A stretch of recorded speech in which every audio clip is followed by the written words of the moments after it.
Winston Garvey. Guide, we beseech thee, Almighty God, as members of the Senate, that we may wisely deliberate for the good of this country and for the glory of thy holy name. Fellow members, join me in the Lord's Prayer. Our Father, who art in heaven, hallowed be thy name. Thy kingdom come, thy will be done on earth as it is in heaven. Give us this day our daily bread, and forgive us our trespasses, as we forgive those who trespass against us. And lead us not into temptation, but deliver us from evil. For thine is the kingdom, the power, and the glory, forever and ever. Amen. Honorable members, pray be seated.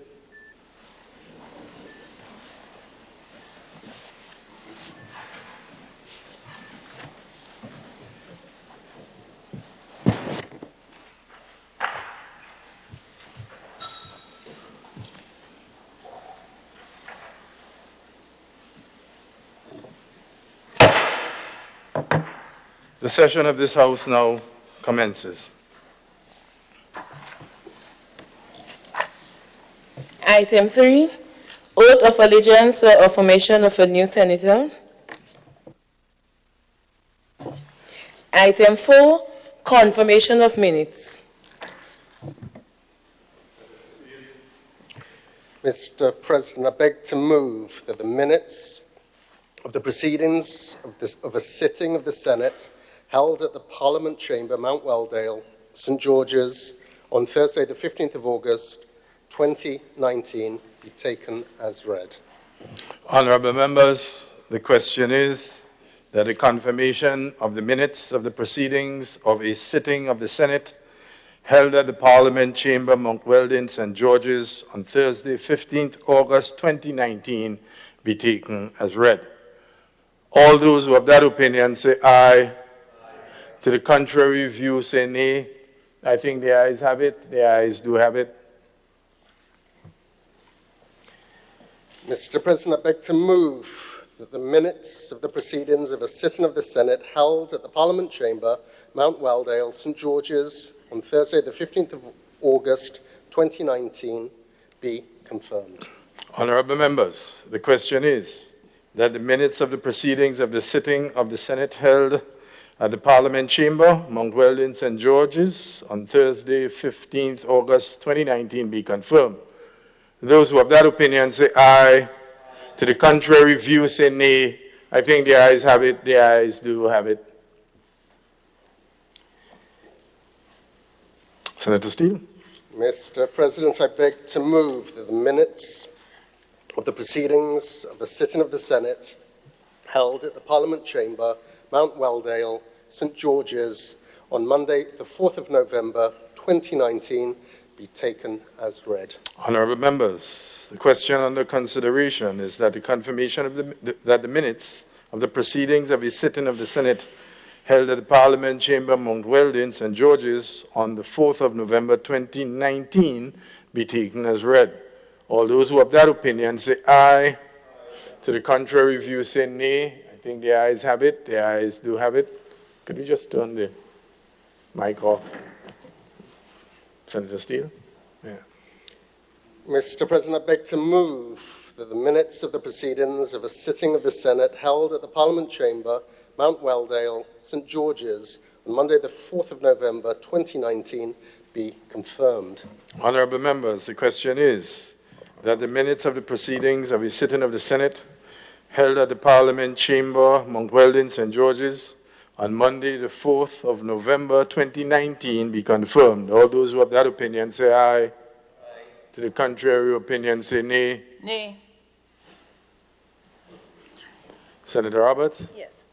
Mr. President, there's a slight error on attendance, present and absent. I have Senator Ron both present and absent, but I think he was absent, and your humble servant is not there at all. So I was present.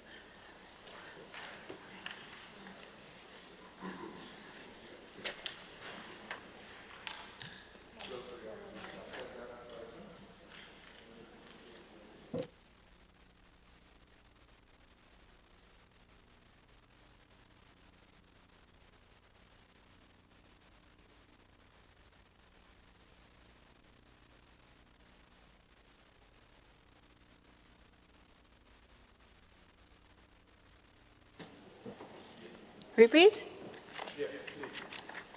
Okay. On the present, Senator the Honorable Ron Redhead is there. Additionally, on the absent, Senator Ron Redhead is also absent, excuse tendered. And in the body of, on the announcements by Mr. President, first paragraph, second paragraph, I have received another absence from Senator the Honorable Ron Redhead, who indicated that he would be absent for this sitting.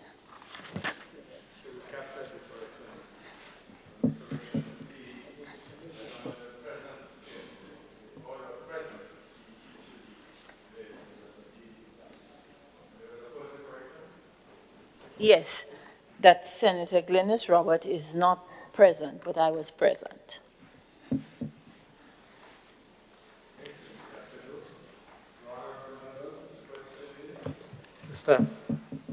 Mr. President. Sorry. Thank you very much, Mr. President. That's November 4th, yes? Yes, that's the minutes Yes, of November and if 4th, we- Monday, November 4th. The same thing on the present. Andre Lewis is present and also absent at the same time.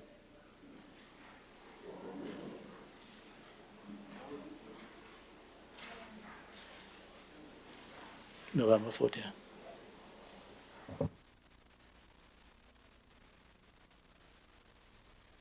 No, Andrea's present. But I'm saying it is listed as both present and absent.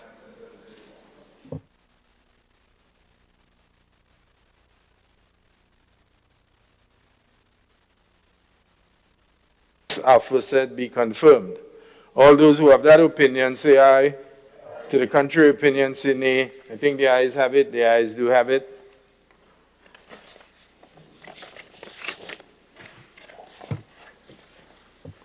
Senator Steele? I think we now need to move the confirmation. Oh, sorry, corrections, yes. Honorable members, the question is that the minutes of the sitting held at the Parliament, Mount Weldon, on Monday the 4th, 2019 be confirmed. All those who have that opinion say aye. To the contrary view say nay. I think the ayes have it. The ayes do have it. Senator Steele? Mr. President, I beg to move that the minutes of the proceedings of the sitting of the Senate held at the Parliament Chamber, Mount Weldale, St. George's, on Monday the 2nd, Tuesday the 3rd, and Wednesday the 4th of December 2019 be confirmed. Honorable members, the question is that the said minutes be confirmed. All those who have that opinion say aye. To the contrary opinion say nay. I think the ayes have it. The ayes do have it.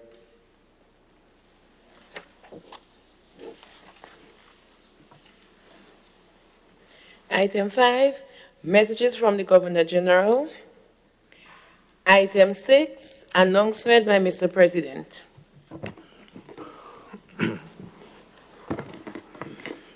Honorable members, I wish to take the opportunity to say a few words on a very important issue that has drawn the attention of the entire world.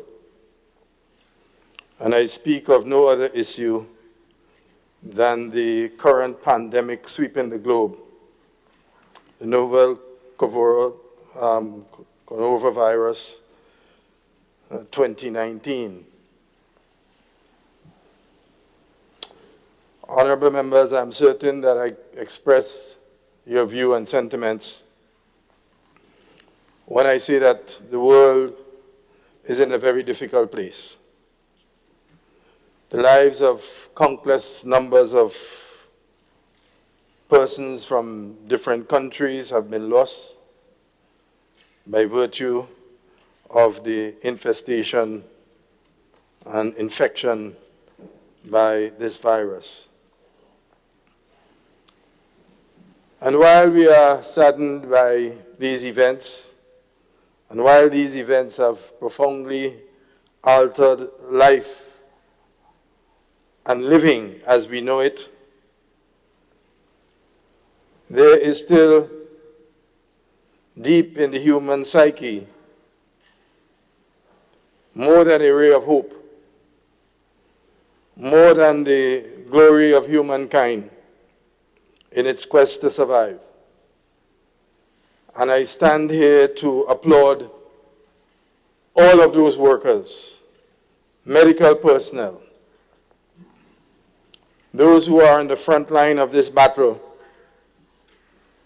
staring death in a fight to defeat this disease. I think it is proper for me, on my own behalf and on yours, to salute all of those champions, some who have fallen in this ongoing battle. I also wish to salute those medical personnel and others who are involved in this fight in our own homeland. The nurses, the doctors, the orderly, the ambulance drivers, the attendants, the people who prepare the meals, the police officers, other persons who have by necessity to attend work in order to ensure that society still continues. And they do this in the face of great danger to themselves and their families. I think a salute to all of these champions are in order.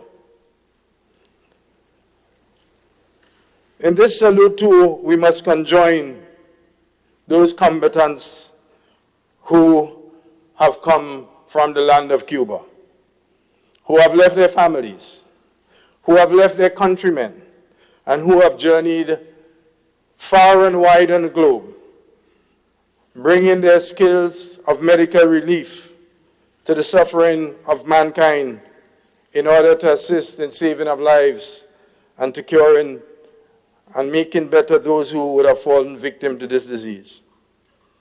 I think of the countless thousands who have fallen in places like Italy and Spain, and the fact that a small Caribbean country, enamored only with its will and commitment to a better humanity, can find its place to help the rest of the world. Today we've had a contingent here in Grenada, in several other Caribbean countries, over 100 medical personnel in Barbados. I think they're close to 200 in Jamaica, from Cuba delivering service. Additionally, honorable members, I would also like to salute the assistance that we've received, not only from Cuba, but also from the Bolivarian Republic of Venezuela. A country like Cuba that currently faces a brutal blockade, where medicines are prevented from being delivered to their people. I also wish to salute the contributions made by the People's Republic of China, the way in which they tackled this disease which broke out on their own home soil, and the sacrifices that they have made, and the knowledge they have garnered, and have been able to assist the world in fighting this pandemic. The fact that they have been able to deliver very important supplies to Grenada and to other parts of the world. Honorable members, I think it is fitting that we stand in a moment of salute and to applaud the efforts of these countless numbers of persons all throughout the world on our own home soil for the contributions which they are making in this fight.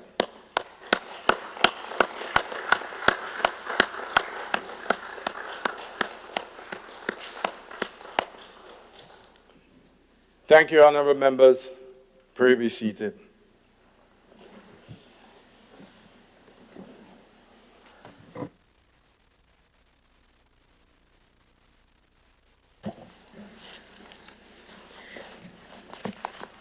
Item 7, Ministerial Statements.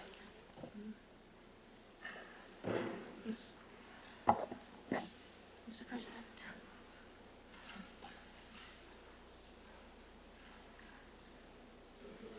Yes. Mr. President, if I may, I believe we have bypassed the minutes of the 4th of December 2019.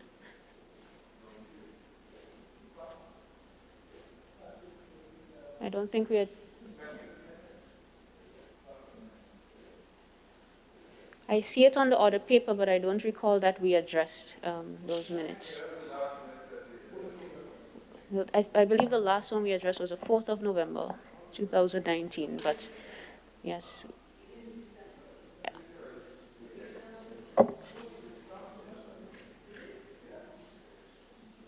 No. No, we didn't do December. It was the 4th of November.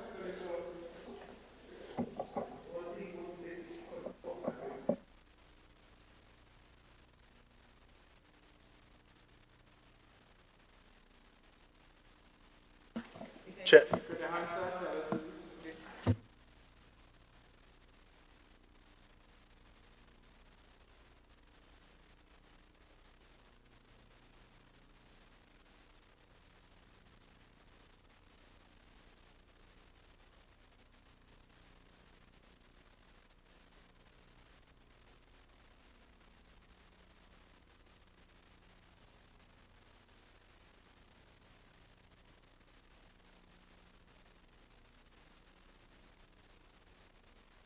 Most accurate and simplest way to go.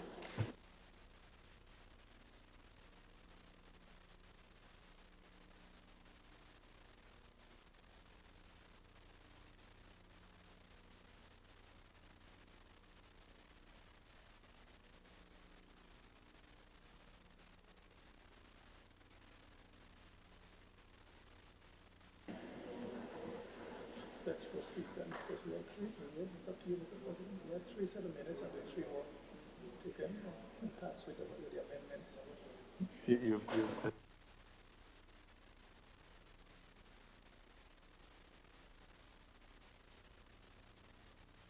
That is confirming that we did.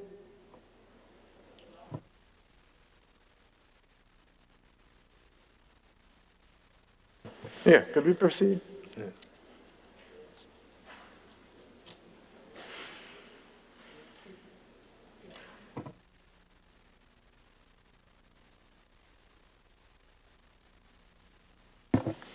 Item 8, presentation of papers and reports from select committees.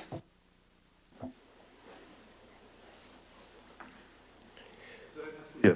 Mr. President, I beg to move the following papers be laid on the table: Compliance Assessment Report, Supplementary Budget 2020, and Supplementary Budget 2020. Honorable members, the following papers, reports, Compliance Assessment Report, Supplementary Budget 2020, and Supplementary Budget 2020 be so laid on the table as ordered.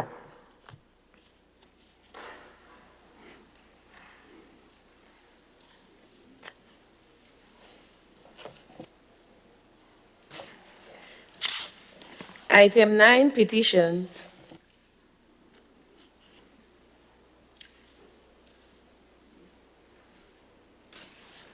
Item 10, government notices. Item 11, unofficial notices. Item 12, questions. Item 13, personal explanations. Item 14, motions. Senator Steele. Mr. President, I beg to move the following motion standing in my name. Whereas it was necessary to provide for the services of the State of Grenada for the year 2020 by means of a Supplementary Appropriation Act,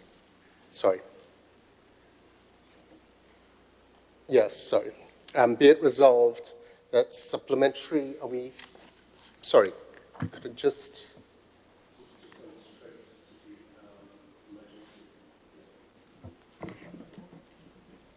Sorry, Mr. Chair. I beg to move the following motion standing in my name. Resolution for the purposes of Section 17, subsection 2B of the Constitution. Whereas there has been a worldwide outbreak of the coronavirus disease, COVID-19, and on the 11th day of March 2020, the World Health Organization declared the outbreak a global pandemic. And whereas on the 22nd day of March 2020, the Ministry of Health of the Government of Grenada confirmed the first case of COVID-19 in the state of Grenada.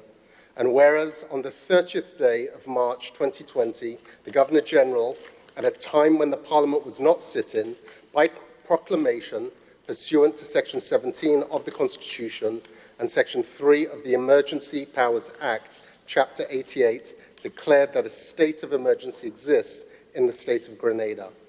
And whereas Section 17, subsection 2b of the Constitution provides that where a declaration is made when Parliament is not sitting, a declaration of emergency shall lapse at the expiration of a period of 21 days, beginning with the date of the publication of the declaration, unless it has in the meantime been approved by a resolution of both houses. And whereas Section 17, subsection 5 of the Constitution provides that resolution of a House of Parliament passed for the purposes of Section 17 of the Constitution shall remain in force for 6 months or such shorter period as may be specified therein. And whereas it is now expedient and necessary in the public interest of the State of Grenada that a declaration of emergency by the Governor-General dated the 30th day of March 2020 be approved by the Houses of Parliament. And whereas the Leader of Government's business proposes that the Senate make such a resolution, now therefore be it resolved by the Senate that the declaration of the emergency by the Governor-General dated the 30th day of March 2020, as set out in the schedule of this resolution, be approved. Mr. President, I seek to make an amendment to the resolution before us, the final paragraph, to add in the text a majority of all members of the House in terms of how we vote on this matter. So that paragraph should read, now therefore be it resolved by a majority of all the members of the Senate that the declaration of the emergency by the Governor-General dated the 30th day of March 2020, as set out in the schedule to this resolution, is approved.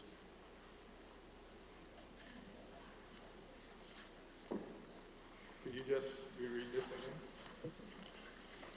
Now, therefore, be it resolved by a majority of all the members of the Senate that the declaration of the emergency by the Governor-General dated the 30th day of March 2020, as set out in the schedule to this resolution, is approved. Honourable members, the question is that the resolution standing in the name of Leader of Government's Business, Senator the Honourable Simon Steele, which reads, whereas there has been a worldwide outbreak of the coronavirus disease, COVID-19, and on the 11th day of March 2020, the World Health Organization declared the outbreak a global pandemic, and whereas on the 22nd of March 2020, the Ministry of Health of the Government of Grenada confirmed the first case of COVID-19 in the state of Grenada, and whereas on the 30th day of March 2020, the Governor-General, at a time when Parliament was not sitting, by proclamation pursuant to Section 17 of the Constitution and Section 3 of the Emergency Powers Act, Chapter 88, declared that a state of emergency exists in the state of Grenada, and whereas Section 17(2)(b) of the Constitution provides that where a declaration is made when Parliament is not sitting, a declaration of emergency shall lapse at the expiration of a period of 21 days beginning with the date of publication of the declaration, unless it has in the meantime been approved by a resolution of both Houses of Parliament. And whereas Section 15(7) of the Constitution provides that a resolution of a House of Parliament passed for the purposes of Section 17 of the Constitution shall remain in force for 6 months, or such shorter period as may be specified therein, and whereas it is now expedient and necessary in the public interest of the state of Grenada that the declaration of emergency by the Governor General dated the 30th day of March 2020 be approved by the Houses of Parliament, and whereas the leader of government's business proposes that the Senate make such a resolution, now therefore be it resolved by a majority of all the members of the Senate that the declaration of the emergency of the Governor General dated 30th of March 2020 as set out in the schedule to this resolution be approved.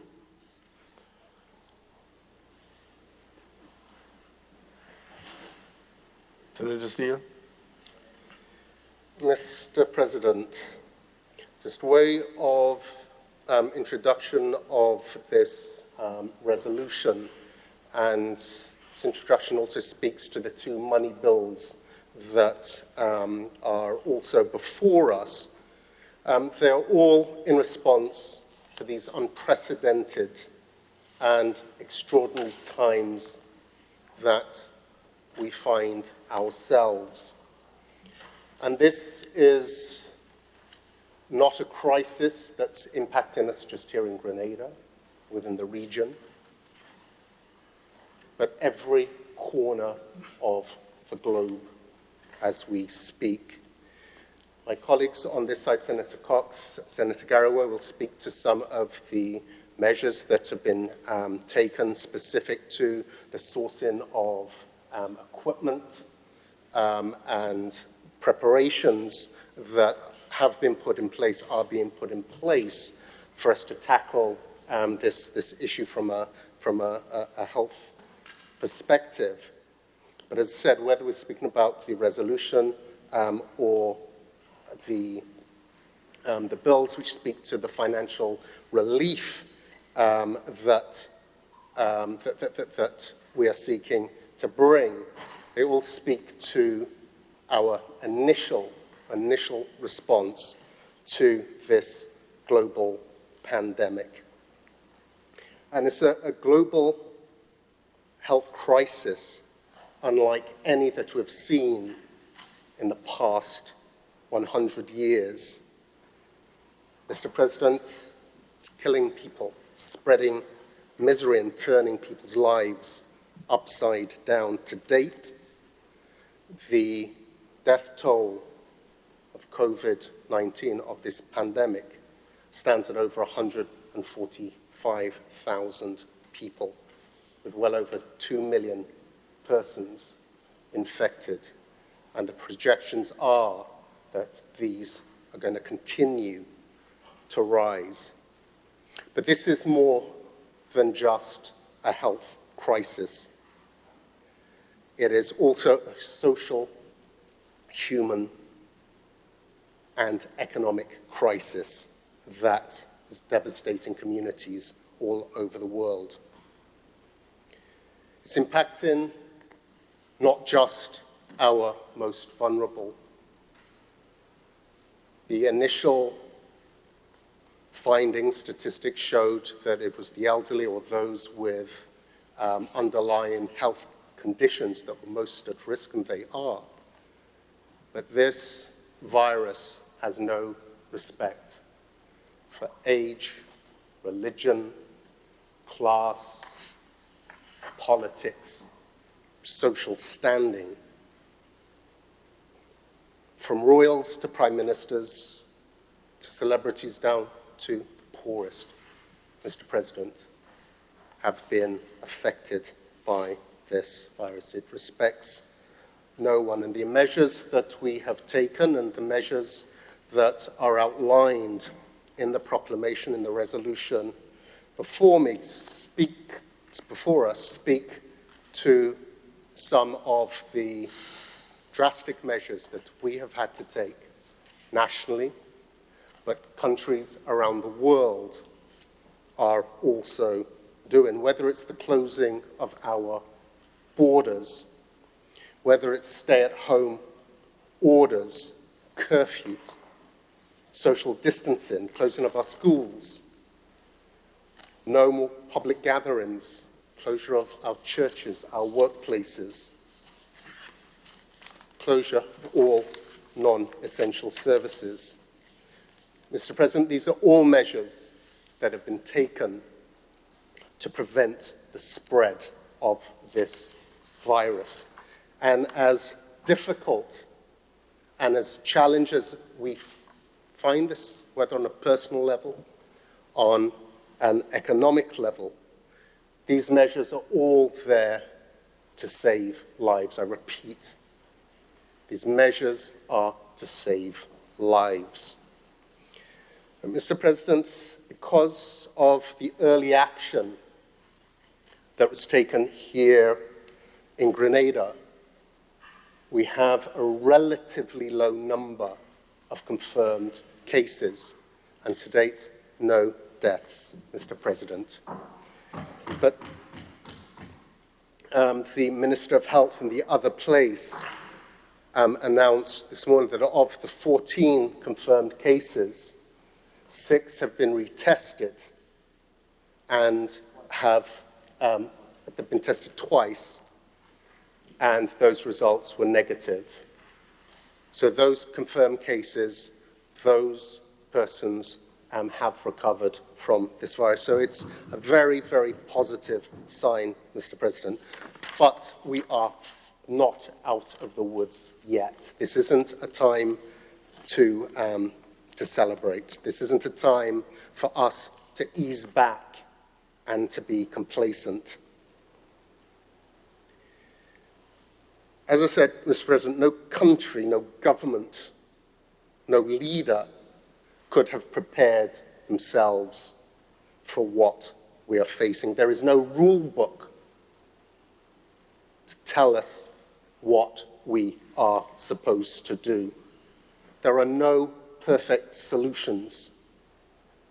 One size does not fit all. There are some who tell us here in Grenada that some say we started too early in our measures, some say we started too late.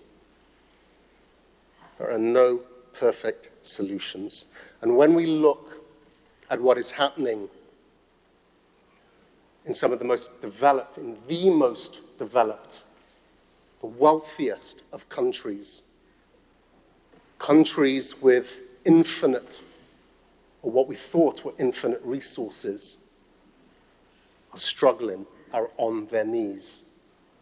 The great United States of America, New York City, is now the epicenter of this virus.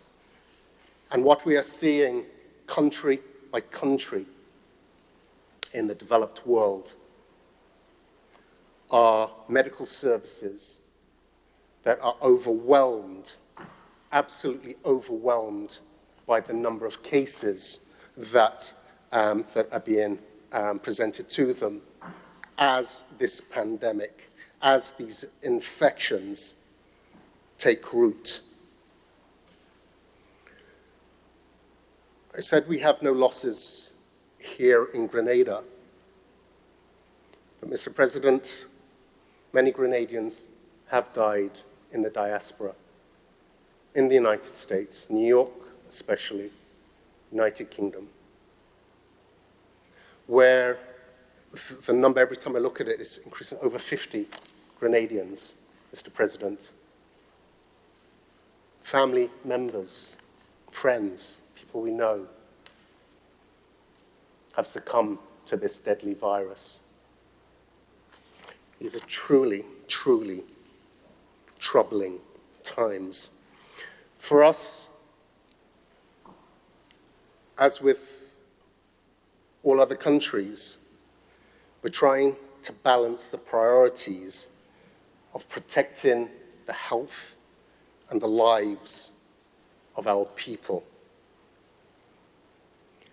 We're balancing that against ensuring that there is a state of calm and a state of order as the harsh measures those difficult measures that are being enforced, restricting the movement of our people, restricting our way of life. And us, as Caribbean people, we are highly sociable people. And there's very freedoms that we've taken for granted that define who we are culturally have been removed in order to save lives. So balancing saving lives with calm, with order, ensuring that essential services, there's certain fundamental services that still need to continue, ensuring that those services, especially those on the front line, our health practitioners, who are a vital tool in protecting us. How do we keep those services going? And then there is that component, the economic fallout of this. And how do we manage, how do we limit the financial, the economic fallout of this? Mr. President, it's a near impossible task. We're trying to square a circle, which we have great challenges doing. As most developed and most advanced of countries are equally as challenged. Mr. President, every country has adopted their own approach to fit the dynamics, the culture of their country, and the situations that they face.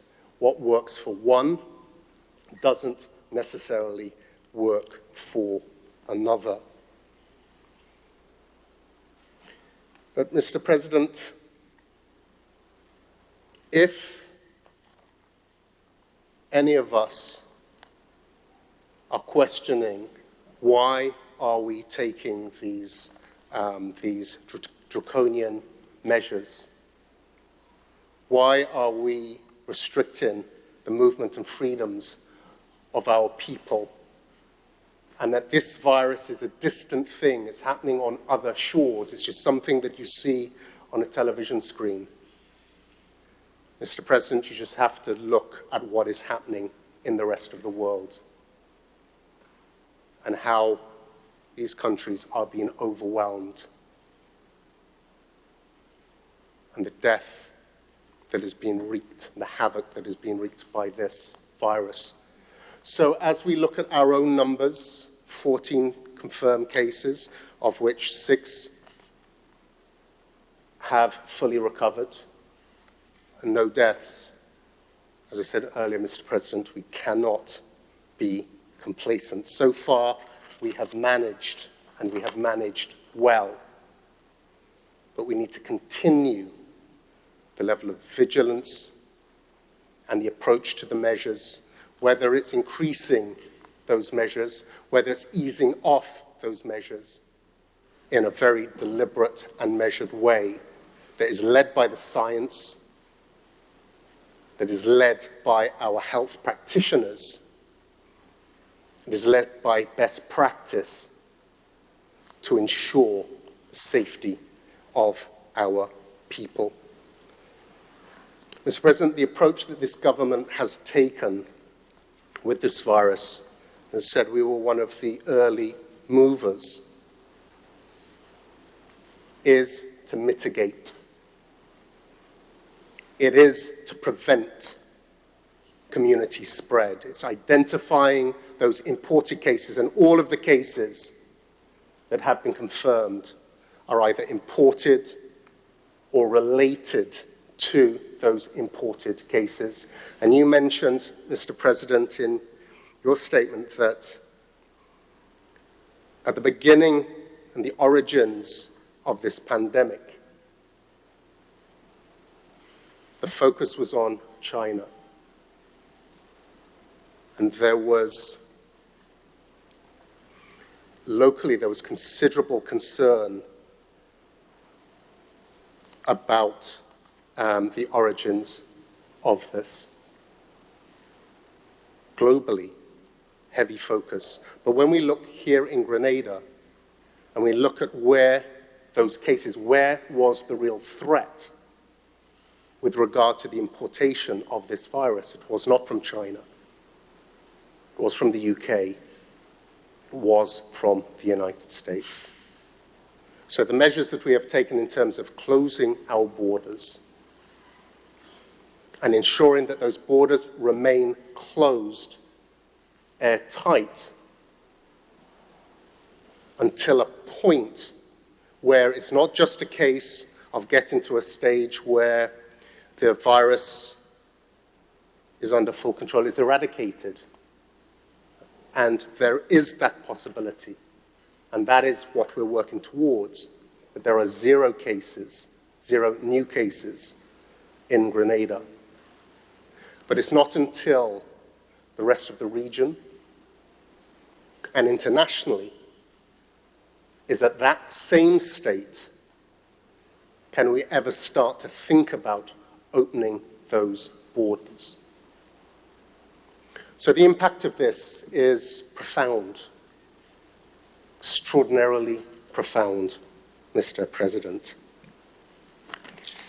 But again, as far as that approach is concerned, it's about identifying those cases, isolating those cases, testing, tracing, contact tracing.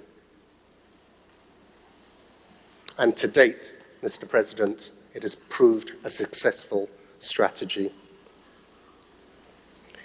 So, Mr. President,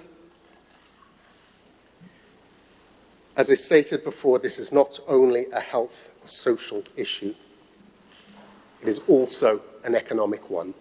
And as we move through the order paper, and we look at some of the financial measures that we're taking to try and soften and cushion that impact,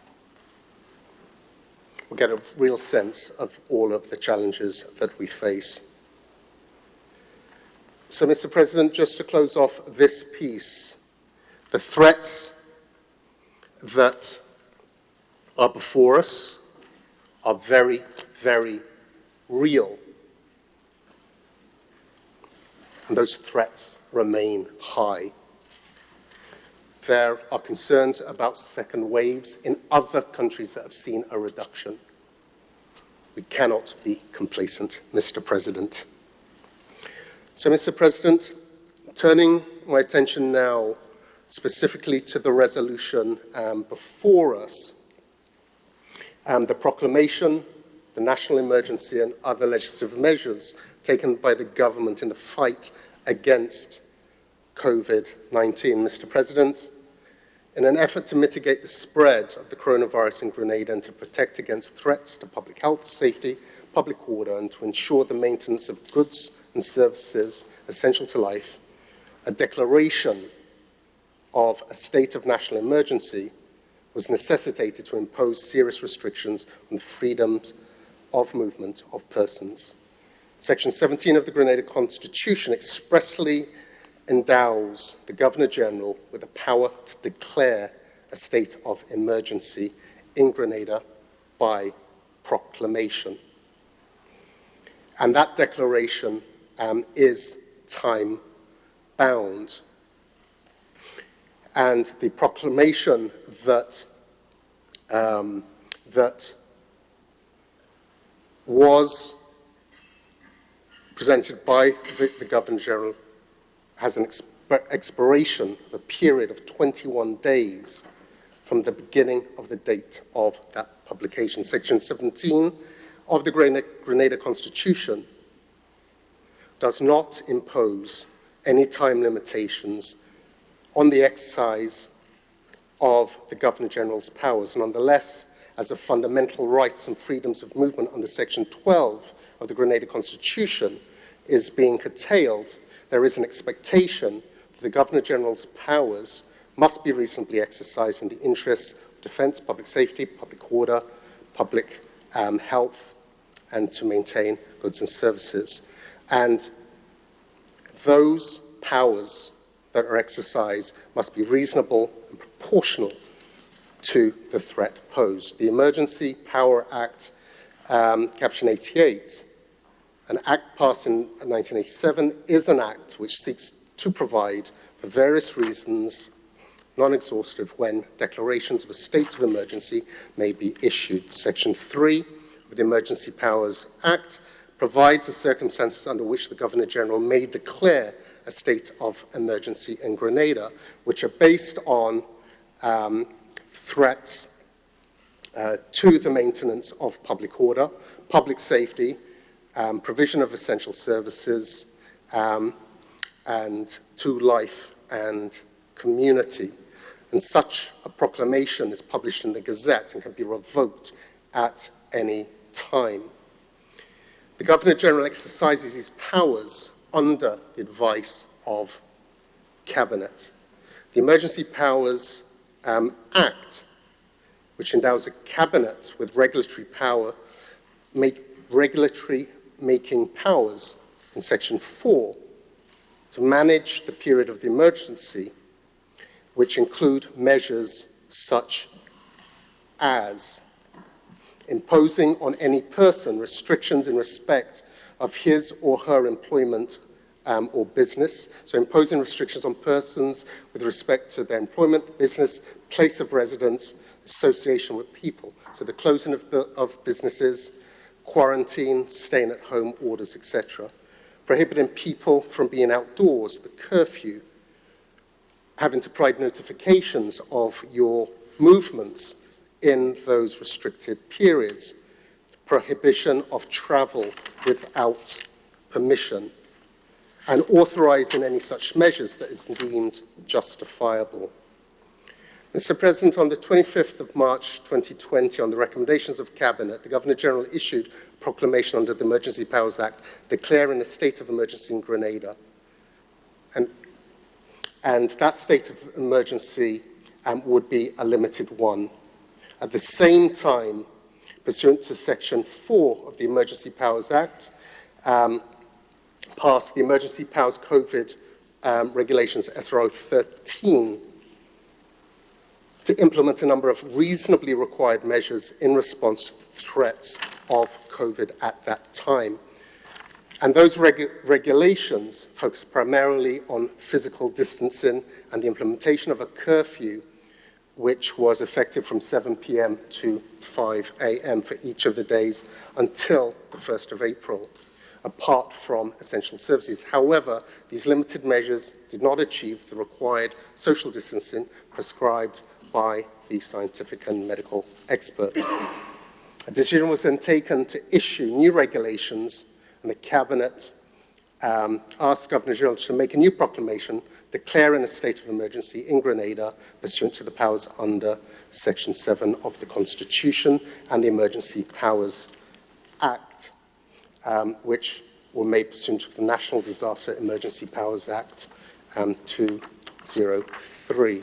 The new proclamation, which was made on the 30th of March 2020, that is the Emergency Powers Proclamation, the new regulations were subsequently passed by the Cabinet in accordance with that new proclamation, and it is that is being considered by this House's proclamation. On its face, did not stipulate an expiry date.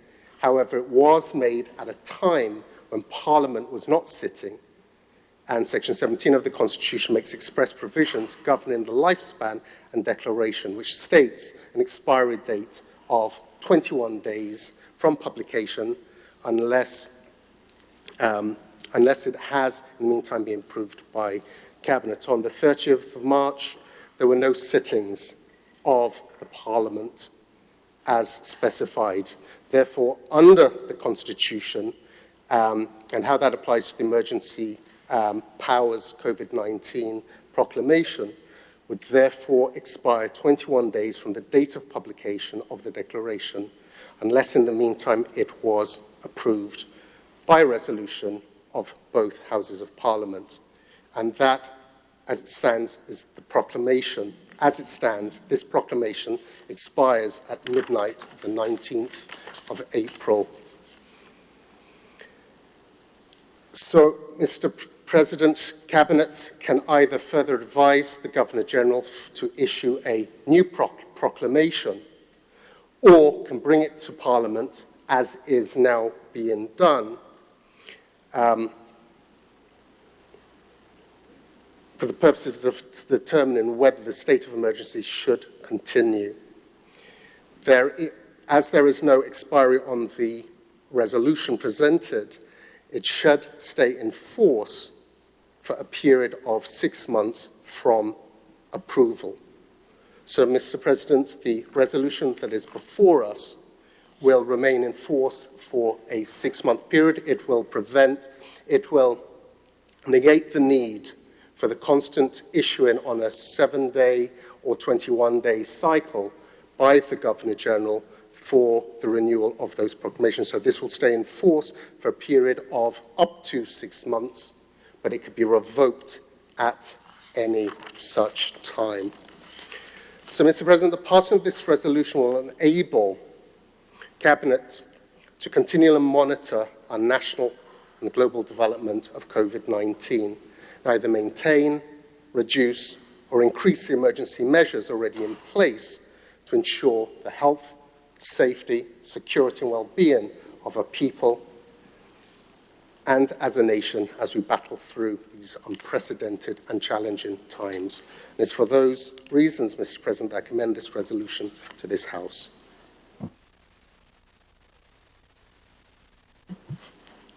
The question proposed is the passage of the resolution as has been presented by the Leader of Government's Business.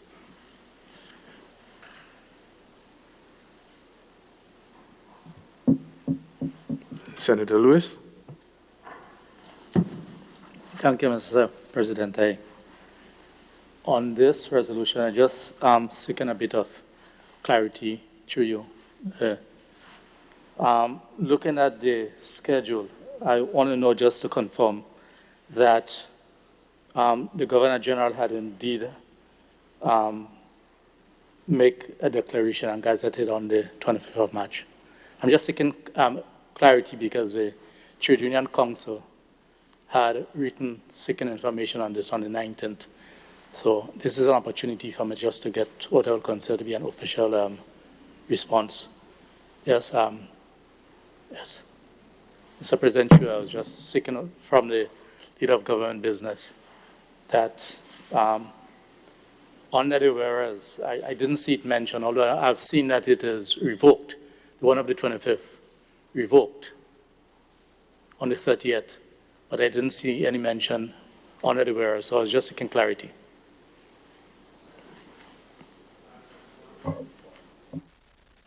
I am not quite clear on what it is you're trying to... I am seeking to find out whether or not there was a state of emergency declared and gazetted on the 25th, in relation to the 25th, March 25th. Yes, that's what I'm seeking. In other words, yes. So yes is the answer. The answer is yes. Okay, thanks.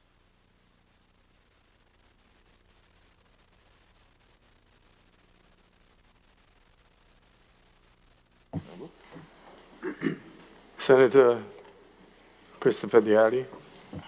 Thank you, Mr. President. I rise to support the resolution being proposed to the Senate, and just to say that from where we sit in the private sector, there is this debate about which one comes first, lives or livelihood, and that is something that is being debated, and and you see countries deciding on what they need to do. Sweden is a good example of this situation, and the whole issue of the hoarding. Proffer was what? Which one came? Lives or livelihood, or which one takes precedence. And some countries, and I cite Sweden as an example, believe in the herding immunity principle, and that we could afford to lose some to gain immunity wider.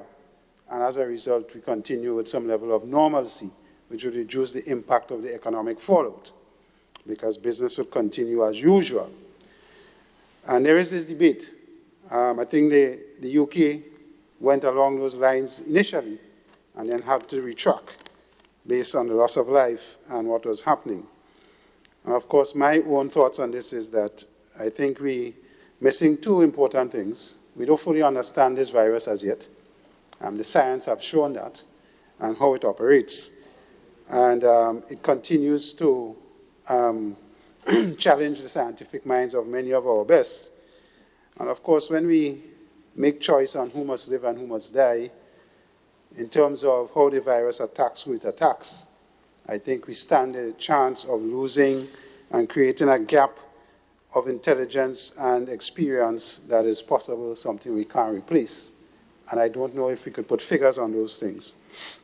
So I say that to say, Mr. President, that I support a lot of the comments made by the leader of government business through you on the issue of why it was necessary for us to go to a state of emergency and the harshness of it, and of course, the restrictions it imposed. I believe the results today is an example of some degree of success of those measures and the difficulty that it brought.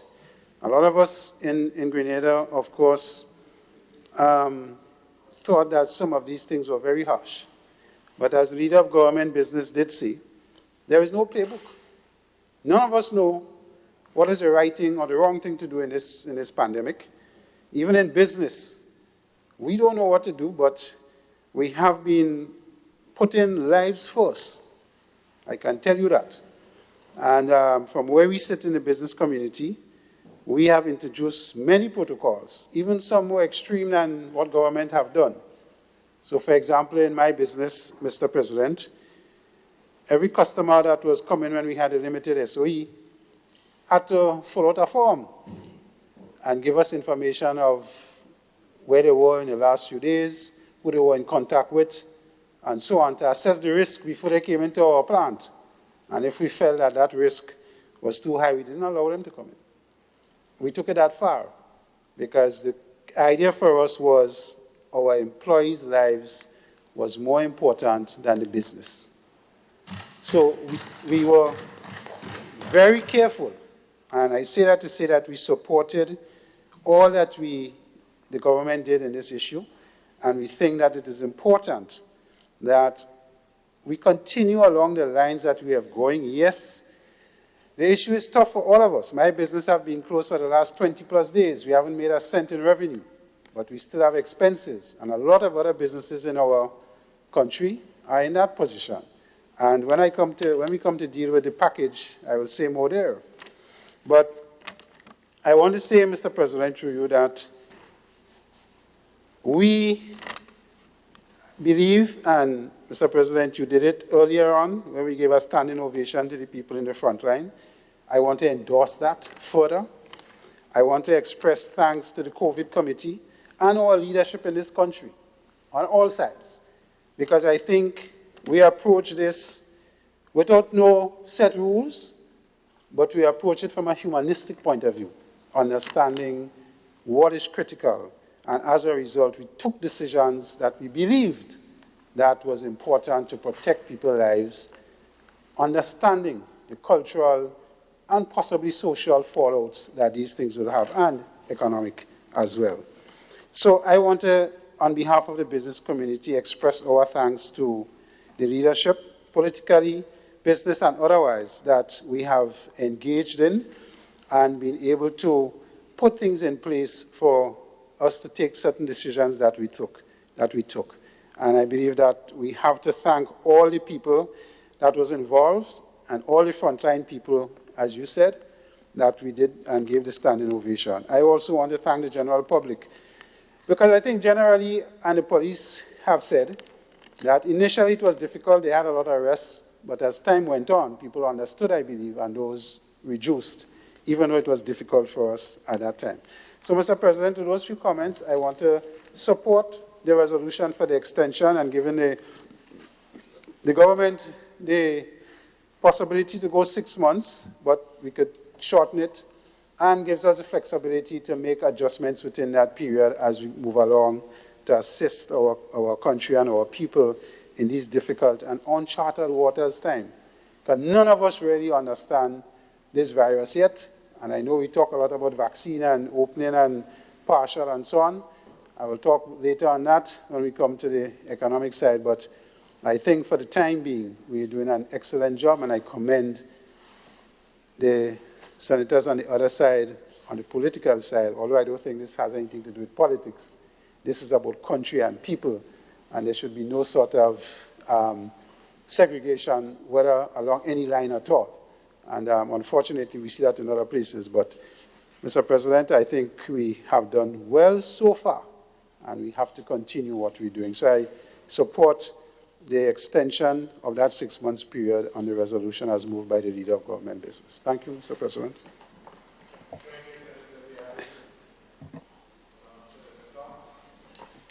Thank you, Mr. President. Mr. President, I too stand to give my support to the resolution before this Honorable House.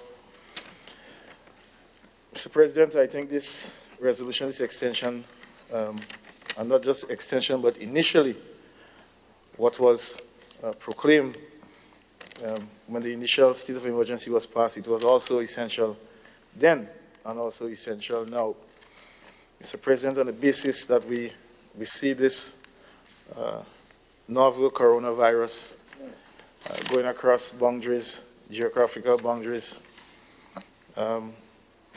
in such a way that it is unseen, it is unknown, and creates a significant impact, both from a health standpoint and an economic standpoint. Mr. President, I think it is somewhat fitting for me to say that I feel a deep sense of spiritual gratitude to be standing here, and also for Grenada as to where we are, for experiencing something, what we've seen as an unknown. You see countries cripple without even a missile being fired. I mean, it's just basically lends us to put things into perspective, how simple and how vulnerable we are as a people, not only here but throughout the globe. Mr. President, this state of emergency, this resolution is quite important because one of the things that we have observed is that it required now that for health system or hospitals and health centers to respond in a particular manner outside of the ordinary. And that lends itself to more resources. It lends itself to more support in terms of technical persons or medical persons to respond to this health crisis, this pandemic. And so in Grenada's case, it was no different. Hence, you have mentioned earlier on of nurses coming from Cuba to give support, and also our health personnel who would have stepped forward, who heeded the call to be on the front lines to deal with this virus. Mr. President, our response in this regard, in terms of trying to assist on the health side, was one that was very complex, Mr. President, and I think it's important to put things into perspective because sometimes persons who are not intimately involved in the whole response may not have a understanding, appreciation for how difficult it is, for not only for Grenada, but for other countries. And you look on the news where you have states in the United States, countries choosing who should be given a ventilator, who should receive a bed. Those are scary scenes. And we believe that because of those impact, that we ourselves have to be proactive in terms of how we respond to ensure that we do not find ourselves in that position. We must be grateful that we did meet there, and we are very hopeful that we do not have to do that. But I believe it is important that we plan better, because for if and when another pandemic do meet us, Mr. President. Mr. President, to some specific responses from Grenada, the government of Grenada, and as a people, how we responded to this is that from our the last infection, community infection that we had, I think it was the H1N1, our airports had the capacity where were installed thermal cameras that have embedded in them thermometers that can, from a certain distance away, can take person's body temperature. So initially, when we heard about the outbreak, persons were clamoring and saying that, oh, we see persons walking and nobody coming with a thermometer to take the temperature. And Mr. President, that wasn't required. We were fully equipped with those thermal cameras, so persons' temperatures were automatically being taken, and there was a room where the health officials will sit and look at the temperature readings. So that was actually happening. And so I think, and hence the point that I made, that this was installed when we had H1N1, and you see how important it is now for the COVID-19. So it is one of a sensible approach for us to plan for something else that may come going forward, Mr. President. So I think that is important. Mr. President, we also did institute some of the same protocols for businesses and workplaces, how they should engage persons, how they should respond. I think that is also critical, Mr. President, to mention. And most importantly, our ability to procure and to source supplies to better prepare our people and our health sector in this response.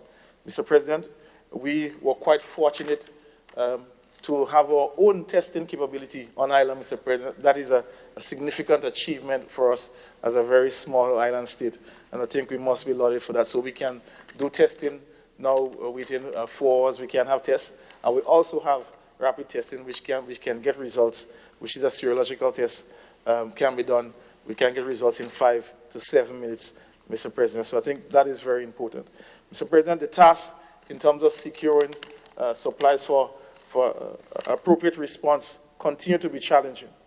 But we must take into consideration the support from our partners, friends, institutions outside who have been working with us to help us to achieve this important task. Mr. President, this has been very difficult, and I think it's important to make mention for us to get an understanding of where we are. Mr. President, if I can give an example, there was one incident where we placed an order for some test kits, and let's say today, Friday, we placed the order for a particular amount.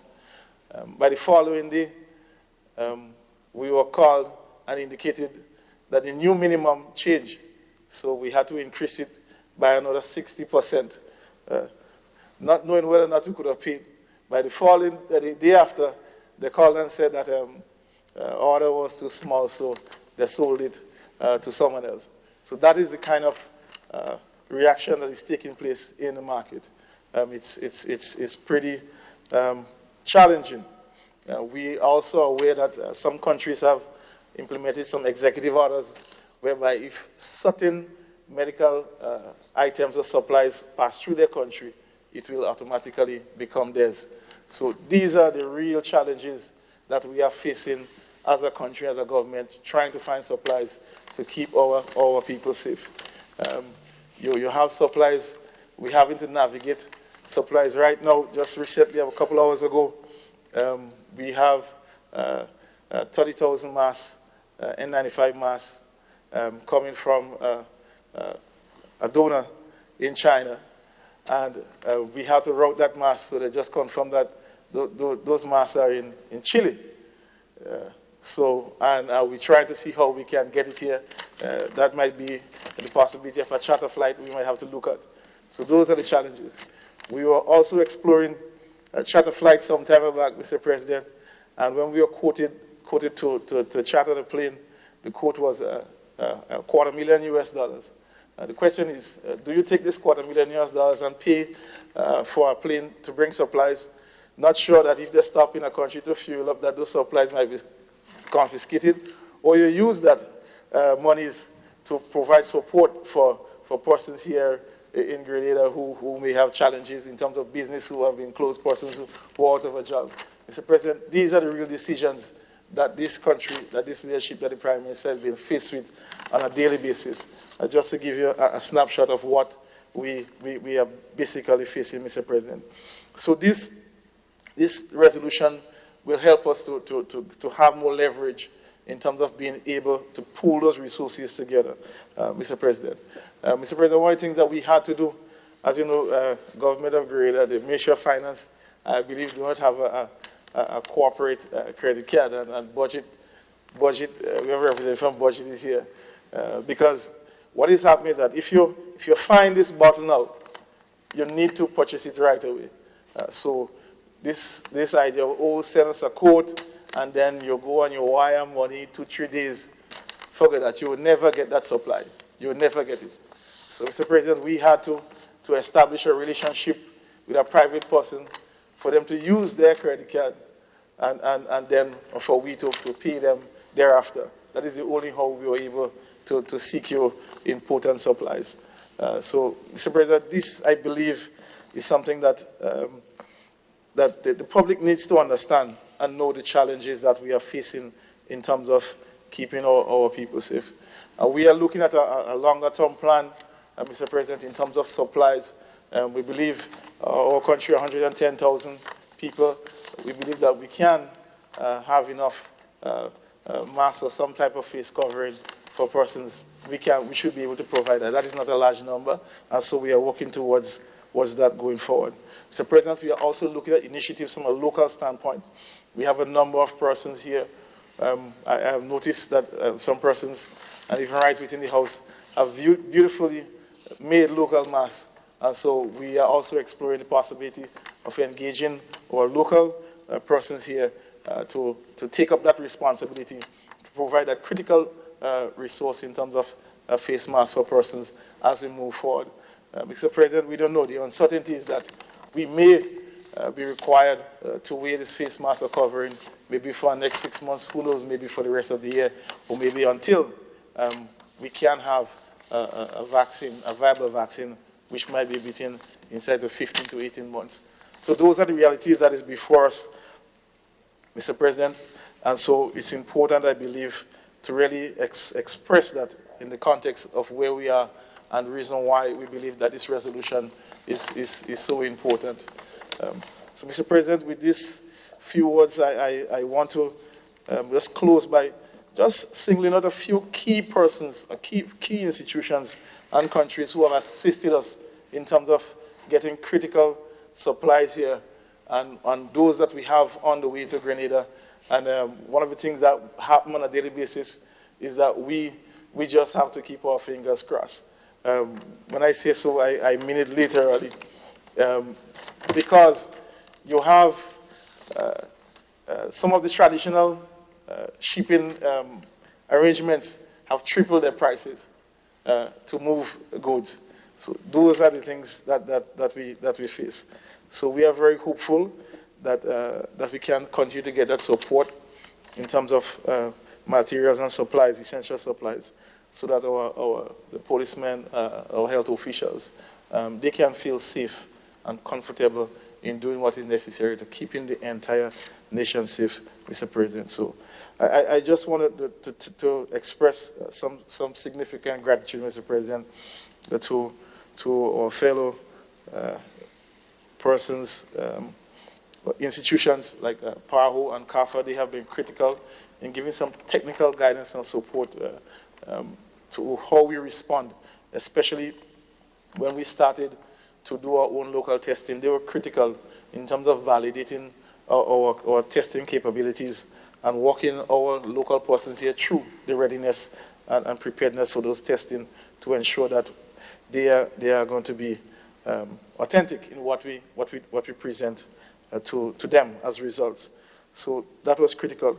Mr. President, of course, the People's Republic of China continue to provide support for us moving forward, and we want to thank them very much, Ambassador Zhao and his team here in Grenada, and of course our Cuban nurses and doctors who continue to be there with us throughout.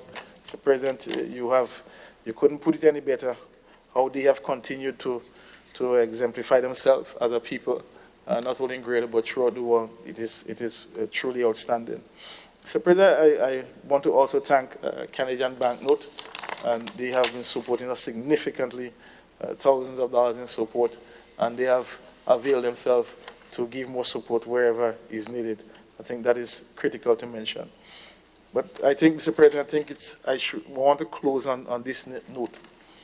And, when I look back at everything and how we are going and where we are, Mr. President, why we have persons in the forefront, our healthcare workers and policemen, my assessment of our entire response as a country has been a national one.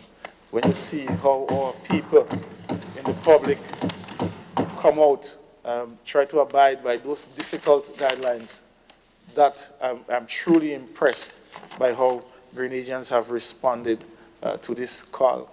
And I think we should be proud of how we have responded and where we are, and not to ease up, but to continue to be vigilant and for us to be successful in this fight. So with these few words, Mr. President, I want to lend my support to the passage of this resolution. Thank you very much.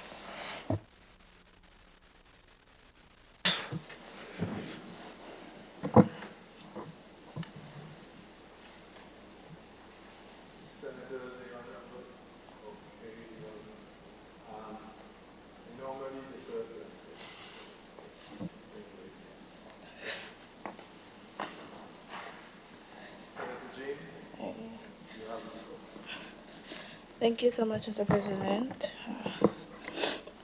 Mr. President, I want to begin by saying that I'm very pleased that the Lower House and this Honorable House has finally met after such a long period to deliberate, of course, the business of the nation, but more so to deliberate on the bills that will show how we recover from this pandemic, COVID-19.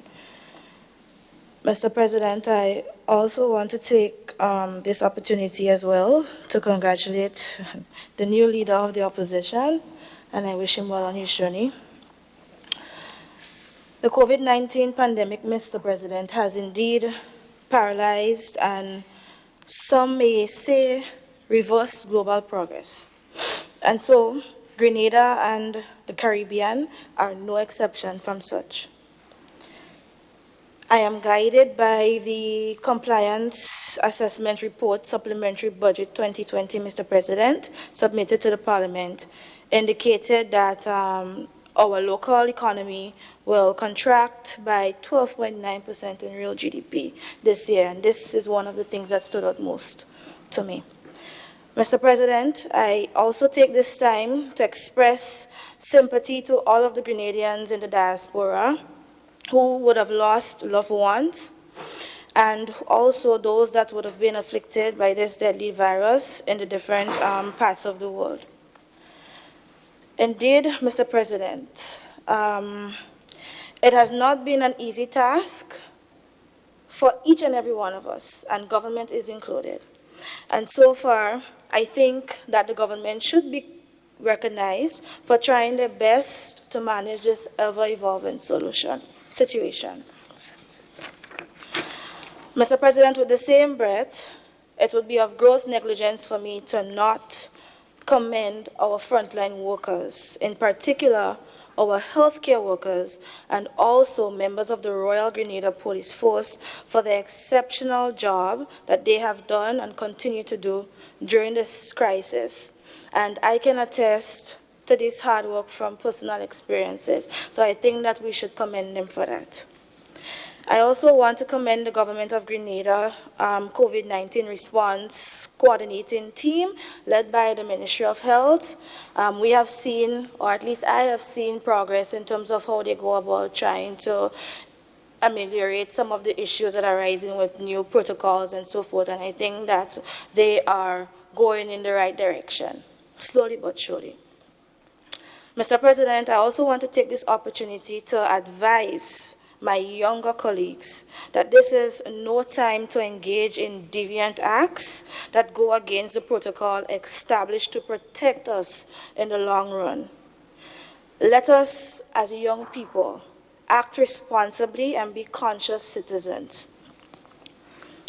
Mr. President, there is no denying that the economic repercussions that COVID-19 will have on our lives, our livelihoods, and our long-term growth and sustainability from such a pandemic are far-reaching and goes well beyond the lockdown measures and the instances of non-compliance by members in the public.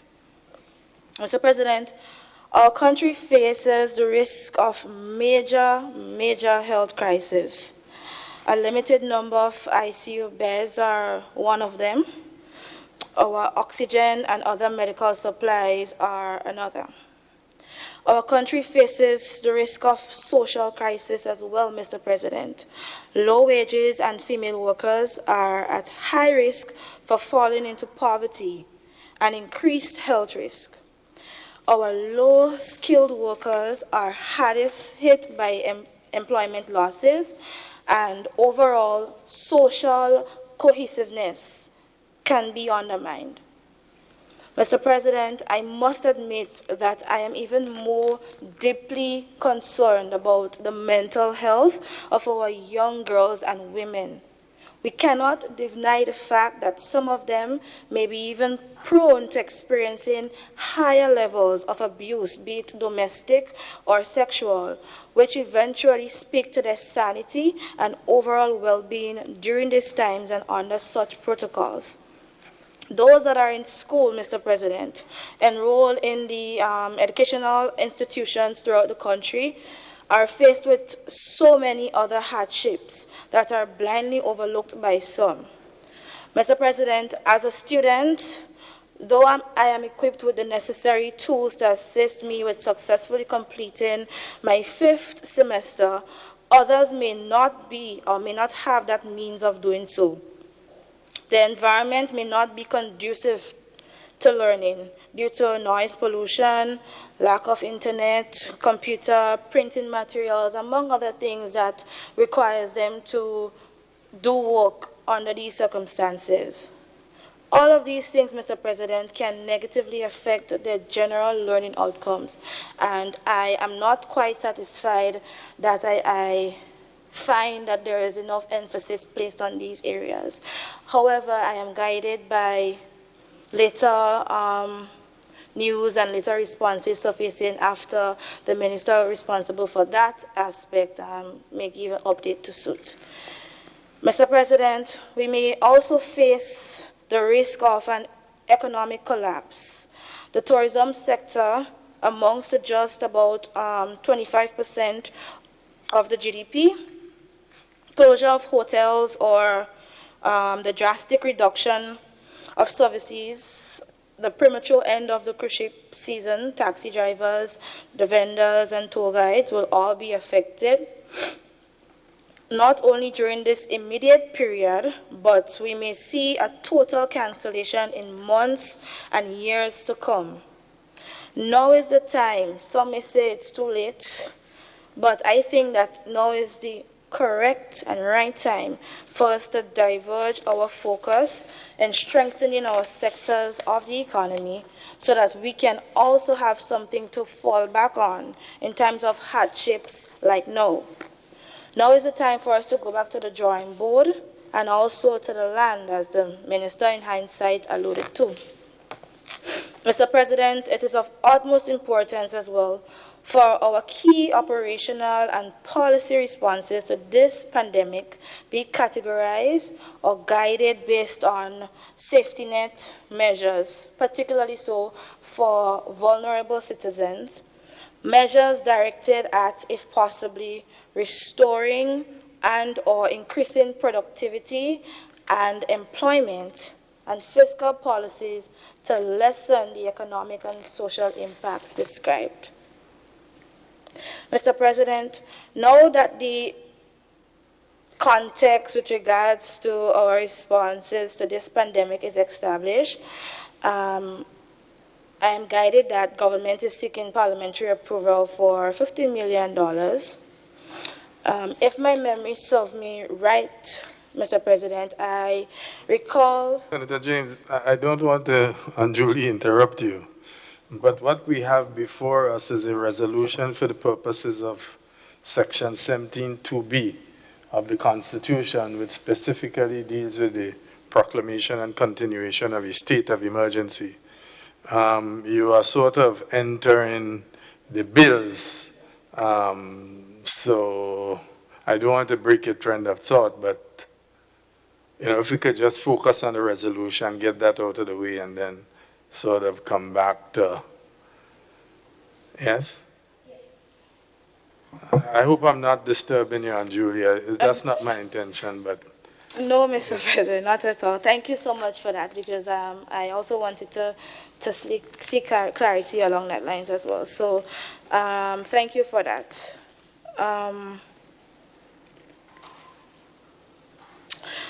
So on that note, Mr. President, I will conclude by saying that as a result of some of the minor loopholes that I have previously mentioned regarding how we go about these things, I think we must ensure that there is a proper strategy in determining how we go about the developments of the protocols going forward. I also want to recommend that all these things be done with the assistance and input of supporting information and data with input from all necessary stakeholders, because that will determine how effective these protocols will be laid out. And moving forward, can the Grenadian public, Mr. President, expect the formation of a committee of suitably qualified persons that will assist in charting the way forward economically or otherwise?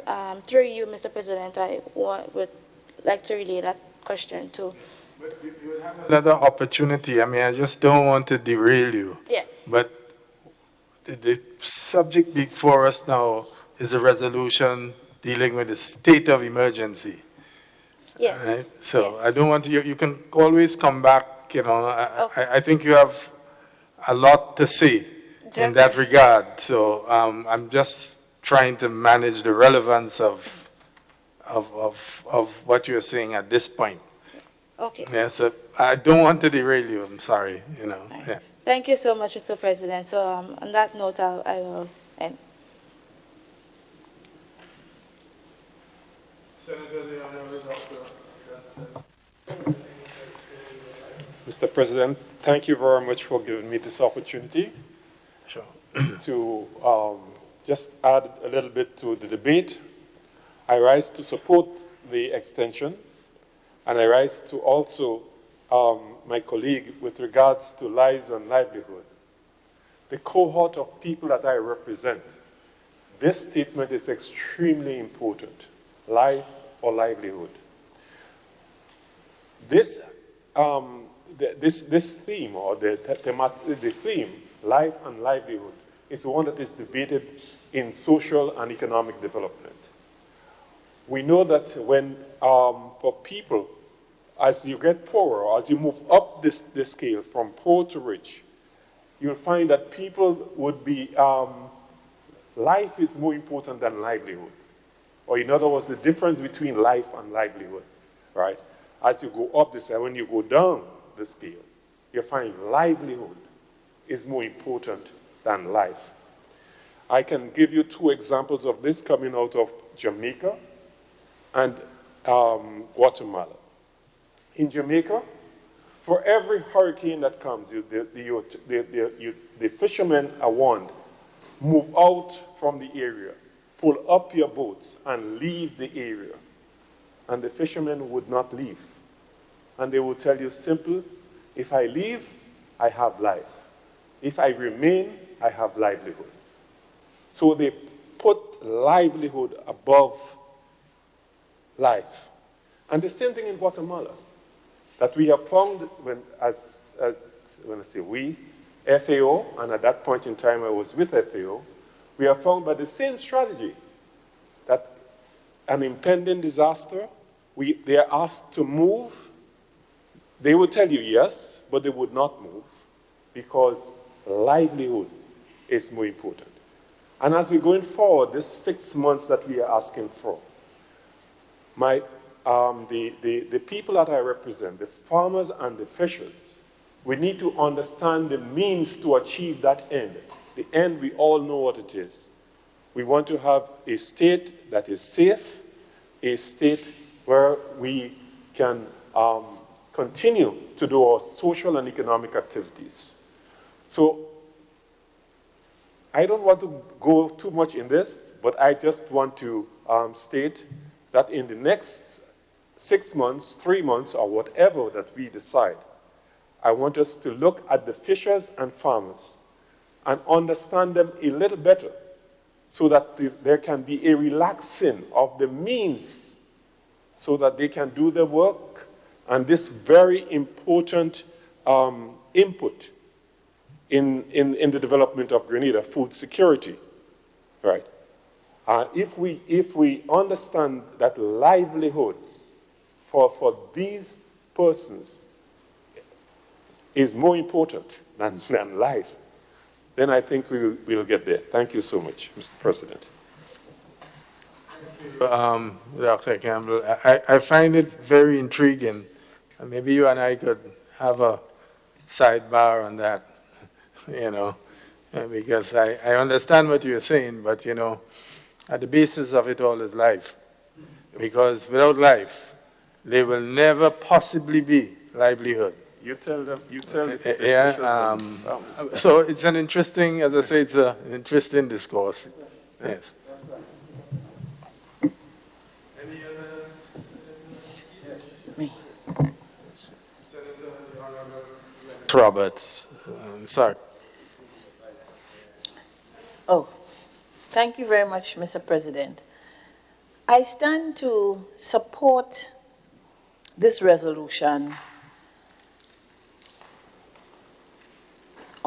to extend the state of emergency and to add my compliments to all those who have been working in order that we can manage this pandemic or seemingly enemy that has made all of us aliens to each other. However, although we are made to be confined, we have to remember those who do not have television, who do not have a radio, nor cell phones, so that they are not caught, because a lot of them got trapped with the state of emergency, not having vehicles to move, not having buses to move, not having family or friends to attend to.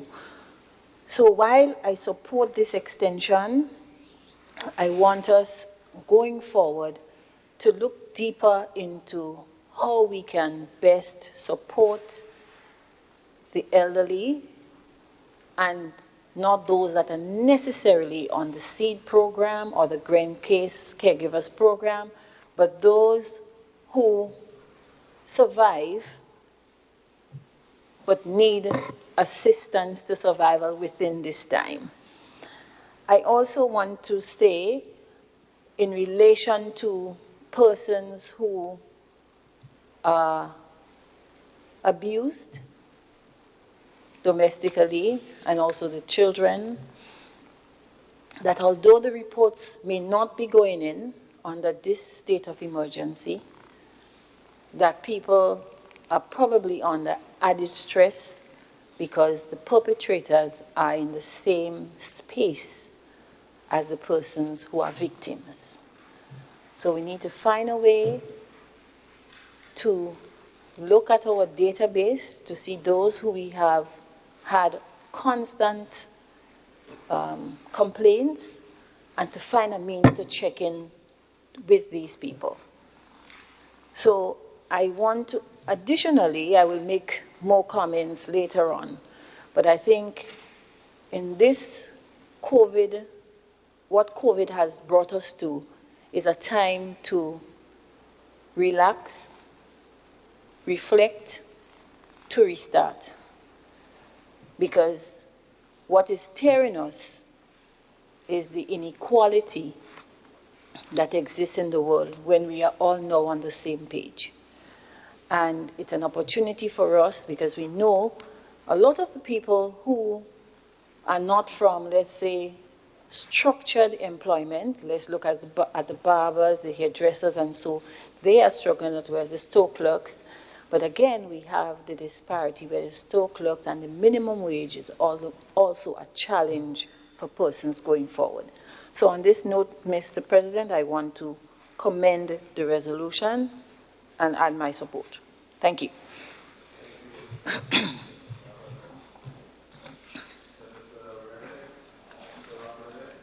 Yes, Mr. President, thank you very much. While I'm going to comment on the economic side of things a bit later, I did not really want to say anything on the extension, but I will add my voice only to say, Mr. President, that in hindsight, we know the importance of, in fact, what the extension has done in terms of safeguarding lives, protecting individuals from being exposed to the risk of the virus. So in that sense, we should, whenever it is necessary, support the initiatives for the extension of curfews, that sort of things. It's important, Mr. President, that while the government is doing that, or while the COVID-19 team is doing that, that we seek to provide sufficient information, try at best to make it timely. Because, Mr. President, the experience of the last, the first one, it was not a pretty sight. In some countries, Mr. President, the lockdown measures, although necessary, are causing riots, are causing civil unrest, that sort of thing. So Grenada must be mindful of that in its approach. The need, Mr. President, to say to people, listen, we are doing this for your protection. This has nothing to do with your fundamental rights. We are trying our best not to encroach on it, but it's important because it's going to safeguard lives.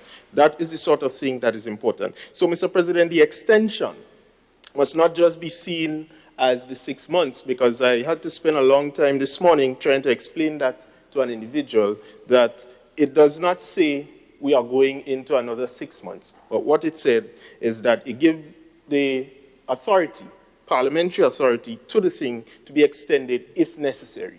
So in that context, Mr. President, again, as was mentioned, the social side of things, we need to be mindful of that. I would like to see, Mr. President, NADMA playing a greater role, either in distribution of masks, that sort of thing, during any curfew measure, Mr. President. Meet with people, try to bring things, give them the assurance that we are not under any kind of martial law, but we are doing this because it's protection and it's important to save lives. Thank you.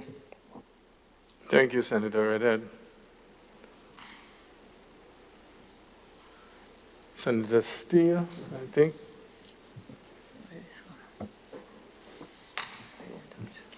Thank you, Mr. President. Well, if there are no further comments, I want to thank the members on both sides for their contributions. Just pulling out a couple of points that were mentioned, and Senator Cox, I think, gave us a real flavor of some of the challenges that we're facing in terms of knowing what we want to do, doing all of the right things, but all of the unpredictable, unexpected challenges in the logistics of trying to secure equipment that everyone else in the rest of the world is also seeking, and some of the games that are played there. But his statement about his pride in being involved in the effort to ensure the safety of our people is one that I think most Grenadians can actually feel proud when we see in these difficult circumstances how we are responding in the main, and how others are faring in other parts of the world. Senator James, the economic pieces, we will cover those, and your concerns are understood and we believe are at least in some way addressed in the finance bills that follow. The lockdown measures that Senator Redhead mentioned that were messy, this is just difficult. I mean, there is no smooth way of carrying out some of the measures that we have to, but we believe we have seen, as the general populace understands what it is we're trying to achieve, how we're achieving it, and with better communication and greater sensitivity, we are seeing much greater levels of compliance, notwithstanding the challenges that are still faced. And the comment that this is not necessarily 6 months, it's not that the measures will be enforced for 6 months. It simply gives, and the purpose of this bill, of this resolution, is it provides parliamentary cover for a period of up to 6 months. And based on, over that period, it gives government a chance to monitor the threats, either throttle back in terms of some of those measures, throttle forward based on the levels of threat, based on the medical and scientific guidance. But it gives us that breathing space to do all of the things that we need to do without having to come back to Parliament to ensure that, that we have sufficient freedom to do the things that we need to be doing. And it's for that reason, Mr. President, that we commend this resolution to the House. Members, the question is that the resolution for the purposes of Section 17(2)(b) of the Constitution be approved. All those who have that opinion, sorry? Sorry, Mr. President. I believe we should put this to the vote and a division. I think that is required in terms of ensuring that we have a majority of the House, of the members here in the House.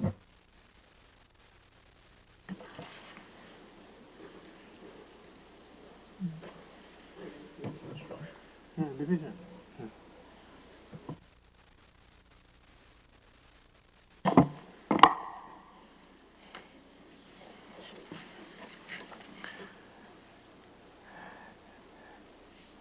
Senator, the Honorable Simon Still, how do you vote? Aye. Senator, the Honorable Judd Kadir, how do you vote?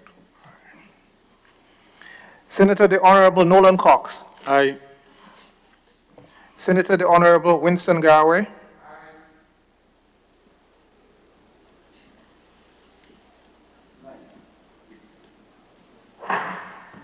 Aye. Senator, the Honorable Kim George. Aye. Senator, the Honorable Katisha Williams. Aye. Senator, the Honorable Ron Livingston Redhead. I think he's some thought. Aye, Mr. Clerk. Senator, the Honorable Kieran James. Aye. Aye. Senator, the Honorable Glenys Roberts. Aye. Senator, the Honorable Dunson Campbell. Aye. Senator, the Honorable Christopher Dialli. Aye. Senator, the Honorable Mondi Andre Lewis. Aye.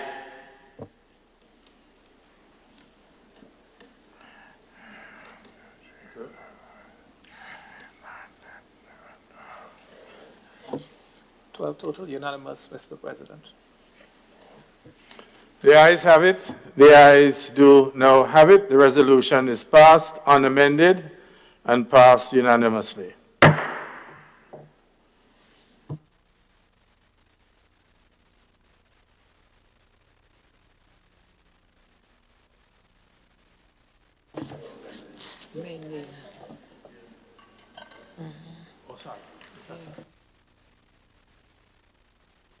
It happened so long ago that it slipped me.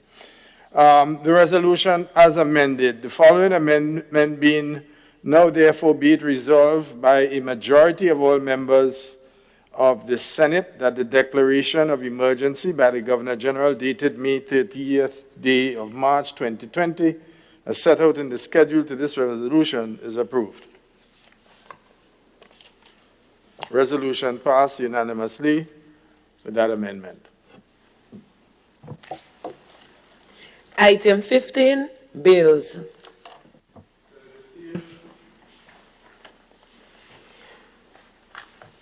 Mr. President, I beg to introduce for first reading a bill for an act shortly entitled Supplementary Appropriation Bill 2020.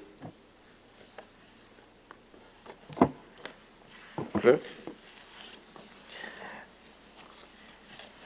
A bill to make provisions for the appropriation of an additional sum to service the state of Grenada for the period 20th April to 31st December 2020, shortly entitled Supplementary Appropriation Bill 2020.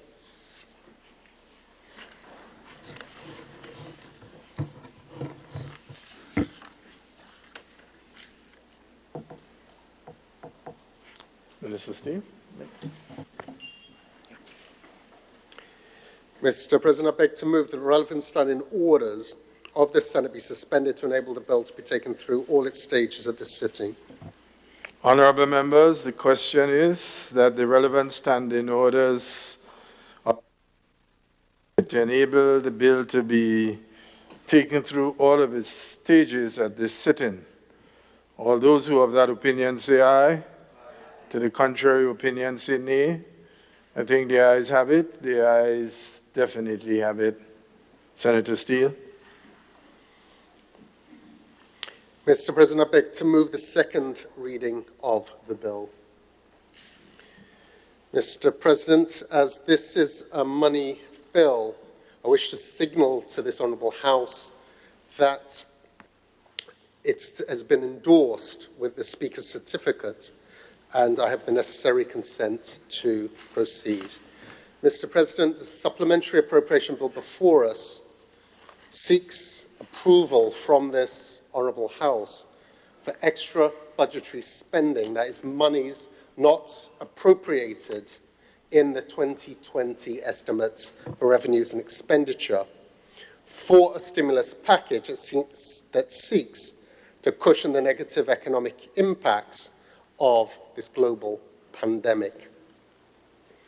During this crisis period, where we seek to contain, manage, and eradicate COVID-19 in Grenada, and we await similar control measures and outcomes regionally and internationally, Grenada will continue to experience a significant negative impact on its economy. As long as our borders remain closed or restricted, as long as regional and international travel restrictions continue, businesses remain closed or their operations curtailed, the collapse of the global tourism sector, people aren't traveling, Mr. President. Depressed global economy, it's not just what happens within our shores, but we are subject to the external impacts of those major global economic powers. So once these conditions remain or take the necessary time to recover, and none of us know how long that will be, the economic impacts on Grenada will continue. Negative impacts will continue to be felt. So in order to stimulate and bring relief to our economy during this period, an initial package, and I stress an initial package, of fiscal measures is presented, which forms the basis of this supplementary appropriation.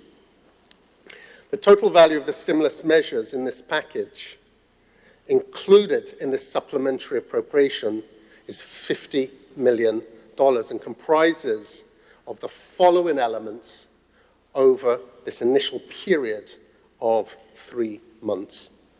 So the first is $20 million of support in payroll and income support. And this is to avoid staff layoffs, loss of livelihoods in the tourism sector. At $20 million worth of payroll support will be focused on the hoteliers, restaurants, bars, small travel agents, and income support for our transportation, our public buses, taxi drivers, tourism vendors, and other such identified hospitality-based businesses. Mr. President, with hotels closed, borders closed, no visitor arrivals, hotels having to send workers home during this emergency period, we cannot allow our workers to be sent home and not receive any income. So the purpose of this payroll support is to provide supplement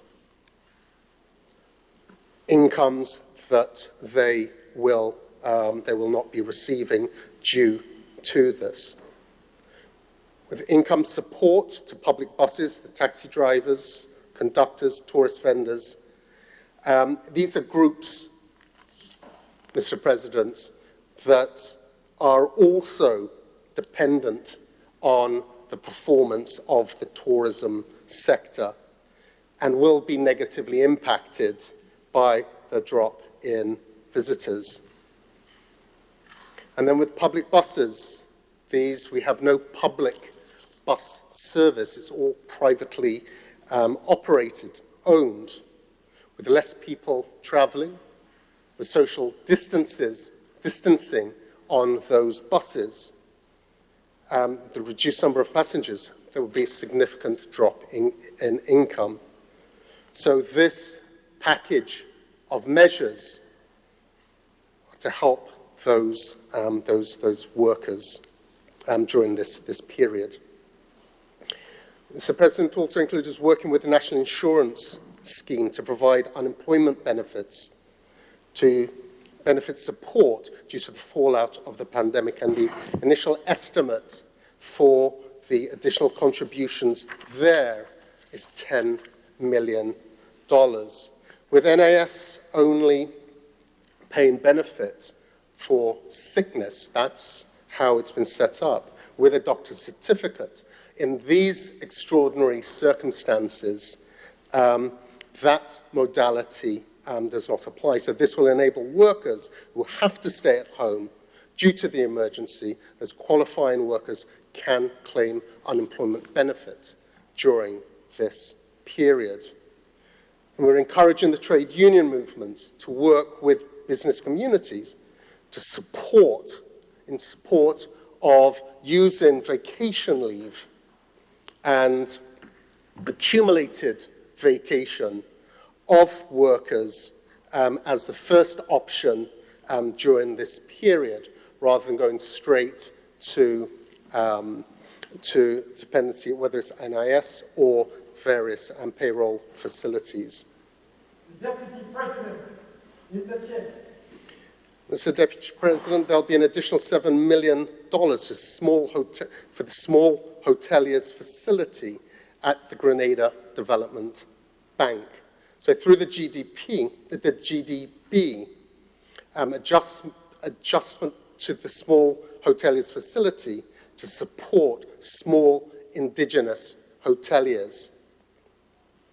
And this by injecting an additional $7 million into that facility, with a reduction in interest rates from 3.5% as it currently stands down to 2%.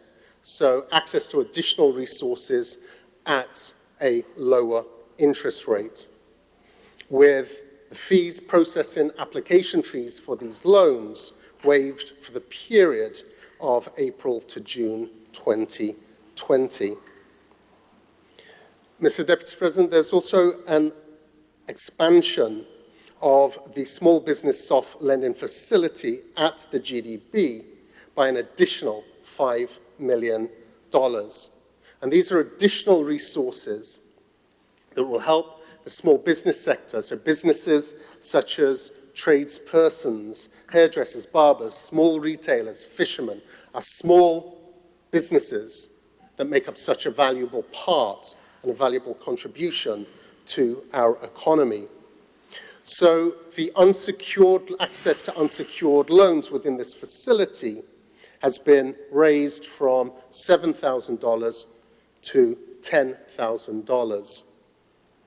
And then for secured loans, the order of magnitude increased from loans of up to $25,000 increased to $40,000, and a reduction in the interest rate of those loans from 6 to 3%. So, Mr. Deputy President, this is providing a vital piece of support for our small businesses that, as I said, an important part of our economy and an important generator of jobs. 30% reduction in electricity rates over 3-month period. And that is a subsidy valued at $3 million for that 3-month period in the first instance to all consumers with a few exceptions for companies who are already receiving special concessionary arrangements. And the modality of this subsidy is currently being worked out as a matter of priority with Grenlec. And this, Mr. Deputy President, is to counter the burden all households, all businesses have with the high cost of electricity. So the support that is provided here will provide important relief there. And this government continues to be committed through its actions in the liberalization of the electricity section, some of the difficult decisions that we've made in that area, breaking the monopoly that existed on our energy sector and removing that yoke that has been around the necks of Grenadians for so many years. So vital support there to all households and businesses. 5 million support for other severely impacted groups, and this will include our farming communities with increases in farm labor support programs so that we can start boosting our agricultural output nationwide as we start pushing this whole area, necessity for us to strengthen our food security, especially in these times.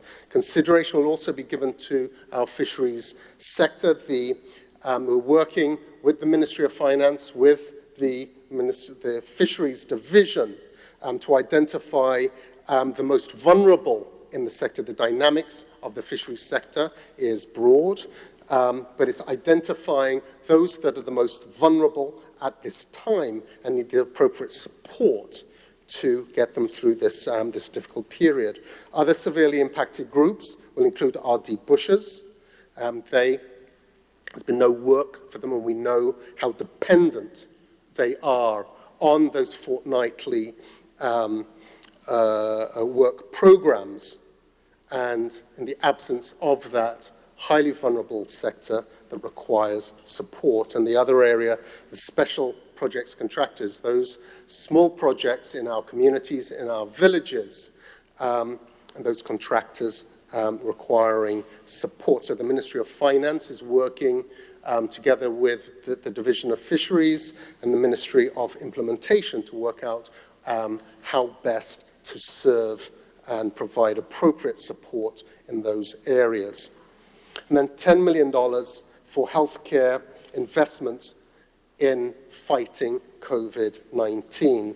This $10 million allocation to the Ministry of Health is for testing materials,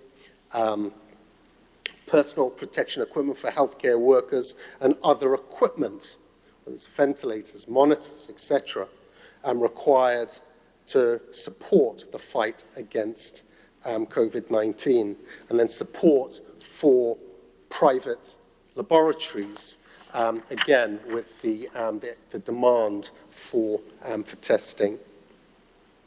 And then the placing of price controls lists and the expansion of the focus on preventing price gouging on essential products such as hand sanitizers, bleach, hydrogen peroxide, hand soaps.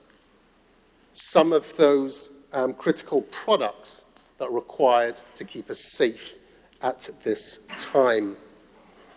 And Mr. Deputy President, financial institutions have also agreed in principle to provide a moratorium on principal and interest payments to their clients on condition for a 3-month period in question. So again, this will bring relief.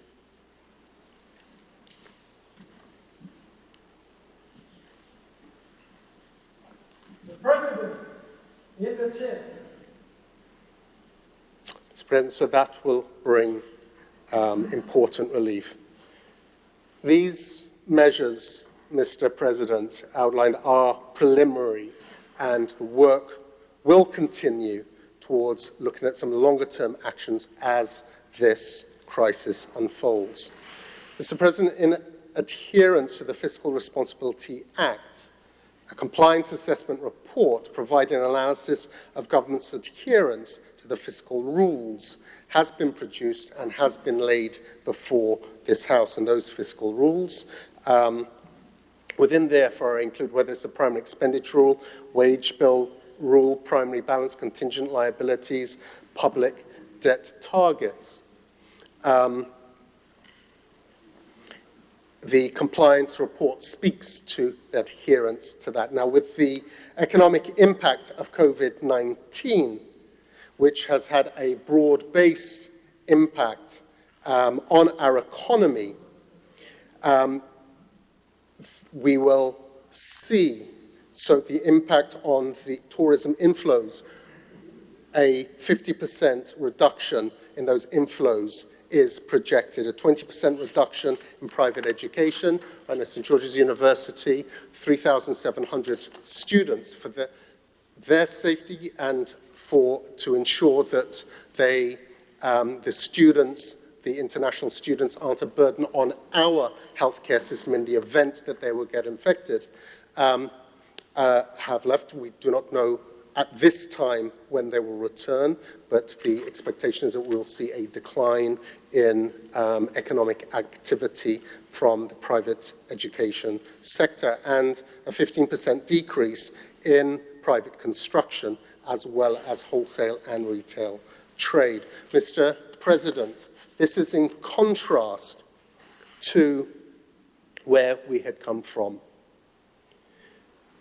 From 2013 through to the point just before the pandemic broke out, where we had made significant progress in transforming our economy from where we were, with 7 years of consecutive economic growth, one of the fastest growing economies within the region, a reduction in our debt to GDP ratio from 108% down to 57.3% in 2019, significant drop in the unemployment rate from over 40% to 15.9% at the end of last year, and 5 years of consecutive surpluses.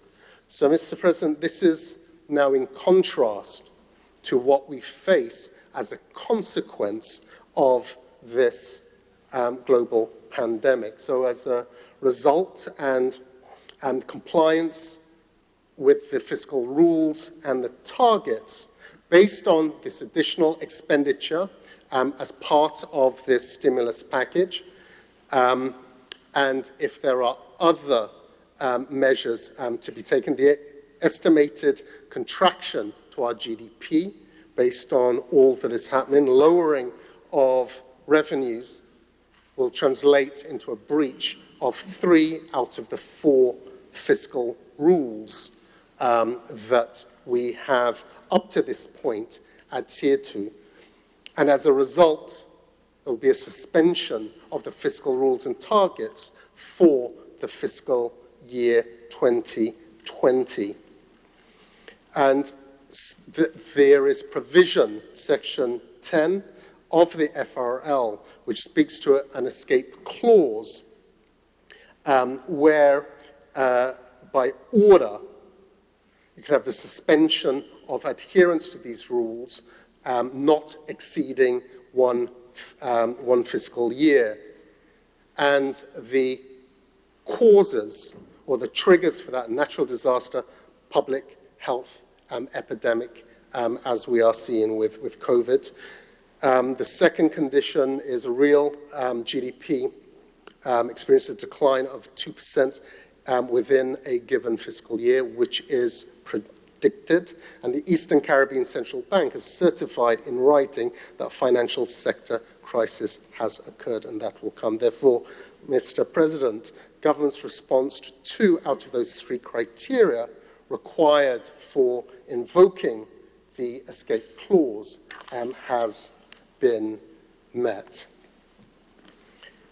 Mr. President, as I conclude, with the initial stimulus package that is being presented here, we recognize, this government recognizes our responsibility to protecting our people at all cost.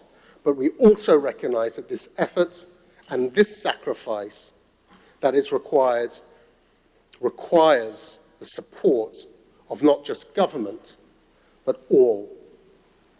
We recognize that we cannot support everyone.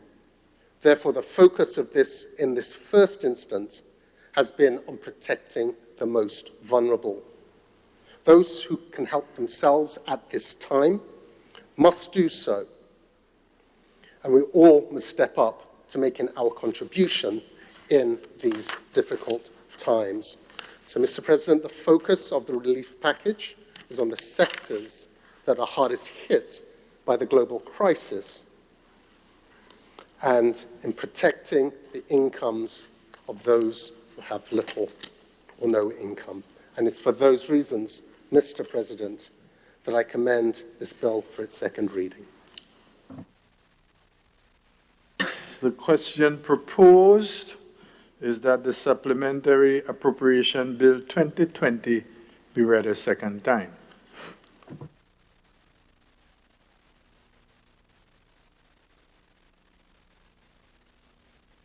Honorable Christopher Diali, are you indicating you need the floor? Mr. President, thank you very much. Mr. President, as I rise to give my support to this bill, I preface my support by saying that I think it's not enough. And I'm going to give my reasons for that and contextualize my what I want to say in terms of what the Leader of Government Business have said. I hear the Leader of Government Business talk about the vulnerable, but I believe this economic package is about people. And if you put people at the forefront and the focus, whether they're self-employed or whether they are people who are employed in the traditional sense, it is about people and people first. That is what this economic stimulus package, in my mind, is about. So I cannot support 50 million in that sense, and so I lend limited support. I would have liked to see this stimulus package be 100 million. And if we have to value the FRL, and we're evaluating, as you say, 3 sections of the FRL which deals with the areas of primary balance, wage bill, and primary expenditure less capital grants, and of course, the only one we're going to be in conformity with is the PPP one, and of course, public debt. And Mr. President, I don't think the financing is an issue of the 100 million, because we will have opportunities to suspend debt payments, as some of our agreements will say in a pandemic situation. The government have indicated that they will move monies from the expected PSIP program and divert some of those funds to help in this promotion. And I'm also aware that the IMF or the World Bank have indicated that there are billions of dollars are put aside to support health and economic situations in these countries that we have access to and can apply for. So I am of the view that $50 million is not sufficient. $100 million at least should have come to this Parliament for approval. Why? Mr. President, let me give some context. The IMF in its latest projections say that we're going to experience a global recession, a global contraction of economies by 5.2%. And for regional economies in the Caribbean, we expect that to be, 5.2%. And our own local prediction, based on the reports that I have submitted, is about 20%. But of course, we expect a recovery in 2021 and 2022, and we have also projected that here based on what have been given to us. And we can talk about the recovery process later, because I believe the recovery process, as we look at the effects of the pandemic now, and I want to separate the public health issues from the economic issues, because the public health issue of the $10 million that is being proposed in the bill, I have no difficulty with that aspect of it at all. And we probably may need more or need less based on how we manage going forward.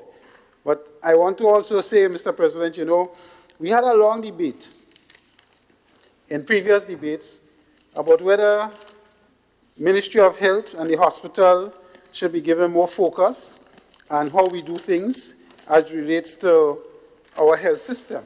And this government have gotten a lot of flack, and governments before this, about how we manage our health system. None of us expected a public health crisis that we're seeing today. And none of us expected this particular little virus to bring in such sharp focus what public health is about and the importance. You hear about public health. I mean, I can admit, you have been hearing about public health, but you never understood how important it is to have the necessary people in public health and what they do, and the importance of what they do. I mean, the first time I hear about a respiratory therapist was, no, I never knew you had people like that. Because when you hear about ventilator and management and administration of ventilator issues, you need these kind of people. I never knew there were qualifications like that. But I say that to say, Mr. President, that it brings into sharp focus what public health is and what public health can do, and if we don't manage it properly, the impact of that on the economics. And some of us would have never understood this without this virus coming and showing us and amplifying the necessity to pay attention to that particular aspect of the health system and what we do there. And I'm going to come to the new normal in a little while, Mr. President, and why I think 50 million is just not cutting it. We have a situation, Mr. President, in my thinking, and based on what we have read so far, none of the experts, none, whether on the economic side or on the health side, know what this thing is going to be, where we're going to be, and how it's going to pan out. When they look at the history of all the major public health issues, from SARS, from Ebola to H1N1, everyone had the experts are saying there is no pandemic, when you look at these historically and its impact, as this COVID-19 pandemic is proving to be. So there is no historical information that we could use to say that this is how we expect this to unfold. So in totally new waters, and on the economic side as well. So in my layman's thinking, if I'm going to this parliament for money, I want on the high side, not on the low side. And I hear the leader of government business say this is initial, and I hear that. But I think the initial should be on the high side. We should err on the high side rather than the low side. It will mean, to me, Mr. President, that if we have this thing protracted beyond June, July, and we go into August and September, we may have to come back to the House for more support. And I think we could have avoided that. And why I'm going to say that, and I believe it's going to be protracted, Mr. Leader of Government Business, through you, Mr. President, we are an economy that is heavily based on tourism. without a doubt, and services, education services in particular. And we know that the education service contributes 20 to 25% of our GDP. If we were to look at that, and the 3,000 students that left, I don't believe that that facility will be back up to normal until sometime next year. And I'm saying that from the position that if the United States and New York is the epicenter of this, and they're trying to flatten the curve, and they're having difficulty flattening, I don't see us opening our borders to Americans coming into our country with a possibility that we could say they're certified negative and they pose no risk.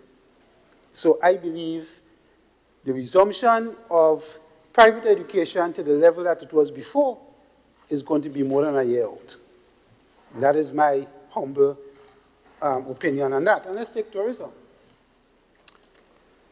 Most of the pundits are saying that the tourist industry will come back, but it's going to come back very slowly. So if our support of 20 million for tourism-related, direct tourism-related businesses and those related to it, our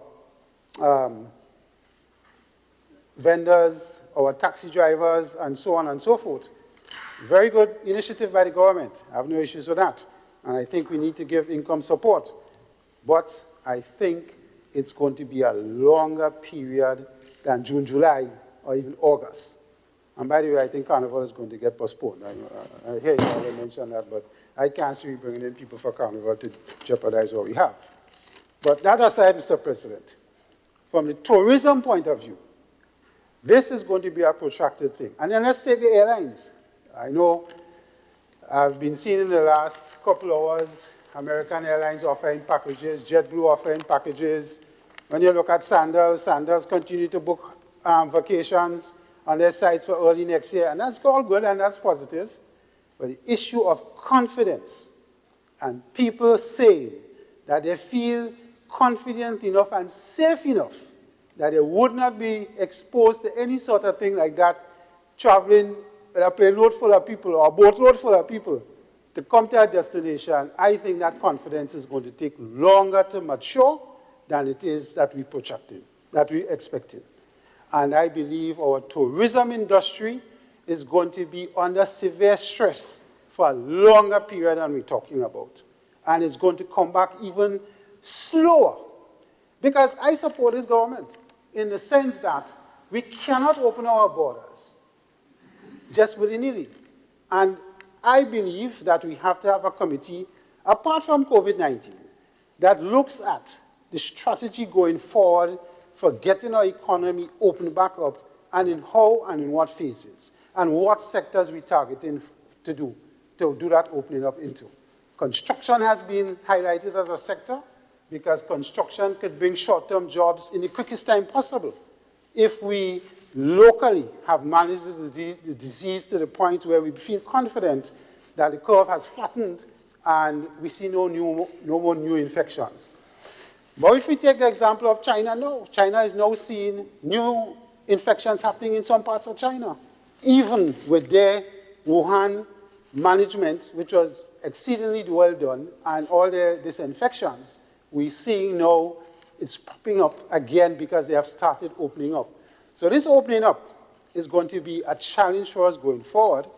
And I want to suggest, I know my colleague Senator spoke about it earlier, that we must have a committee set up, wide enough committee, labor, private sector, government, NGOs, to discuss how we open back up, first internally, regionally, and then otherwise. And that has to be highly managed. And if we take that into account, Mr. President, July, August, it ain't happening.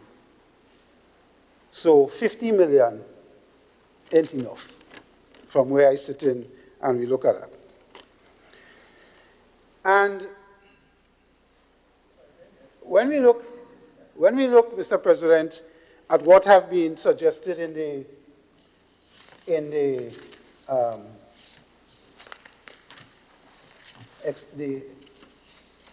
50 million and the detail, I'm looking for it, can't find it. I want to just say that the income support to the tourism sector is great.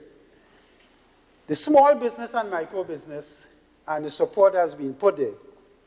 There is some concern from us in the private sector that it is more a loan situation and you have to have certain criteria, both secured and unsecured, to access. And the reason I'm raising that is a lot of us in the micro and small business don't really keep good books and accounts. So when you come to GDB and GDB asks you, well, show me what you have been doing for the last 9 months or a year, some of us can't see. And they will have no access to these funds. So we need to be careful when we put these funds there, how we allow access to the funds. And the access must be not strictly based on a loan type secured or unsecured arrangement, but whether or not some portion of this must be grant for income support for these rural businesses who have 3 employees making a pepper sauce business, and you have 2, the owner and 2, doing this kitchen business, and these 2 people have to go home because they can't sell the pepper sauce now to the hotels or anywhere else, so they need income support for these 2 people that's going home that may have 2 and 3 children and a senior person living with them, and they cannot afford not to have money to buy milk and medication and buy food. So this money that we put in with GDB and so on for small and micro and the fishermen and the hairdressers, we need to understand what is the reality on the ground. And GDB and them supposed to know that, the NGO community is supposed to know that. So I am suggesting, Mr. Chairman, humbly, that putting the money there is good, but we need to understand that a portion of that must be grant for income support, not necessarily business survivability, because there's a different conversation, and we might have to remodel that differently, because there's a new normal that's going to come. The new normal after the financial crisis was a different thing. The new normal after 9/11 was security in all the airports changed. There's a new normal coming with COVID, and the new normal is going to be around how we market and how we do business digitally and on that e-commerce platform. Our central bank and our governor of the central bank must have had real foresight in deciding to digitize and go the route that he is going with the central bank with our monies in the region. That is now going to prove to be an excellent decision because we are way ahead in terms of the region of moving into a digital currency and being able to pay seamlessly on the digital platform. Of course, we know the drawbacks with security and so on.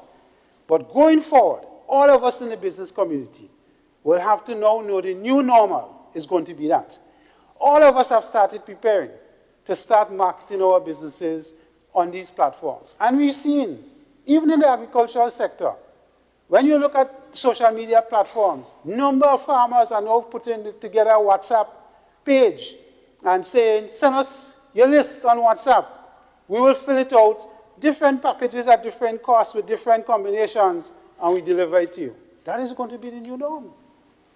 We no longer have to go by the side of the road and sell as a vendor and a farmer. The fisher folk will be doing the same thing. That is going to be the new norm. Everybody is going to get on that digital platform. So COVID-19 is going to change how we do business and how we operate and how we pay. And for my colleague, friend, and senator on the other side, and leader of government business, IRD just launched and we did their digital platform. Well, I am happy that it's back. And I know my friend from Ministerial Finance is here. But there's still a lot that is not on the platform. So, for example, the latest data is 2018. I can't see my taxes for 2019 and 2020. I know it's a work in progress, but we have to get there faster, not slower. Faster, Mr. President. 2 hours in line to pay my license yesterday. Thank you. We cannot, Mr. President, continue like that. And COVID-19 is going to change that, you know. I've always been complaining in this Senate, this upper house, that I don't understand why the Gazette have to be coming in this physical form, especially for businesses like us. Some things must be printed, yes, because of the law in the Gazetting and so on. But why must citizens pay to get a big copy of the laws and everything print it, when I could get it digitally and pay a subscription for that. I don't understand that. And it's done digitally at the government printery. And that's the kind of things that frustrates us in this thing. But COVID-19 is going to change that, I believe. You know, Mr. President, I heard my colleague talk about livelihoods and life. That's me? Good. So I would not...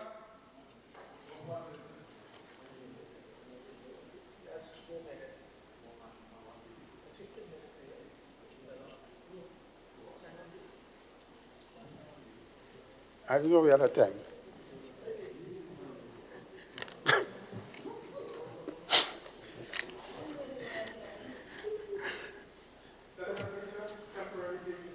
Thank you, Mr. President.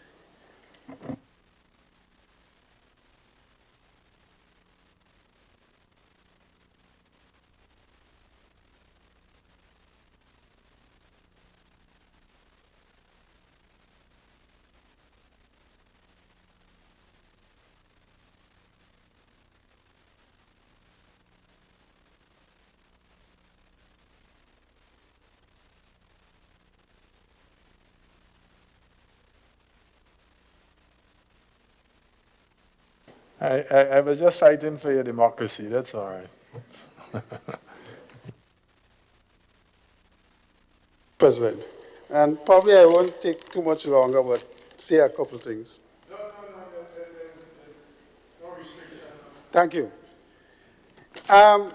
To continue my line of thought. Except that some senators we should be reminded that it's Friday. Yes. Yes.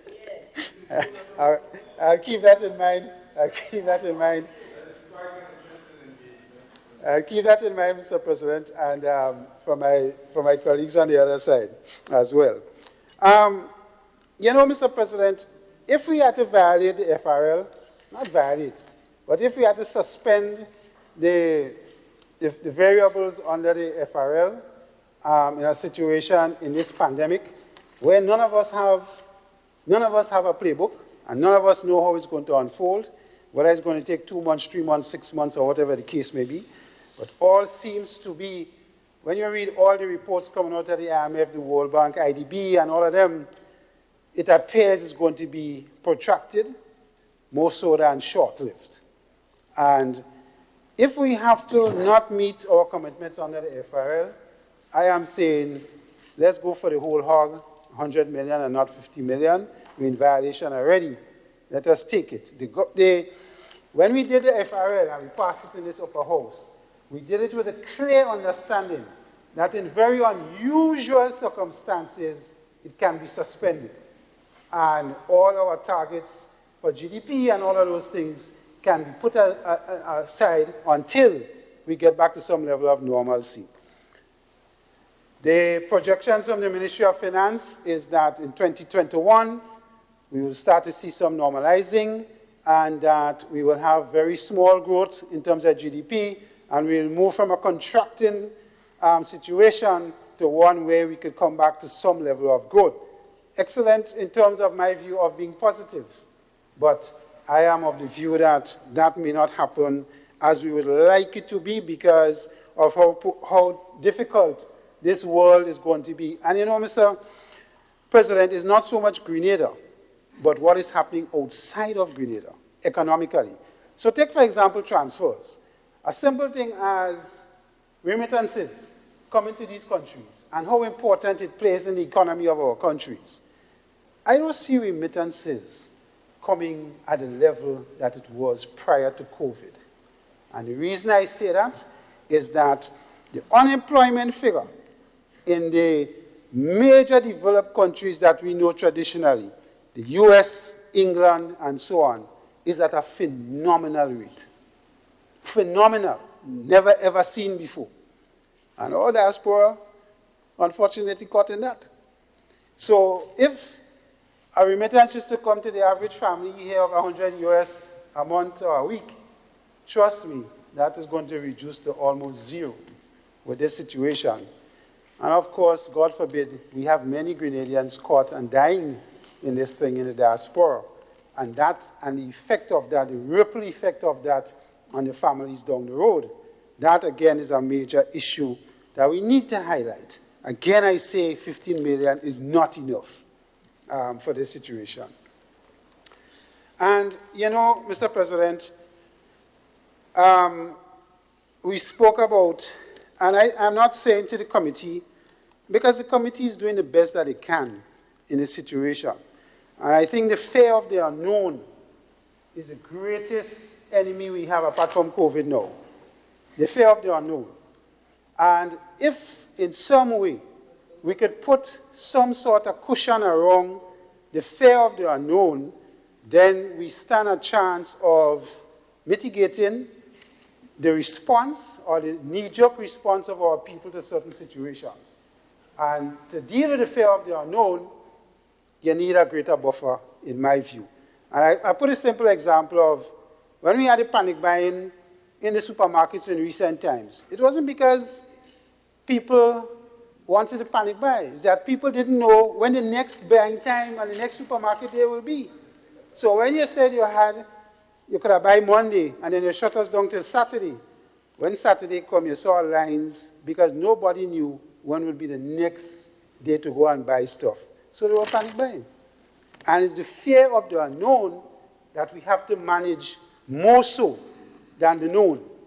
And that is why I say, when I talk about this package, we must take an err on the higher side than on the lower side, so that we reduce the possibility of the unknown and try to mitigate it, so that people know in their minds that if they get an income support, it's not going to dry up in 2 months or 3 months. It could be longer than that. And, you know, Mr. President, I recently had a conversation with a supermarket person that said he runs 3 shifts in a supermarket. With COVID, 1 shift goes automatically because less buying power, less people to buy. So we have 1 shift of employees gone home, and we have to give income support to that shift. So how do we do it in this limited, and what we have proposed here, the details here, 20 million for tourism, 5 million for, I know at one time we had proposed 10 million to go with NIS to help for other business and income support. I'm not seeing that here. The leader of government business probably could correct me if that is so. But even though we said we want to put 10 million in NIS, I think we should triple that. It should be 30 million to NIS for income support for business people and for rural people and so on who are registered with NIS that come to NIS and apply for support, for income support, and at whatever level we give it. So, Mr. President, I welcome the 50 million. But I believe we are making a mistake in the sense that we have not asked for more. And I believe we could finance the more, as I said before. And I think the least we should come to this House for is 100 million. I know we passed it in the other place, unfortunately. Because, you know, they don't have people at this level to discuss that thing at the other place. But, so, I think it should be 100 million. And I know my friend in the upper house, the upper section, will probably support me because it has to support the worker. And I said it initially, this is about people. This is about our people. And that has to be the focus. On the public health side, excellent job, and it's about people.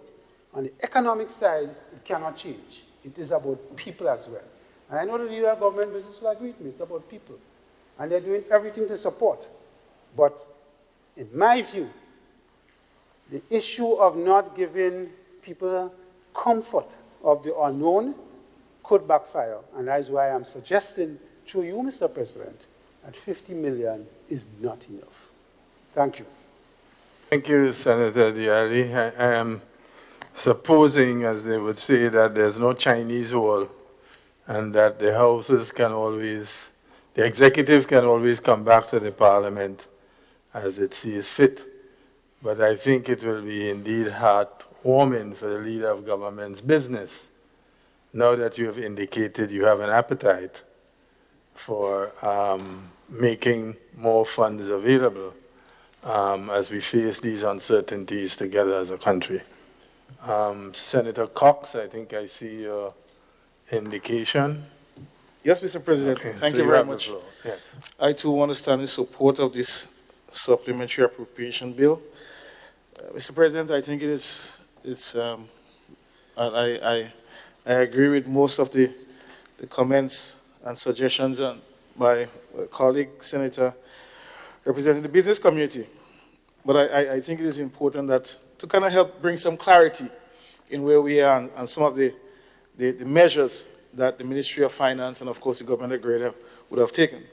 And I think just to even correct the leader of government business, I think the initial measure that was put forward by the Ministry of Finance and, of course, the government of Grenada was $2 million. 2 million EC dollars first was the first measure. And the same utterances were echoed throughout the public about it being insufficient. And so we are at a second measure where $50 million, Mr. President, is being allocated through this bill. But I think what is most instructive, Mr. President, is the source of the $50 million. I think that is critical to highlight, that it is from a local allocation, from our local budgetary allocation. I think that is instructive, indicating the country's capacity and to put that out at this point in time. So I think that is very instructive. Also, Mr. President, in another place, the Minister for Finance did indicate two separate sources of income that is coming from the international community. I think from one source, some $17 million, and I think another, some $20 million US dollars, Mr. President. So there are other efforts that I believe that are going to be incorporated to complement the efforts that we are actually doing now. But Mr. President, I want to also make mention that how we have been approaching this is one with some measure of reservation, and because of the uncertainty, because of the same uncertainty, we are taking it step by step. And so I do not believe that the Ministry of Finance or the Minister for Finance in any way doesn't have a clear understanding that there might be more to be done going forward, which he has also indicated from public utterances. But because of that, but this is where we are going to start now. As you can see from what is been proposed, it's a surgical approach, Mr. President. It's a surgical approach targeting a particular sector initially, and then you have other areas that we can go into more, the business people, the small businesses, the incubating businesses. That support, I believe, will have to come. But as I said, we are dealing with the sector that is initially impacted, which has to do within the hospitality area. So, Mr. President, I wanted to highlight that. And one of the things also, Mr. President, as the word stimulus indicate, that it must create some level of reaction. And I think even not just from its implementation, but also from its announcement. And nobody cannot deny the fact that the announcement of this stimulus package didn't create that effect. So I think that also must be recognized, and commend the Ministry of Finance for creating such a stimulus package to create that response. Mr. President, I want to make mention of something important that Senator Dialli touched on. It had to do with the issue of the panic response from persons. I think there are two critical things that contributed to that. Yes, in terms of persons not knowing when is the next shopping day, and I give the reasons for that. And the second thing is that, Mr. President, when persons, everybody is home now, when persons put the television on, all they're seeing is dead toll. There is this little pane on the side of the TV, and 700 today, 500 yesterday. So, President, anybody is going to get scared seeing that. So I think that in itself had a significant impact on the psyche of our people here in Grenada, seeing that, hearing, and seeing even our own citizens in the diaspora succumbing to this virus. But Mr. President, just to explain further, One of the critical challenges where the COVID committee had to take a decision with the advice of the surveillance team, the epidemiology team, in not making certain information public is because of certain strategic actions on the ground in terms of what they wanted to do, so they could not have disclosed certain things at that point in time because they wanted to achieve a certain level of engagement with persons on the ground. So I think that created a little bit of uncertainty. But as I say, it's a bit of give and take, and it was a little bit of risk, but it was necessary, as we can see now, the dividends in terms of where we are. And just recently I received a message indicating now that we have seven person who have been cleared from COVID after receiving tests twice. So, Mr. President, we're moving forward speedily. I think one of the things that is most instructive I want to make mention, and given my agriculture background, I think I'll use an agriculture analogy in this regard, and it has to do with the recovery process. Mr. President, when you have a pasture that is overgrazed and is overgrazed over a short period of time, oftentimes it takes twice as much time for that pasture to recover. But what is most important to also know that when that pasture starts to come back, that grass alone are growing. Sometimes all sorts of undesirable weeds and parasites grow it as well. So one of the challenges that we are going to have as a country is that through a recovery process, we may have to work on other things apart from what was damaged on the way to the erosion of the economy. So that's something that we have to pay attention to. So, Mr. President, we've heard all sorts of utterances as to what some of those issues may be, but I reserve that for private deliberation, not in the House at this point in time. So, Mr. President, with these few remarks, I just wanted to bring some clarity, especially for the public to understand that not just because that we announced $50,000, that is just a closed measure, $50 million, sorry, that is a closed measure, and that is where we are. But what we have been able to do is to approach this response in a phased approach, and that is what we are doing from the economic side. We are looking at it with a phased approach to ensure that we bring some comfort to persons as we try to get the Grenadian economy back to where it was previous to this virus, Mr. President. Mr. President, with these few words, I commend my full support to this appropriation bill. Thank you very much. Thank you, Senator Cox. Senator Redhead, you have the floor.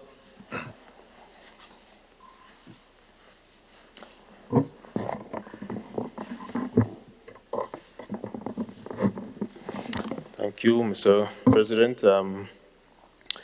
I would like to begin my presentation, Mr. President, by paying homage and appreciation to our nurses, our doctors, and our men and women in uniform. Because it's important, Mr. President, that they get the commendation that they need during this period. Mr. President, also essential workers, cooks, garbage collectors, dock workers, farmers, fishermen, workers, Mr. President, who are providing care to the vulnerable at their home and homes during this time, Mr. President. We want to pay homage to them. The list can go on. We thank each and every one of them, Mr. President, for their service during this period. It is not easy, Mr. President. It is a difficult situation that we are facing, and they are working tirelessly around the clock.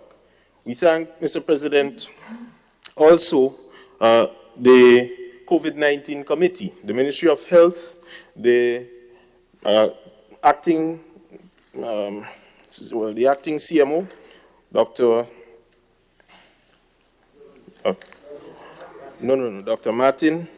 We thank the coordinator, Dr. George Mitchell, the COVID-19 coordinator, Dr. George Mitchell, the Commissioner of Police, Mr. President, our epidemiologist. We thank them, Mr. President, dearly for their service.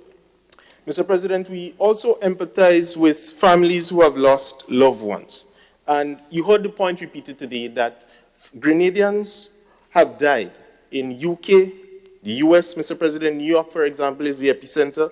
That is true. Some at least the latest figures suggest some over 40 or close to 50 Grenadians have died in the diaspora as a result, Mr. President, of COVID-19. And you could imagine families having to deal with protecting their loved ones from the pandemic itself, and on another hand, having to deal with burying their loved ones. It is a difficult situation, and we want to say that we empathize with them, and we know it's very struggling. I myself, I have families in New York, Quebec, UK, and we are very concerned, Mr. President, as to their safety, but we continue to send prayers, we continue to share information, and we continue to hope for the best. Mr. President, we also thank countries who have assisted Grenada, namely China, Venezuela, Cuba. Cuba, for example, as you have mentioned, Mr. President, in your opening, is providing tremendous, Mr. President, medical internationalism. And being a great-grandson of a Cuban on my mother's side, I want to say to the Cuban nurses and doctors, thank you very much from the bottom of my heart for the assistance that they are giving to Grenada. We appreciate it dearly, and it will go a long way, Mr. President, in helping to stem the tide of the pandemic, the global pandemic, COVID-19. Mr. President, to countries who have offered assistance, namely, Mr. President, St. Vincent and the Grenadines. We thank them for the gesture, and that's what we must do diplomatically. And we understand, Mr. President, that, look, you wouldn't always get it right. I don't know that the comments were being directed as an instruction. However, Mr. President, it was more an offer and a gesture. And I believe what really should happen is to see how we can discuss for the people of Petit Martinique and with the people of St. Vincent and the Grenadines, some sort of trade agreement in the future. Mr. President, these are things we must be doing post-COVID-19. In addition to congratulating the Cuban doctors, Mr. President, the region, I believe, can learn of the knowledge and the expertise of the Cuban people and begin to assert or put them, Mr. President, in a position. It's not just enough, I heard that this morning, it's not just enough just to call for the embargo to be lifted and so on. It must be more than that. And this has nothing to do with the ideological standing of Cuba, but everything to do, Mr. President, with the health and the quality of the health, especially in public health, that they are providing. And I believe, Mr. President, as we emerge from COVID-19, that is the type of thinking that the region must have going forward.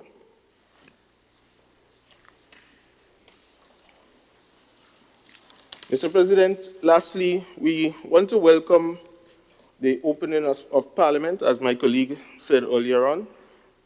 During this period, Mr. President, as we know, the gravity of this disease is far beyond just the health crisis. It is far beyond the economic, the social, and the long-lasting impacts that it can have. We understand that. So the need, Mr. President, for the Parliament to meet is very essential and important. Mr. President, I would like to take the opportunity as well to congratulate the new leader of the opposition, Mr. Tobias Clement, and we wish him all the best. Mr. President, in just 3 weeks, we have seen the Grenadian economy turn to a point of almost devastation. Now, it is not due, Mr. President, to government's doing. I'm not coming here to say that. We all understand the magnitude and extent or impact that COVID-19 had. We have to take into consideration, Mr. President, and I just want to say I agree with the member, the representative from the private sector, and I'm going to get to those points just now in terms of explaining why the stimulus package is insufficient at this time. Now, Mr. President, let us get an appreciation as to what occurred. SGU closed its doors. SGU, Mr. President, accounts for about 600 workers in the workforce, in the labor force, and SGU generally accounts for close to 23% of the GDP. And they're pulling out in that sense as a result of COVID. It will have a significant impact on the situation going forward. Mr. President, the question of the collapse of the tourism sector, again, not just looking at it from the standpoint that you're stopping flights and you have to stop flights and so on, but looking at the long-lasting impact that it will have. I'll get to that later. Mr. President, the closure of the hotels, the closure of the construction sites, again, we heard it mentioned from the private sector representative, the question of a reduction in our remittances coming from abroad. Mr. President, in the United States of America alone, you have a situation where close to 20 million have filed for unemployment. And Mr. President, that is a situation due to COVID. So you can understand the impact it will have. Families will not be able to get the little dollars from foreign or from abroad to be able to sustain themselves, to survive. So you see an impact in terms of that alternative source of income. So we can understand that. Mr. President, on the question of the closure of small businesses, we're talking fishermen, fisherfolk, vendors, small service providers, farmers, generally, Mr. President, they are all affected as a result of COVID. So we're looking at the gravity and impact of the situation. The slowdown, Mr. President, in our view, is going to create a debt crisis. So in my mind, and just to add to what the private sector representative was saying, we should not only do this now and then have to come back later. And in my mind, I believe we are not only going to have to be passing stimulus packages, but we are going to be looking in terms of debt restructuring again in the near future. We must keep that in mind, Mr. President, and we must begin to chart the course forward along those lines. Mr. President, the disruptions, what is taking place, is going to have far-reaching implications for our economy and our population as a whole. And, you know, I just want to go back to something that I said in 2018. The total reliance on the two-pillar economy is insufficient. We need to diversify things. Mr. President, tourism and construction are important sectors. We can agree with that. However, Mr. President, the question of their vulnerabilities to the external forces is being demonstrated here as a result of COVID-19, the global pandemic. And we must keep that in mind. Therefore, Mr. President, in our view, things have to change.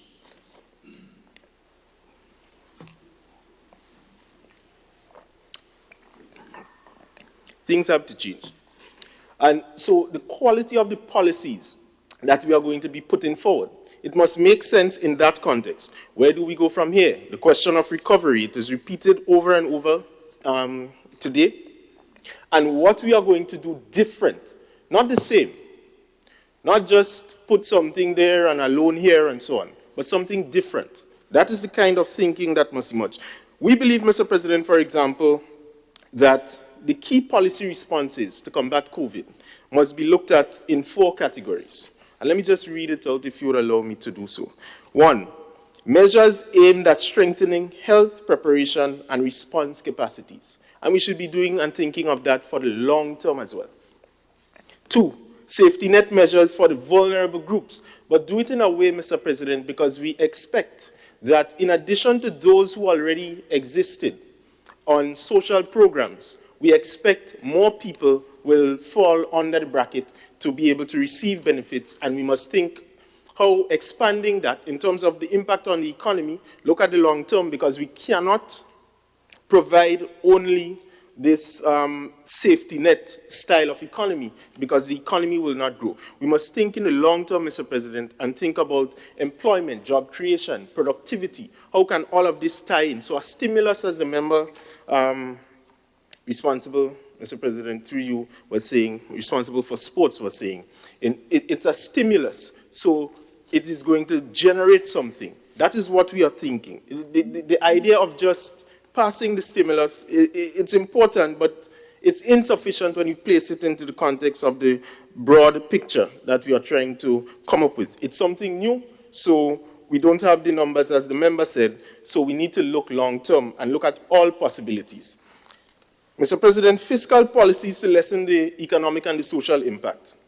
And I heard the leader of government business saying that NIS will provide XYZ, XYZ, XYZ. The point is, Mr. President, we have the power in Parliament to amend laws to be able to suit that interest. And if it is that NIS only gives certain types of benefits, then we need to look at how we can amend laws to facilitate this during this pandemic. As, again, it requires a new type of thinking, not a old way of doing business. And we must put these things forward, Mr. President. So in future, if we're coming back to the Senate or other sittings, what we are doing is not just coming just to get appropriation and additional sums, but we're coming with sweeping measures of packages as well, in addition to coming for the funds. Mr. President, when we compare policy responses globally to COVID-19, we find a trend. And just allow me to read quickly the trends. Packages to protect people and jobs. That is, most countries are doing that, and we are seeing it here demonstrated today. Stimulus packages to promote recovery. Measures to support businesses so that they don't close, they don't fall under.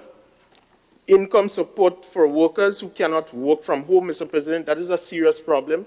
So on one hand, you have to be saying, we're going to give you payroll support, but on the other hand, Mr. President, you're not working. The productive capacity of the business is not functioning. That sort of thing. And Mr. President, unemployment benefits, targeted social assistance, as was mentioned earlier. So you have to look at the thing in a long-term way, and not just for now. So I am not too satisfied with the amount appropriated as well. I don't think it is sufficient. Before, Mr. President, I get into the numbers of the stimulus package, I just wanted to compare, and the member did so in terms of saying the 50 million is not enough, we need about 100 million, at least as a start. Jamaica announced a $25 billion stimulus, equivalent to about 497 million EC dollars. St. Kitts and Nevis, Mr. President, they announced a stimulus package, $120 million. Barbados, Mr. President, 200 million Bajan dollars, in addition to other sweeping measures, that is equivalent to 270 million EC. Mr. President, Trinidad and Tobago, 1 billion, in the first instance, equivalent to about 400 million EC. In other words, Mr. President, the magnitude and the extent of the impact of COVID-19 goes just beyond $50 million when you look at how the impact is being felt. All sectors, and we don't expect the government to provide for all sectors, but in terms of generating that recovery, stimulus packages do that, and the 50 million may not be enough. So, in trying to get, Mr. President, to what was allocated or trying to explain it rather, what was allocated in the proposed supplementary estimates, I want to speak on a few areas. I'm not certain I'm going to touch on all, but let's see how it goes.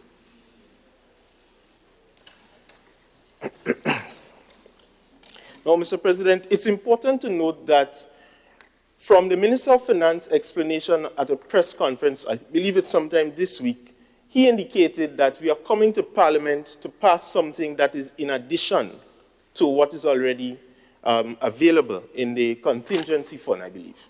That was his words. The point is,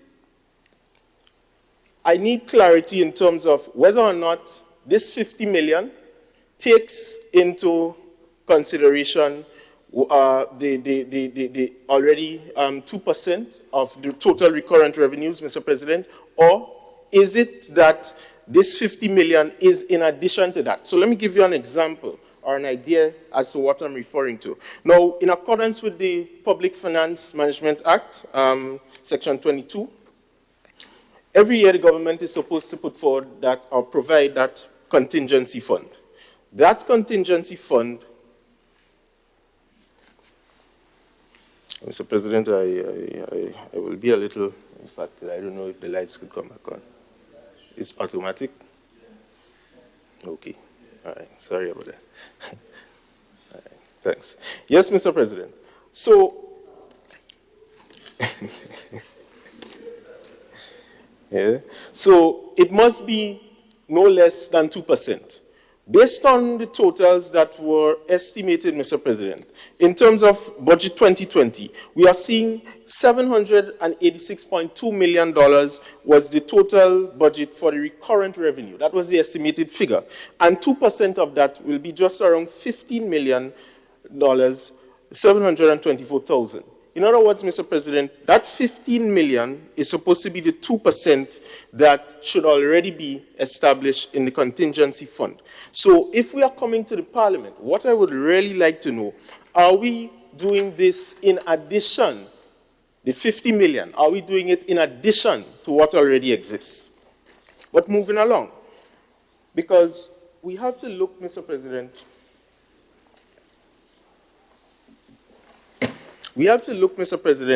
as to what this stimulus package will really provide. And let's begin with the payroll assistance. I heard the leader of government business explain it. Again, just like the private sector, we are happy that workers are going to be getting benefit. It's important.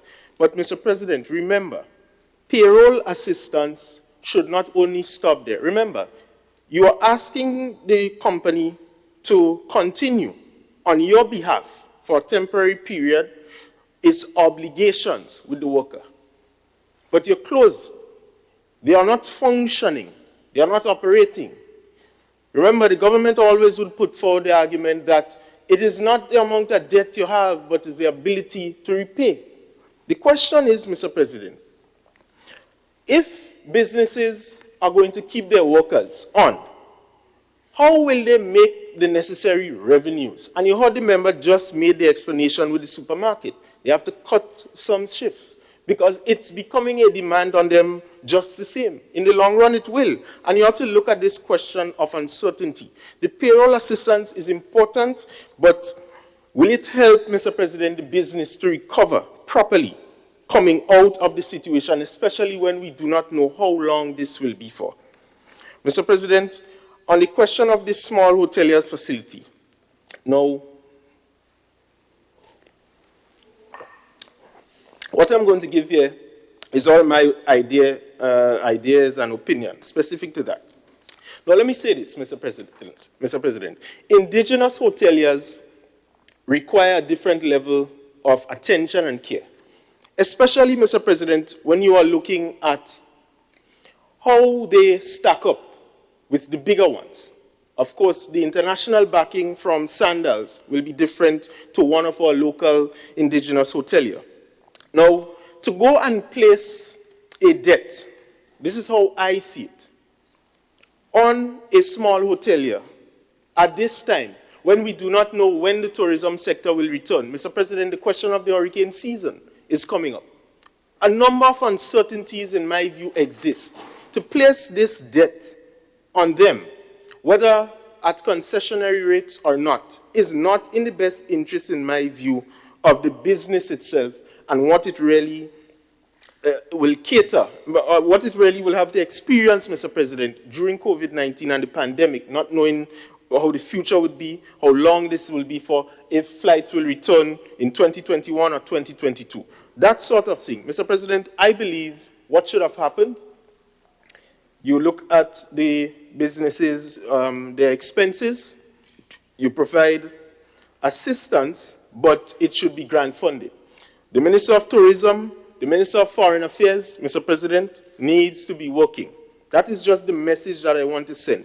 They should be engaging these small hoteliers in a serious way, the Ministry of Finances as well, putting them sit down and plan on a program, as opposed to just announcing that. $7 million, Mr. President, they said in the first instance. Now, that is insufficient, in my view, to the magnitude that they face. Again, I'm saying that. I have a problem with that. The third area, Mr. President, small business soft lending facility. Again, I hope that we will see proper checks and balances during this, during the disbursement of whatever funds is going to the barbers and so on. They need it, Mr. President, but remember, it must not go to leisure. We hope that we're not going to hear people using the funds to go and party or build things and so on. We hope that proper management is being put in place to at least ensure that how these businesses utilize the funds is in a way that will help to make them rebound and keep their businesses afloat, Mr. President, at least for a sufficient time. Again, we do not know how long the impacts will be felt. Mr. President, the fourth area. But before I go there, Mr. President, let me just make this point with the small business. I think that government should have looked carefully in terms of who they are giving that now. For example, small manufacturers. We spoke earlier on about the masks, right? We know people are producing hand sanitizers as well. These are plans and strategies, Mr. President, that you could use to help to improve employment, Mr. President, and productivity. So, for example, Mr. President, we should be able to say that we're giving them X amount to increase production, so much so that we can begin to export to other countries, neighboring islands, hand sanitizers, masks, that sort of thing, if they need it. That is the kind of thinking you would want to see with a stimulus in order to build recovery, right? So just putting it into a barber shop and so on, because Mr. President, I can't wait for the things to lift. I need to go and take a proper shave, etc. So as this thing over, I'm going to be heading to the barber shop. They are going to recuperate. They will. Remember, they are not using electricity, they are not using other things at this moment. So to say that you're providing assistance to them, is it going to be in a way that you want to bolster their revenues, or you're just providing it because they asked for it, the hairdressers? As this thing is over, you're going to see an increase in the demand for their services. So they are going to come back up irrespective if we give the assistance or not. So the question is, should we take these resources and place it in the productive sectors? Agro-processing, for example, Mr. President, as you heard from the private sector representative through you, Mr. President, farmers are no longer going to be going on the streets and so on. They are doing it digitally. That is the new type of thinking that is emerging post-COVID-19, or at least that we are beginning to see emerge. So we should try and capitalize on that in the initial stage, not to wait too long when we don't have an understanding and appreciation and then the world leave that already. We must look, Mr. President, at the future in terms of how we give these stimulus packages. It must make sense, in my view, as to trying to help to enable the recovery. I'm not satisfied that this will be doing that. Mr. President, when we look at the last area in Vote 20, the Ministry of Finance, $8 million is allocated, and the purpose that is outlined here, upfront payment to Greenlake. That doesn't make any sense. Now, the comments seem to be the purpose. I think that is a typo. I hope that is a typo. I hope it's not, the purpose is upfront payment to Greenlake, because that does not make any sense. And the question, Mr. President, I want to ask in relation to that. The government is saying that this will help people, this will do, etc. I agree that a stimulus package should do that. But an upfront payment to Greenlake, how is that going to help anybody? Greenlake is a multi-million-dollar company. We know that. The point about it is, Mr. President, if you're going to have $8 million and you're giving it to pay to reduce energy by 30%, you have to ask yourself this question. If you do not have an income, whether energy reduced by 10, 20, or 30%, will it affect you? What you are looking for, Mr. President, is something more concrete. A package, stimulus package, in my view, should address key areas. In my view, the government's claim that it is because people are so concerned about energy and the rates and so on, that have nothing to do with COVID. This is a stimulus package for COVID-19. It has nothing to do about the talk about energy and so on. Greenlake, for example, Mr. President, as you know, announced that it will not be putting out its disconnection officers.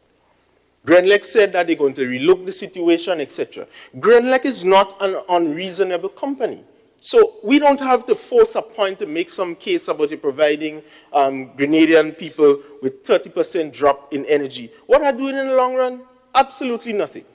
So, Mr. President, we must look, and just for 3 months, right? We must look at key ways. $8 million, Mr. President, just to do that. You're just trying to achieve, in my view, some promise that was made as a golden opportunity, and that doesn't make any sense right now. Again, right now we should ease up on the partisan politics and focus on the politics of the people, which is our business, and do the thing in a right way. Just help me a minute, Senator. The $8 million, where are you seeing this? Because I'm here. Well, Mr. President, I got the latest documents. I got the latest documents via email the night before, so unless that was not the latest document. It says here vote 20, Mr. President. The fourth part.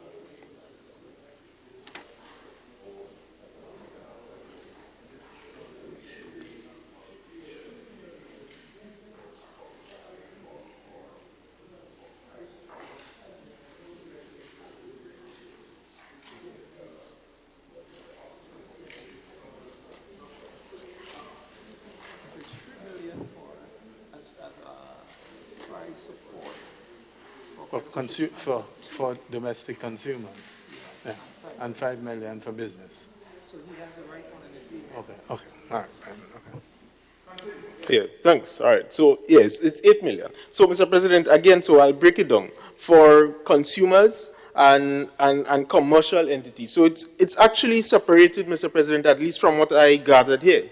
But in its totality, it was 8 million. Yeah?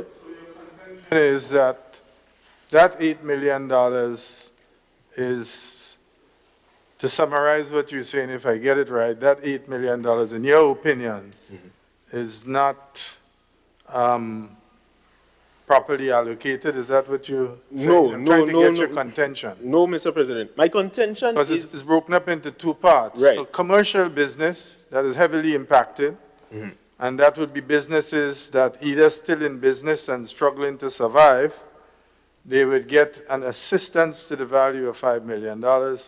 And for domestic consumers, there's a $3 million support to be paid over a 3 months period. In other words, a subsidy of your electricity consumption. What I'm trying to gather from you is your conclusion on that allocation is what?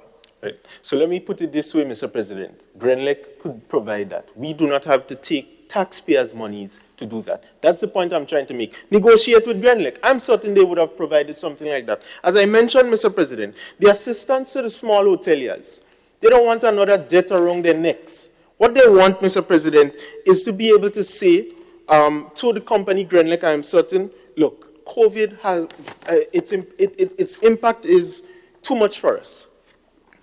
Give us a break. I am sure the hoteliers, through government's intervention, could have allowed a negotiation between the hoteliers and Grenlec. That's the point I'm making. I am saying, Mr. President, if it seems that resources are scarce and you can only afford 50 million in the initial phase, if 8 million of that is to pay for people's bill, that is not a serious enough investment into the recovery process because Grenlec can negotiate something like that. Mr. President, in addition to that, you have to look at the impact the ruling of WRB against the government of Grenada will have on us. You have to look at that. And we must be honest and open about the conversation. This kind of story, I keep hearing about that, Mr. President, in future, people are going to discuss this matter and the truth will be told. We need to stop that. This has added an additional burden on us. In other words, we are focusing on one end on a recovery period and we are already, before the impact can be quantified over a longer term period, we are already adding to the debt burden. Mr. President, we have to look at that situation as well. Again, in providing a stimulus, you must ensure that what it is doing is seriously impacting people. The government said that it cannot look after everybody. We agree with that because in no way you're going to be able to look after every sector during the recovery process. But Mr. President, at least you must ensure that the monies that you're going to be spending is going to go in a productive way to help foster the recovery that you're talking about. Again, the $8 million from taxpayers to give to Grenlec to be able to reduce the bill is not making any sense to me in relation to an economic recovery plan. Mr. President, the $10 million for health, we do not have an issue with that. I wish it was more. Because what we need to ensure, Mr. President, now, as flights may resume whenever they resume, the threat of COVID will still remain. Our airports, in my view, need to be upgraded to have its own little quarantine area. I'm not saying for a mass amount, but things where you can immediately, if you identify somebody with the body temperature in line with COVID-19, you can isolate them and begin the process of treatment, whatever it is, and so on. We heard, Mr. President, about the rapid response tests. Some airlines are engaged in doing that right now. I heard this morning that the Minister of Finance is saying that they're going to be required a certificate and so on. But that sounds like a long process. What I would say or suggest is that airlines should be doing the rapid rapid test at the point where they pick up passengers, and when they are coming into our ports, for example, we should also be doing that rapid response test. So, Mr. President, we must look at very creative ways to expand health in other parts of the country, taking into account, Mr. President, that COVID-19 have changed the way things will be done. So, for example, when you look at other countries and their responses, what you get an appreciation of is the vast difference between Grenada's health sector, and this is why we had to take these extreme measures, by the way. It was important to safeguard the people, because really and truly, we don't have the machinery, the apparatus in place to really protect if a wide-scale pandemic was to break out. We have to be able, Mr. President, to ensure that we are doing things that will protect and contain in a new and creative way. And I think, Mr. President, providing some facility at the airport, providing hoteliers with assistance to be able to isolate patients as well, Mr. President, so that they can coordinate with the health sector. This is something we must look for down in the future. Infectious diseases, Mr. President, they are prevalent, they are all over the place. Viruses, germs, etc., Mr. President, and any day a new one can emerge. So we must look beyond that. So the 10 million, we are happy, Mr. President, but we thought that it could have been more. Again, when we are looking at the stimulus package, we are not satisfied that it's going to generate the type of recovery that is necessary. I think the government should relook a model, as everyone is saying already, of including the labor unions, the Farmers Association, ordinary people, Mr. President. They must be involved in helping to craft something, not just to be all-inclusive, but craft something that is substantive to the needs that will emerge as a result of COVID-19. Mr. President, I just want to touch briefly on the issue with Carriacou and Petit Martinique as I begin to wind down. Now, I was not going to say anything on that, but I heard the minister this morning of Carriacou and Petit Martinique saying that there was not a food crisis. All right, there's rumor, don't worry with that, we'll talk kind of thing. But I have to ask her this question because it's not making any sense. If there were no food crisis, why during the period was she distributing hampers and that sort of thing to people? In other words, Mr. President, sometimes we must just be real and honest. I spoke to a Petit Martinican, Mr. President, right when the Ministry of Health team was in Petit Martinique. It was interesting to hear the comments. The people who were organized came from a particular political party, and all they did, or maybe they was instructed at least from that person's standpoint, to say things are good, things are going well, so don't worry with all the rumor you're hearing. And then, Mr. President, you see, an announcement was made on a press conference, same time, and then today, in fact, a boatload of goods is leaving to go up. The reason why it's leaving to go up is to go and replenish the stock. So the question, Mr. President, of food security, it was being, in a sense, highlighted, not as a partisan issue, but in order to save face, we know the tricks that are always established, and to protect image, etc. This kind of story came up. Mr. President, and that is the problem with the statement in relation to Petit Martinique and St. Vincent and the Grenadines. I have an issue, Mr. President, and the issue is simple, as I mentioned earlier. The Minister of Finance, I believe, or whether it's the Minister of the Honorable Peter David, Foreign Affairs, whether it's the Minister of Foreign Affairs, Mr. President, what they should be doing with St. Vincent and the Grenadines is thinking long-term. Have a trade agreement. Mr. President, after Ivan, the assistance we got from Comrade Ralph, the Prime Minister of St. Vincent and Grenadines, was tremendous. We didn't complain then. So why now? Because he is saying, if you have an issue, this is available. Do it in an organized and structured manner. We have a problem with something like that. I think that is just guilt. So, Mr. President, let us be honest during COVID-19. It's a crisis for all of us, and we can accept the fact that we must follow measures, must follow guidelines, and we must be united in the approach because it requires that type of thing post-COVID. But, Mr. President, let us remember to remain honest. So, I do not believe that the stimulus package is sufficient for the magnitude of work that will be required to recover this economy.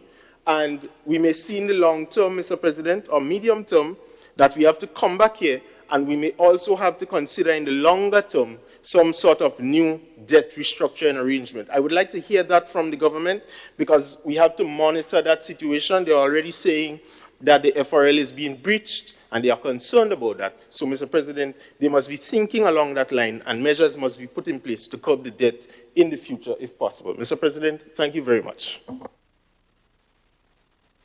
Senator Redhead. Senator Garvey, Winston Garvey. Yeah. Thank you very much, Mr. President. I was expecting to leave this house in an hour and a half time, Mr. President, not realizing that there's so much been said.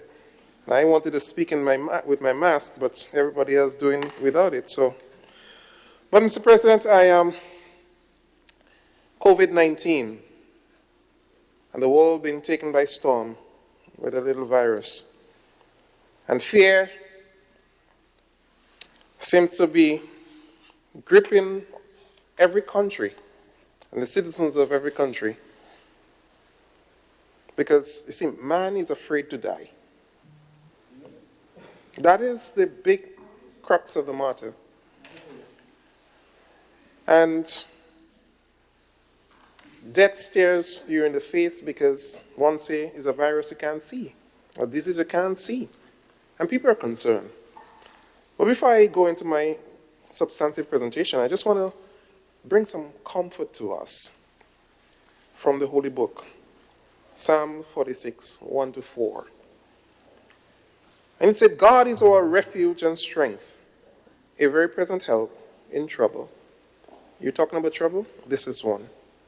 Therefore will not we fear, though the earth be removed, and though the mountains be carried into the midst of the sea, though the waters thereof roll and be troubled, though the mountains shake with the swelling thereof. There is a river, the streams whereof shall make glad the city of God, the holy place, and the tabernacle of the Most High. So in time of panic and fear, I want to remind our people, let's turn to God and turn to the Holy Scripture, the Holy Book, and find comfort to deal with the challenges that we are faced with. It is widely accepted that health care of a nation forms an enormous part of the country's economy. So the phrase that health is a nation's wealth is very real. Many people's aspirations and desires cannot be met without, one, being able to live in longer, healthier, and being happy. Against this backdrop, Mr. President, Grenada's fight against COVID-19 was primarily to protect our people, to save lives, and to ensure that we put measures in place to keep the virus out. Unfortunately, it came in. And I want to take this moment here to thank our frontline staff for being there and the proactive measures taken by by government to ensure that we close the borders and we prevent community spread. But you see, these challenging times that we are faced with, Mr. President, times which has disrupted our lives, that has caused us to make changes to what we once regarded as social norms. Shaking hands, hugging, kissing, etc. But I'm confident, Mr. President, we will defeat COVID-19. But we have to do it together. We have to work together. And the stimulus package which has been presented to this nation is to ensure that no one is left behind. We agree. The first to really get hit by this, our service industry, hospitalities. So the hotels, the guest houses, and took a major hit. And obviously the staff within those sectors have been, you want to say, laid off. COVID did that. So you want to ensure that those persons do not fall through the crack. And the stimulus package has been put in place as a first step to start to bring some form of normalcy into the lives of those persons. But let me just take us back a little, Mr. President. You see, in 2013, when this government came back into office and took that bold decision to restructure this economy and to avert this dangerous precipice that we were on, and to put measures in place to mitigate against further slide. So we had the structural adjustment program. We didn't introduce any new taxes, but we look at a number of them that were on the books 20 odd years and upgraded them. So where you were paying probably $10 for fee, we asked them to pay $25. These measures back then has created some stability in the economy and have now put us in a place to react and respond to COVID-19. Mind you, Mr. President, so many took the liberty to curse the government and talk about you want to sap out every energy from the lives of people and you introduce 30 new taxes, and which was not true. But today, we have to say, thank God that this government took the measures then to stabilize the economy and to give us that place, to bring us to that place where we can meet the needs of the most affected from COVID and the most vulnerable in our society. So when I listened to my colleague senator on the other side saying 50 million is not enough, he may be right. But what is important, and my colleague Senator Cox would have said it, Mr. President, these $50 million that we have advanced as an initial stimulus package is from local revenue, not money from outside. So yes, we have to realign and reconfigure the budget that was made and put money into areas where we can assist people to recover. It may be enough, it may not be enough. But that's the initial step towards some normalcy and to help people to deal with the challenges that they currently faced. You know, Mr. President, I am happy, and I know the rest of Grenada, mostly all of Grenada, is happy that this government is in office today. Because we have seen over the years, whenever there is a major crisis, This government is in office to deal with it. We had one in 2008, and they gave those drivers the opportunity, and they did absolutely nothing to advance the cause of the Grenadian people, but to say every time they couldn't deal with an issue, a world economic crisis. Well, as we have said, COVID is the worst that we have ever seen. But we have to find a way to take our country through. And let's look at what is being offered to date. $10 million will go towards our health recovery. And Mr. President, I am extremely happy that we're in a position to make that announcement. Let's look at what has happened so far. Senator Cox talked about procuring items or equipment to deal with the pandemic and how difficult and challenging it was. Because you do not have much money, so you buy based on, one, the size of your population, and two, your ability. But at times it said our order was too small, and we lost out. But you have to find the monies to ensure you get them. We are grateful with the help and the donation we've received from the People's Republic of China, and we want to thank them for doing that. But most importantly,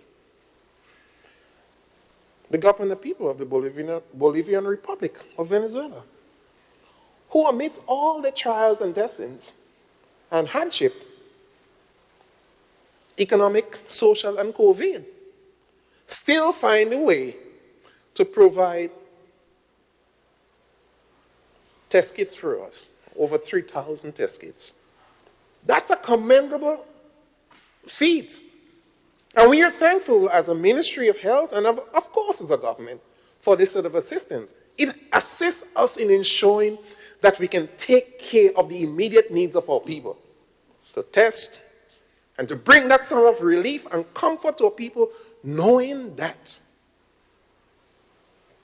the country is getting on. And as we do our testing, we can say to the people, the sacrifices that we have made initially is paying off.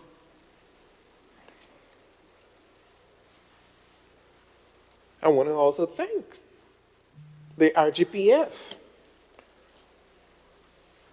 for marshalling the forces and to control in this time. Mr. President, you know, I spoke of social norms that have been disrupted because of COVID. We can't hug again, shake hands. And those things, and just basically lime and by the road and cook and so forth, we can't do that. COVID take that away. So initially, the RGPF made some arrests because people couldn't conform. Because, you know, we are easygoing people and we socialize. But with constant education and the daily briefing from the RGPF, people get to realize, hey, it's not normal times. So I want to thank the Commissioner of Police Acting, Edwin Martin, and his team for the work that they have done and is doing to ensure that the protocols have been followed. And today we are happy. Because when the Minister of Health announced that 11 cases were tested yesterday and all came back negative, and 6 of the 11 were persons who were tested positive and was of the count of 14 we've had before. And I was told that they were tested twice. And now we have updated the figures and say it's now 7 of the 14 is now COVID-free. This is commendable. And why we are not seeing... Thank you. Thank you, Mr. President. And why we have not seen community spread is because of the work the police has been doing. And I listened to, somebody sent me a voice note of a program. And I'm saying, COVID is ravaging big economies around the world. And now you're going to try to make politics with this and call this country a police state? Come on! Why don't we rise up and become macho people to deal with the present reality? The present reality, COVID knows no one. It knows no color, no creed, no political affiliation. It affects and kills. So what had to be done in this country to stem the tide is ask people to stay home. And Mr. Commissioner, thumbs up. Thumbs up for your men and women who have taken the bull by the horn and to ensure at the end of the day, our country is protected. So it's only 14. Where are we going from here? Last Sunday, during my preaching, the church still functions and we do that via Zoom. And I asked this question, probably $1 million question. What will the world look like after COVID-19? Or maybe you could bring it home. What will Grenada look like after COVID-19? We have been able to get a lot done today via technology. And again, I want to thank this government for the digitalization of the public sector and the CASIP program, and to ensure that we'll be able to utilize technology to the fullest. We are ahead of the game. Why? Because we are forward thinking. And we realize if we have to compete with the rest of the world, we have to make sure that we have the equipment and the system in place to compete. So yes, so the SPICE programs, a SPICE maths program, I can't remember the right name, but we've been able to teach our children through the system, virtually. We've been talking about this. So get the most advanced teachers in math or English and so forth, and have them in one area, teach through all the schools, virtually. COVID-19 is bringing this to fruition. Government has invested millions in a platform to teach with the tablets. And I've seen an excellent presentation by a team of excellent young people. And that's the platform you utilize right now to ensure that our people have been trained, or young people have been taught. So the point here, Mr. President, the decisions that we have made initially towards advancing technology in our schools and in the country is paying rich dividends right now. Obviously, we would like to see more. Obviously, you want to give some people more. But the package, as it is now, is 50 million. And it has to do quite a lot. I am elated, and I'm happy to be a part of a government that is forward-thinking. So, GDP has been given over $5 million to ensure that small businesses, micro and small businesses within the country can access funding to move the business forward. very wise thinking. Because, Mr. President, what we have seen now with COVID, what you build locally will be able to stand. So you have small business enterprise given opportunity to develop, expand. We have had the Agricom business proposal where farmers and little cooperatives can access money through the Ministry of Agriculture to involve in local production, agricultural production, because we concern about food safety and food security. Those are the things that we've been doing before. So what COVID has exposed to us is you build more on your local.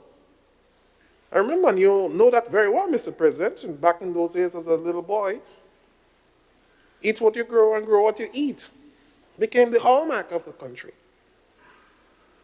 And I remember about 6 years ago, I was making a presentation.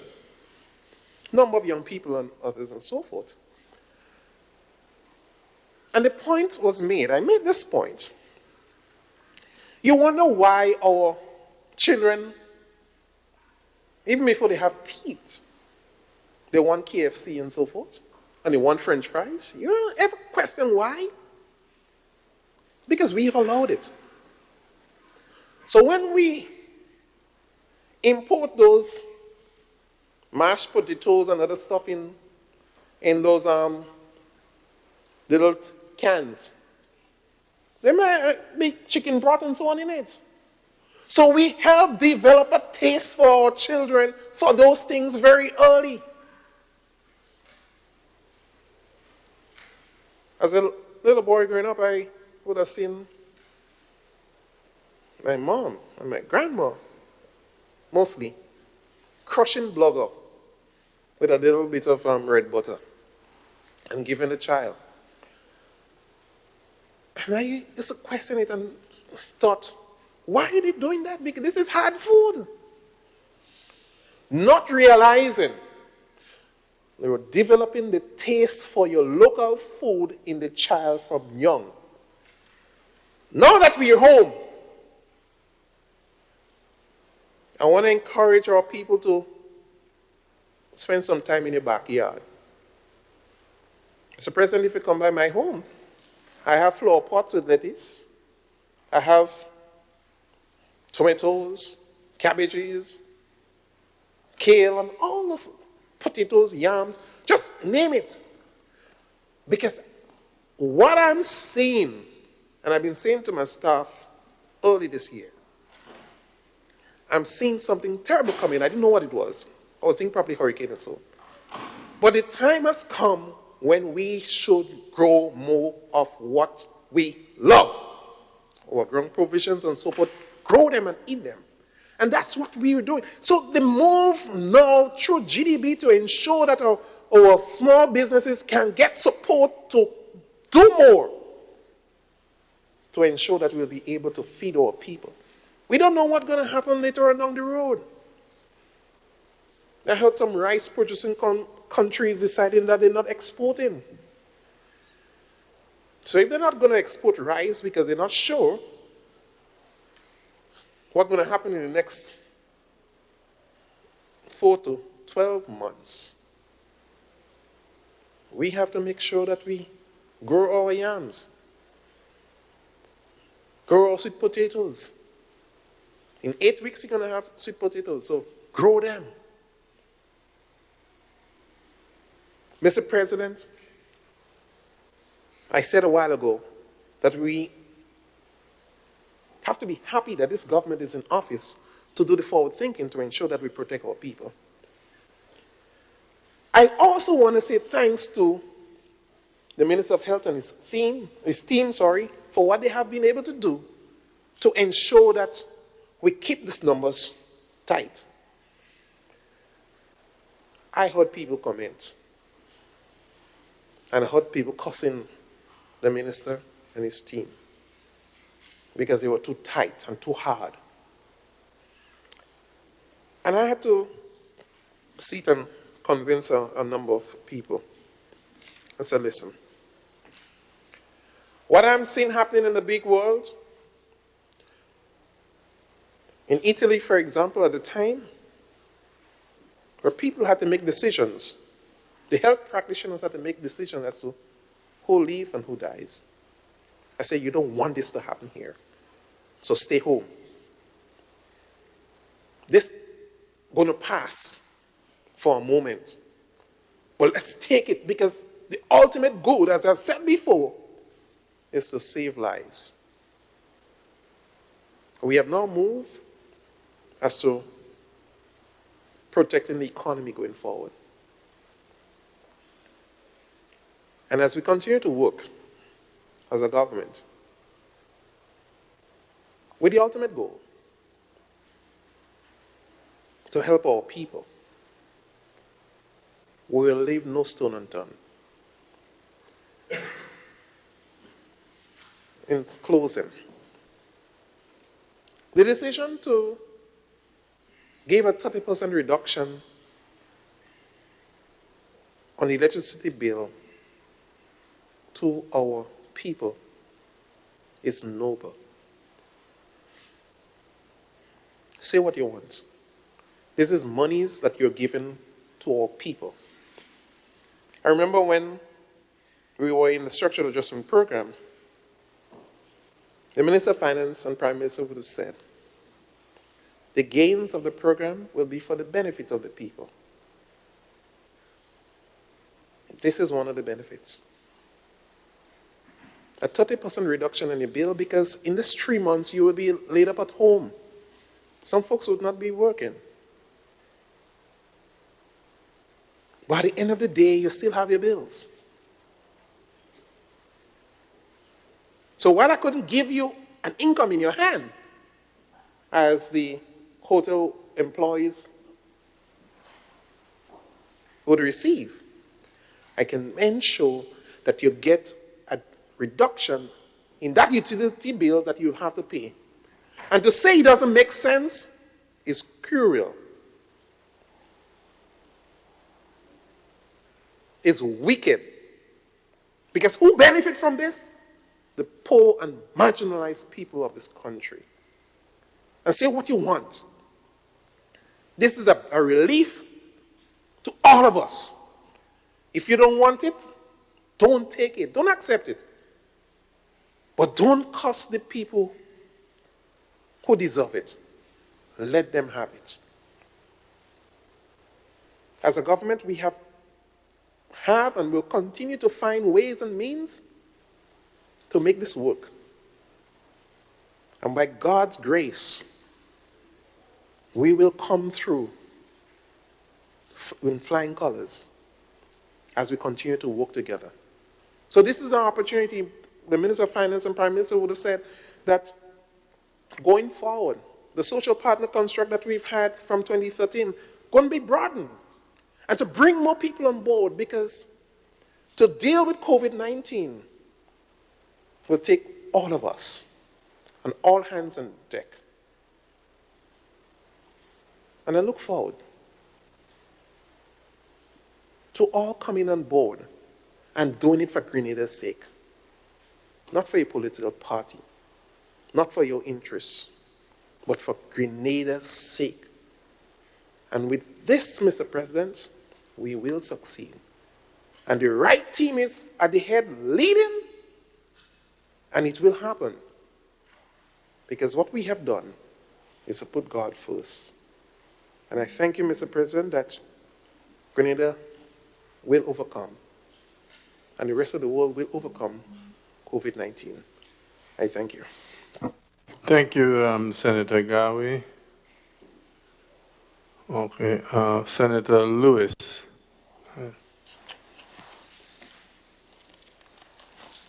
Thank you very much, Mr. President, and I crave your indulgence. I thought of doing it at the adjournment, but crave your indulgence just to highlight the following. We in the labor movement want to pay tribute to two outstanding comrades who have just gone to the great beyond. And in this period, it is important because as workers are asked to dig deeper, it is important to recognize the contribution that these leaders have made. First of all, I want to start in Grenada here, Comrade Cicely Samuel, a long-standing member of the Technical and Allied Workers Movement, Workers Union, and the wider Grenadian labor movement, passed away most recently. The mother of outstanding Grenadians, Comrade Lingham Samuel, Lawrence Samuel, and Lorna.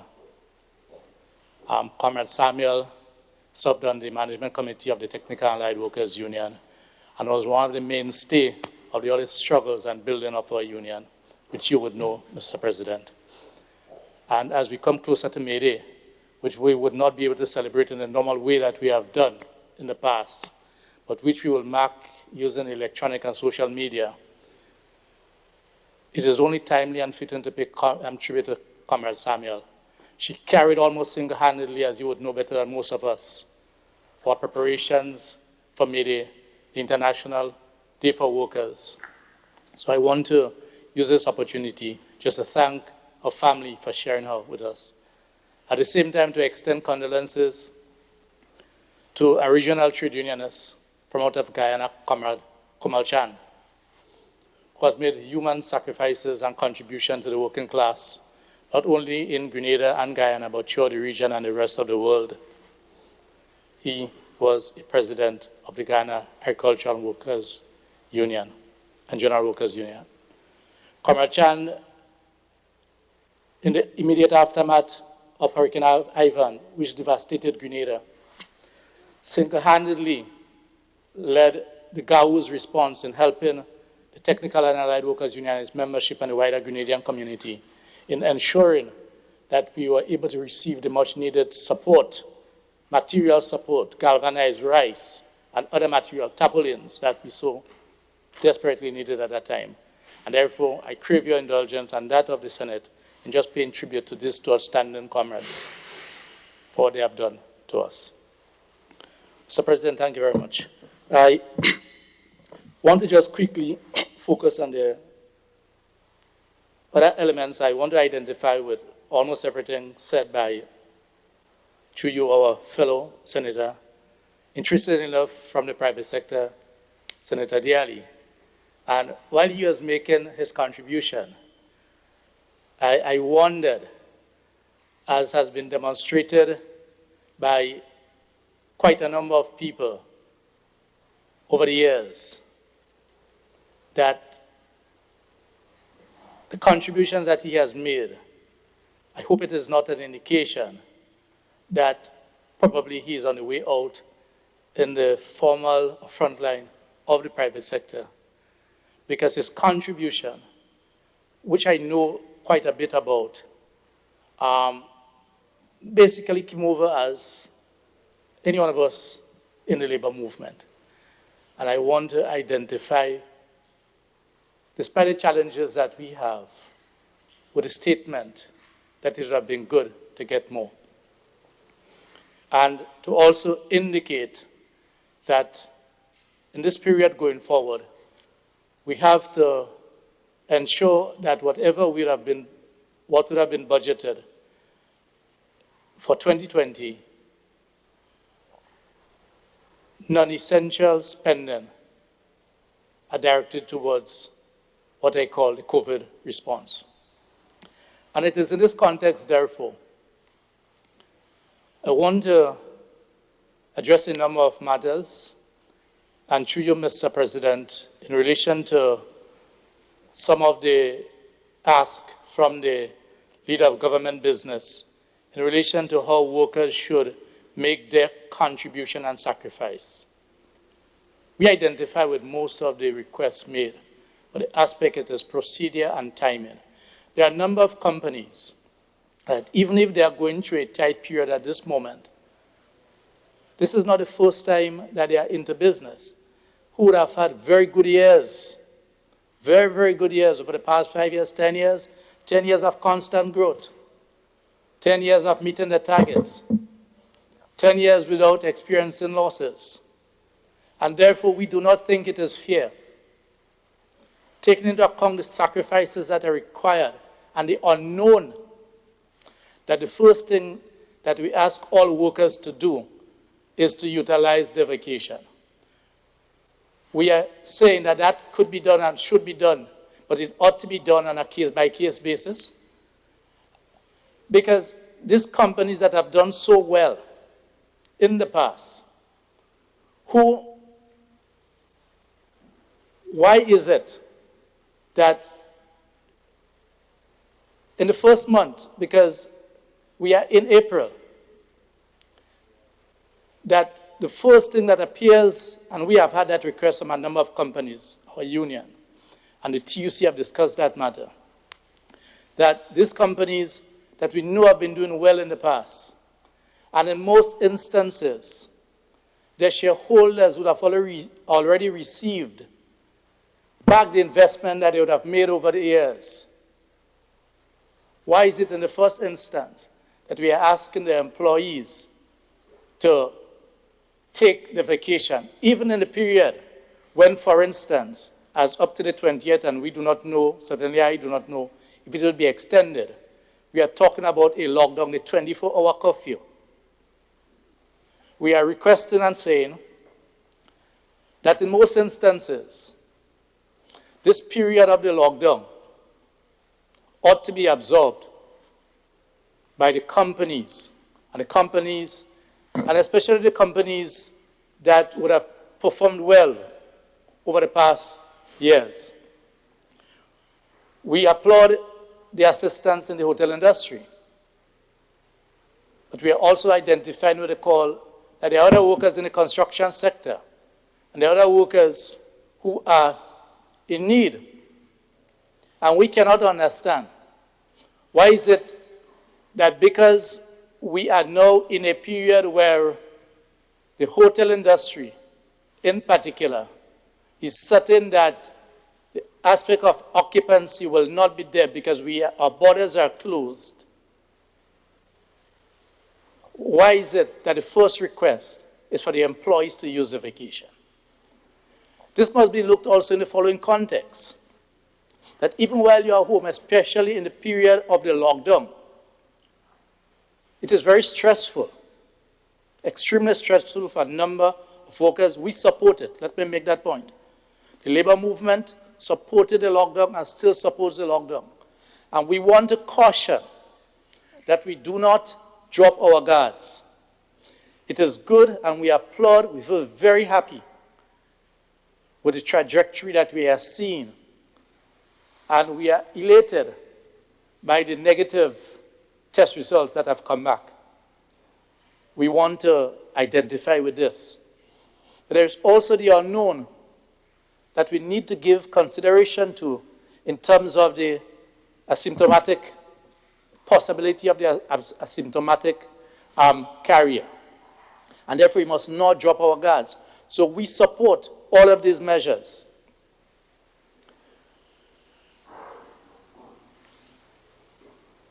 Annual vacation. If, for instance, these companies, because some companies will rebound, there are different forms. If a worker in April uses all the vacation that they have inside, and remember, I'm premising what I'm saying, on the companies that could afford it, and I'm not making this in the context of what the experience will be this month, at the end of April, because businesses were slow. I'm premising my concern on the basis of how they would have performed over the past years, the reserves, the profits that they would have made. If a worker were to use all the vacation for 3 weeks, if that's what they have, or 1 month, if that's what they have, or 2 weeks, if this is what they have, and this issue were to be prolonged, the question is, what happens?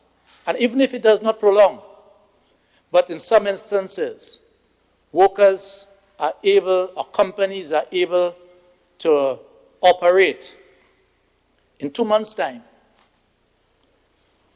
This period is a very stressful period. And the question of being able to take vacation, where your mind, listen to me, through you, Mr. President, where your mind can be more relaxed with your family, because even if you're locked down for 21 days or 30 days, and you cannot go out, and we are using this opportunity to call on every one of us to abide by the curfew, to abide by not going out. No pain, no gain. No pain, no gain. We must invest in this painful period so that we can start to find activities that can get us out of this without opening up our borders, without opening up our borders to the unknowns. And that is why we are asking that each case, each company be taken on its merit. Why are we saying this? We have seen that trend as though there is this organized approach by quite a number of the private sector and leading private sector.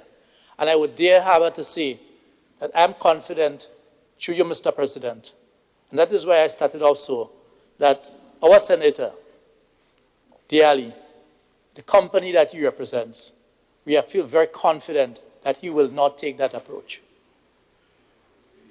No, I feel, and knows that because we have that sort of discussion and understanding. Because there are companies that can afford it, but there are still the other companies that are putting profit before people. Profit before people. And therefore, we are asking that during the lockdown period, they should not be counted as people's vacation.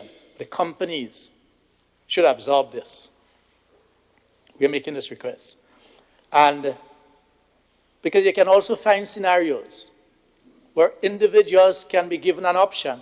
For instance, the companies that may be stressed or may have difficulties in doing everything as this. An individual may be able to be given the option that, look, if after the lockdown, rather than indicating or mandating, as we have seen some correspondence from some leading companies, which says that as at so-and-so date, the worker vacation will be used. There must be discussion, certainly with the Technical and Allied Workers Union.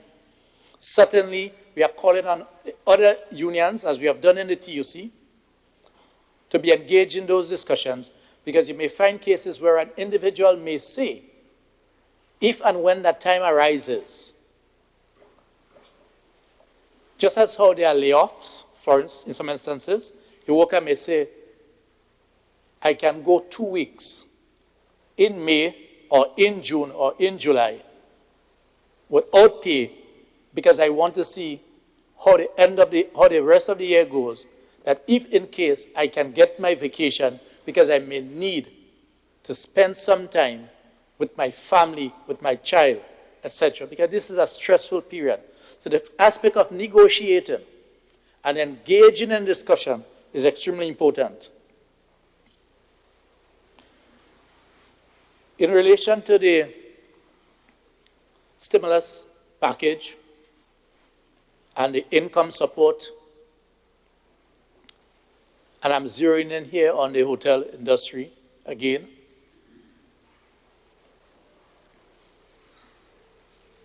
when we speak about the income of the workers in the hotel industry, and we made the request that the aspect of service charge must be factoring into the income, I need to spend a little time to explain that. It may be surprising to a number of us inside here, through you, Mr. President, that even in some of our leading hotels, what we call the worker's salary, the worker's income, is made up of two parts. You may find that in some of these hotels,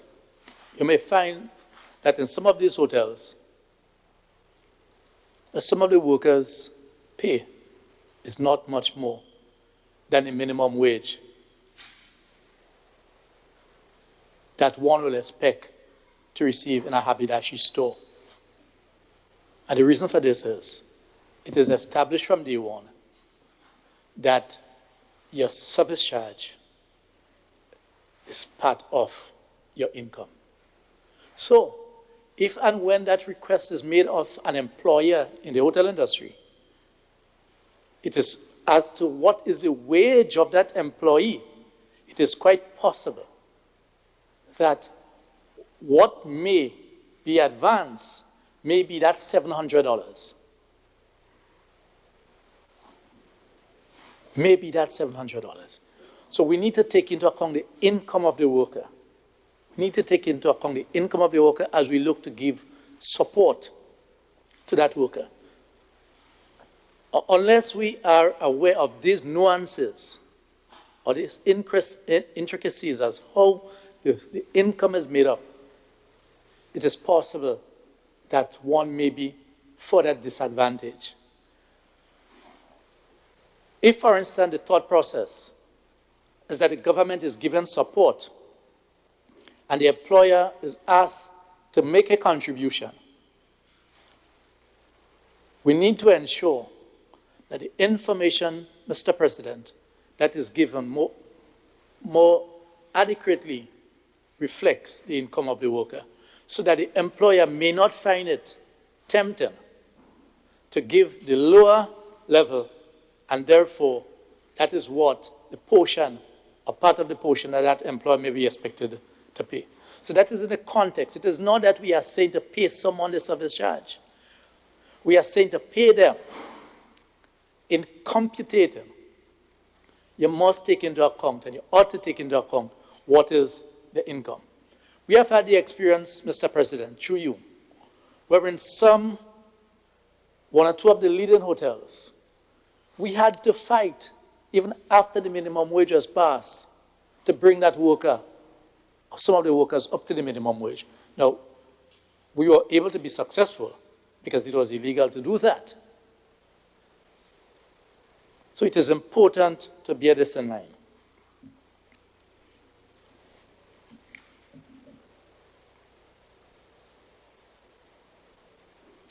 It is also important in the companies that may venture into layoffs, because these are the realities. Our union has been engaged in some of these discussions.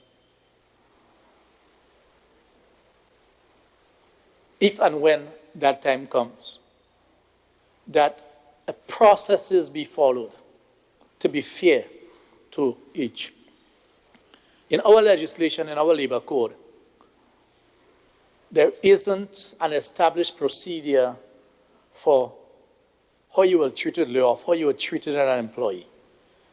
We have, the individual unions will have that in the collective agreements. So you'll have the process most times as where all things are equal. The aspect of seniority comes into play. First in, last out, or you will rotate to ensure that there is some level of fairness. So we are making this request, this period, that fairness be one that is applied. There is also the aspect, apart from annual vacation leave, of the uncertified sick leave. The uncertified sick leave, yes, is used where, for instance, one is not able to go to a doctor. You get up a day and you're not feeling too well. You call and you report that you can't make it in, and therefore that is logged, and you do not suffer any loss in pay. But we can find creative ways and means of using it now as a possibility, as part of one of the negotiating tools, or one of the ways that an employer may engage, especially in the non-unionized workplaces. Because we are all in this together, and the aspect of life for us comes first. There ain't no life there ain't anything else to fight for. At the same time, because this is not something that we called upon ourselves, it was through any fault of any one of us. Any mechanism that can be used to help buffer the hardship on the employee, on that worker, ought to be used. And this will demonstrate to the world not just our resilience as a people to go through the different aspects of hardship, no pain, no gain, and getting the gain after the pain. And as I speak of resilience, permit me, Mr. President, through you, to recognize a powerful message through song done by Comrade Finley Jeffrey, the scholar. Other calypsonians and other artists would have done different things. And we want to compliment them. But this one is one of the more very timely, our resilience as a people. But we can demonstrate our resilience by showing our humanity. Our business owners can further demonstrate our commitment to country, our commitment to people, Mr. President, by utilizing the different mechanisms first, before we go into aspects that may make it, I don't want to say harder, because COVID-19 is the hardest there is. The dangers and the threats that we face from COVID-19 left up to us. And if and when that times come, and I hope it do not come, we in the labor movement hope it do not come. But we will be prepared to make all the necessary relevant sacrifices so that we as a people can survive. We prepared to give that commitment.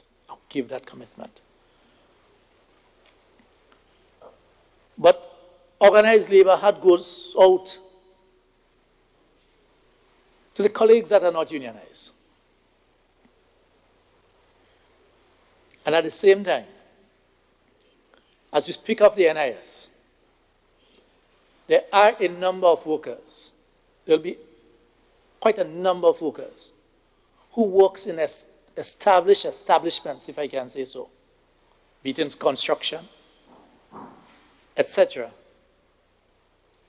where the employer did not pay NIS for these people, for these workers. But the law states that once a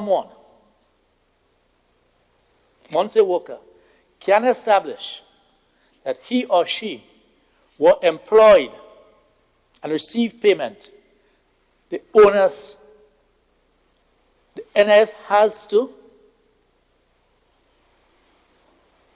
recognize and meet whatever commitments to that employee and go after the employer. And therefore, in whatever discussions that will be had with the NIS, then whatever we do, I know the aspect of documentation will be an important one. And the aspect of your contribution or not to NIS will be an important one. But no worker who was gainfully employed with an employer, and where the employer did not do what the law required, should be made to suffer. The law is clear on this. So I'm using this opportunity through you, Mr. President, to ask all the different employees to ensure that you will have your documentation so that the necessary cases can be made as we go along. We are not into this just about who is unionized. This is about all of us. Subject to correction, but I'm sure it is through one of these networks. Either it was on CNN or the BBC. I saw a bit of information which said that PPEs, this important PPE, that is so important, the price of PPEs have gone up over 1,000%. in this period, when it is so important to preserve life, we must not, as a business community, as a people, utilize these challenges that humankind is facing, that ordinary working class people are facing. But let me stop, it's not just ordinary working class people. It is all of us. It is all of us are facing, and try to use this to put profit before people. And that is why I'm very hopeful that the struggles that we have had in the past, in the recent past,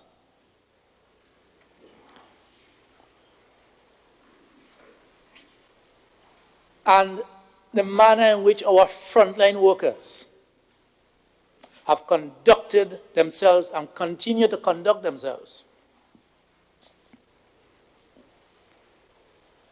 the way our people who prepare the meals at our hospitals, the way our people who ensures that our medical facilities are cleaned and sanitized, will cause all of us as a people to ensure that in appropriate time, not too far from now, all the workers who have been on contract for 10, 15, and 20 years will be made permanent so that, as part of the contribution and the recognition that we must give to them, it will ease the burden that they have faced over the years, that they could not have gone to a financial institution and they could not have invested in making life better for themselves, because the instrument that they hold of employment for 10, 15, and 20 years denied them that possibility and that opportunity of making progress. We must not only speak about how much we appreciate, Mr. President, what these workers are doing and what they have done. We must do it in a practical way.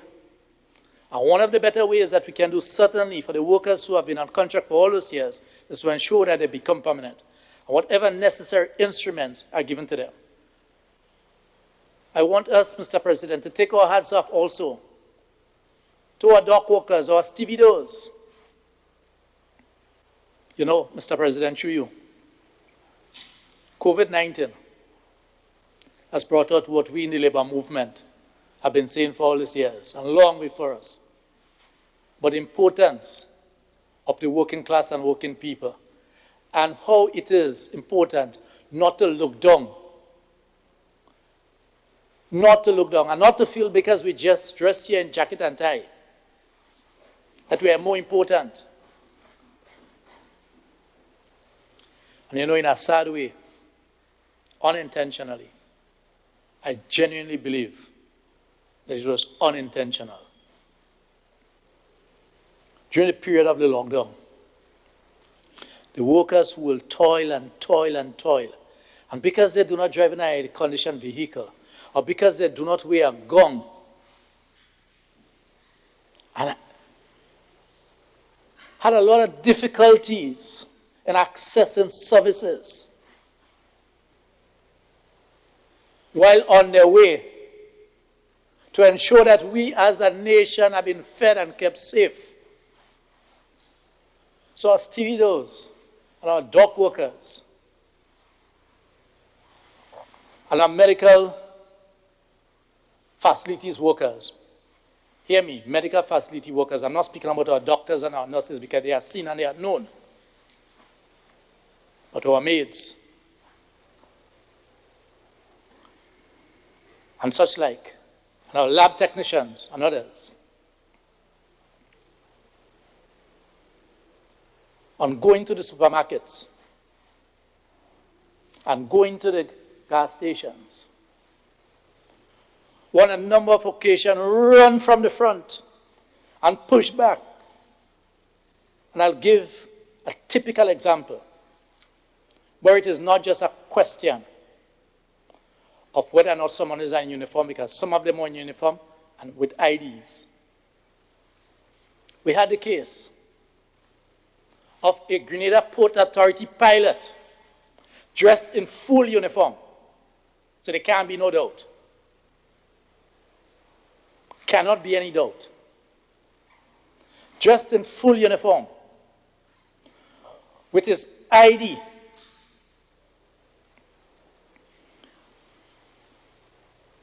on his way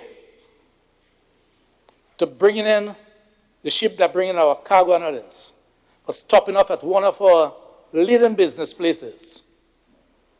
And I would not name the place. Made his way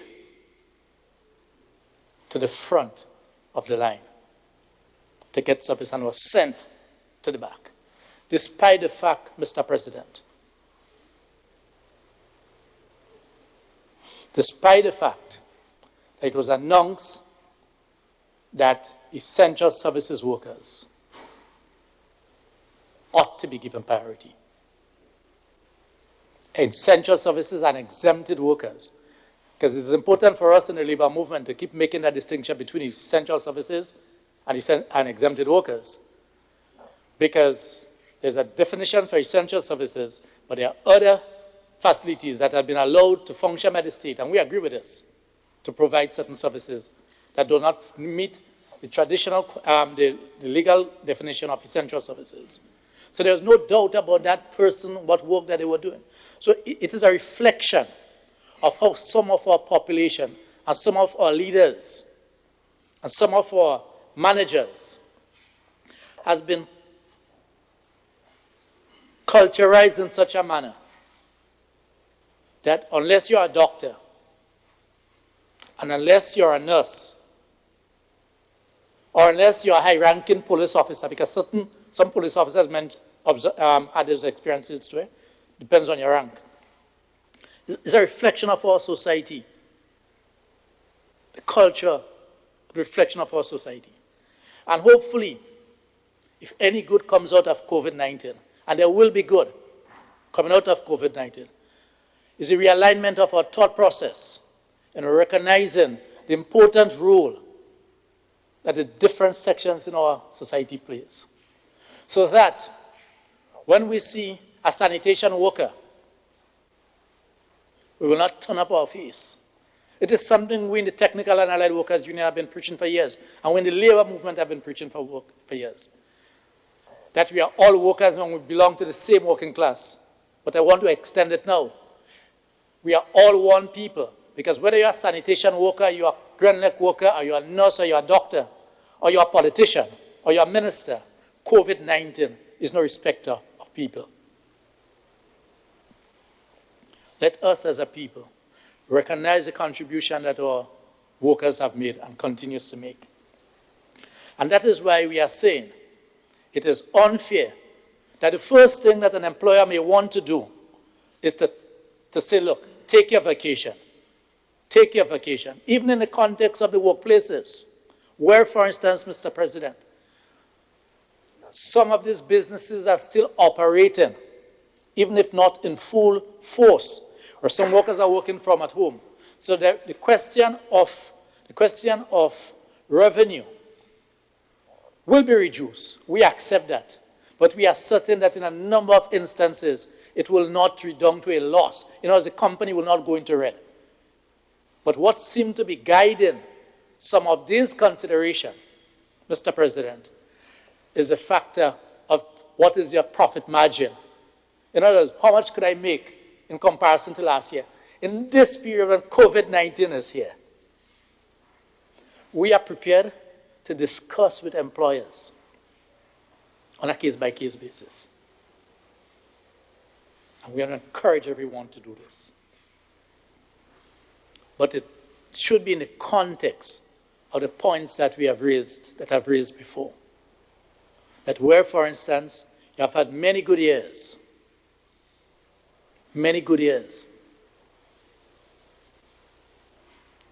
it is just not right. It is just not human enough to want the worker to make all of the sacrifices up front. Mr. President, we are not saying no to sacrifices. The question is procedure, timing, and when. Procedure, timing, and when.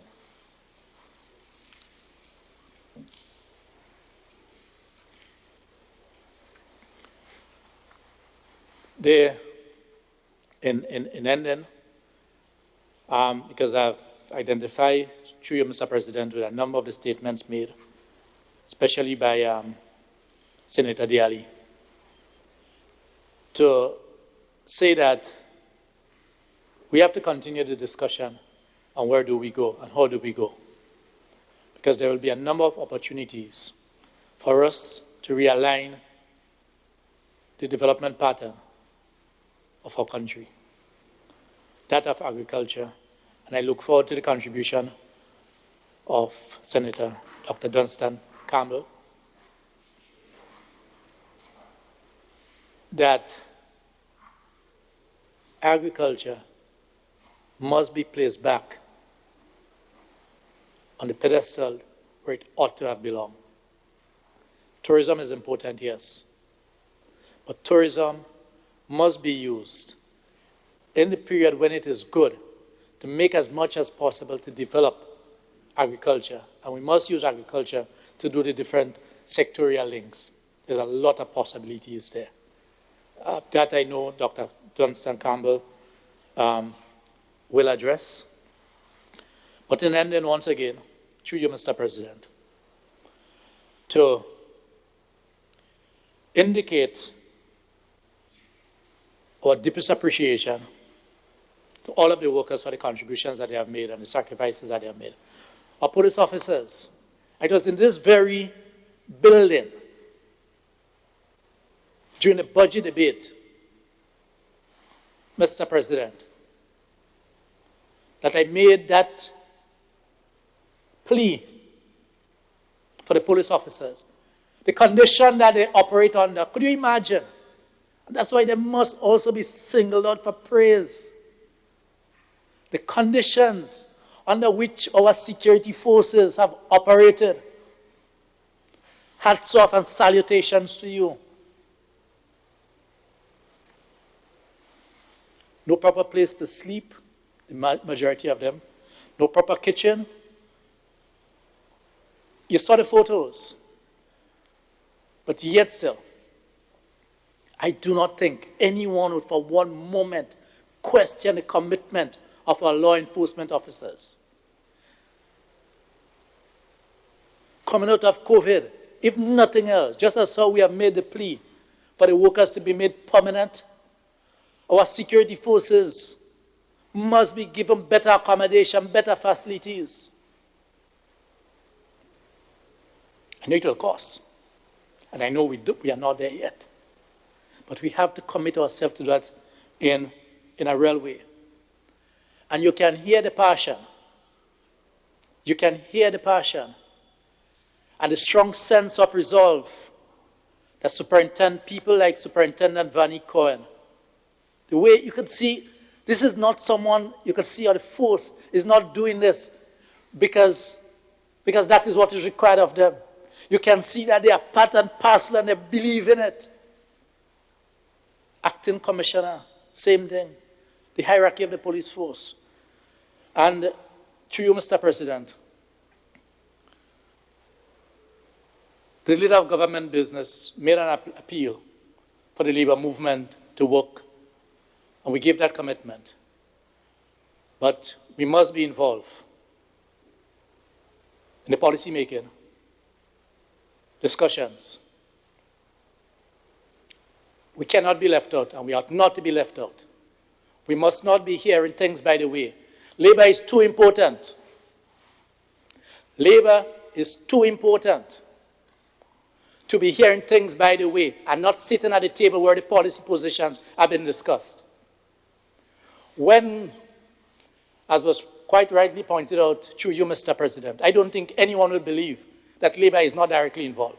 I don't think anyone in this house would believe that the trade union movement is not involved in the policy decisions and discussions at a national level.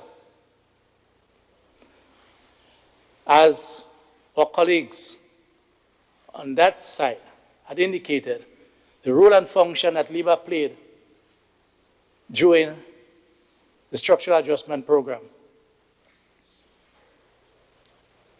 is clear testimony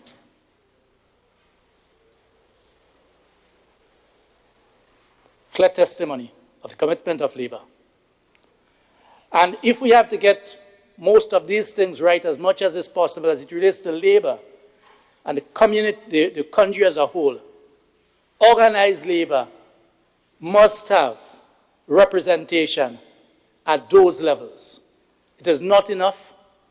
It is not enough. If the government, we can't force ourselves there. If the government values organized Labour, demonstrate it. Have organized Labour as the voice of the working class. The voice of the working class.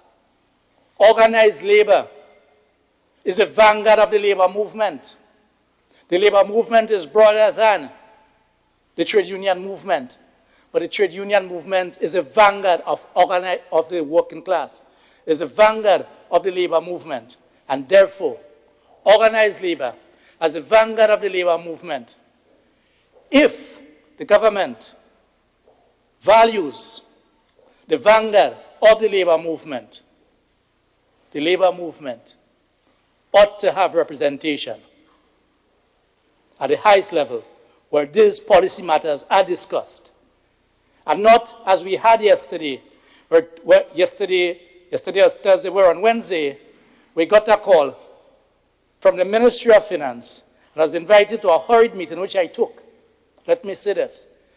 Regardless of the concerns that we have, the importance of what is happening now, we will put up our hands and roll. We got involved in a discussion only to recognize that we have only been involved in what they call in the Ministry of Finance the implementation stage. So concerns that we had or questions that we were asking could not have been answered because that is beyond us. So the Labour movement, organized Labour, has been relegated. It may be an oversight on the part of the government. I'm prepared to accept that because the way we operated together during the period of the structural adjustment program must be testimony of the importance of Labour, private sector, and government, the tripartite arrangement which has carried us through. And therefore, we are prepared to believe that this is an oversight on the part of the government, and they will rectify that in going forward, almost immediately, so that the Labour movement could be properly represented by the vanguard of the Labour movement, which is organized Labour. I wish everyone to stay safe, to continue to take care. Call upon the country as a whole to give support to the authorities as we go forward. We know it is not an easy task, but we are confident, absolutely confident, that we will rise out of this. We will not die. This country will not crash. I'm absolutely confident about that. We are resilient people.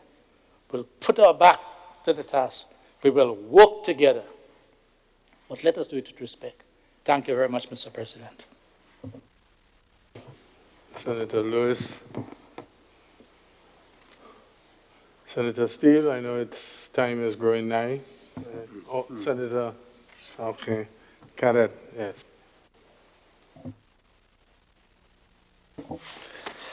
Thank you, Mr. President. Mr. President, we are all here today because of the power of God.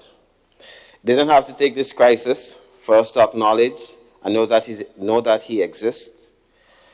But in times like these, when it feels like there is no end at the tunnel, that our hope and our strength is renewed in Him. The great book says, Psalms chapter 147, verse 5, "Great is our Lord, and abundant in power. his understanding is beyond measure.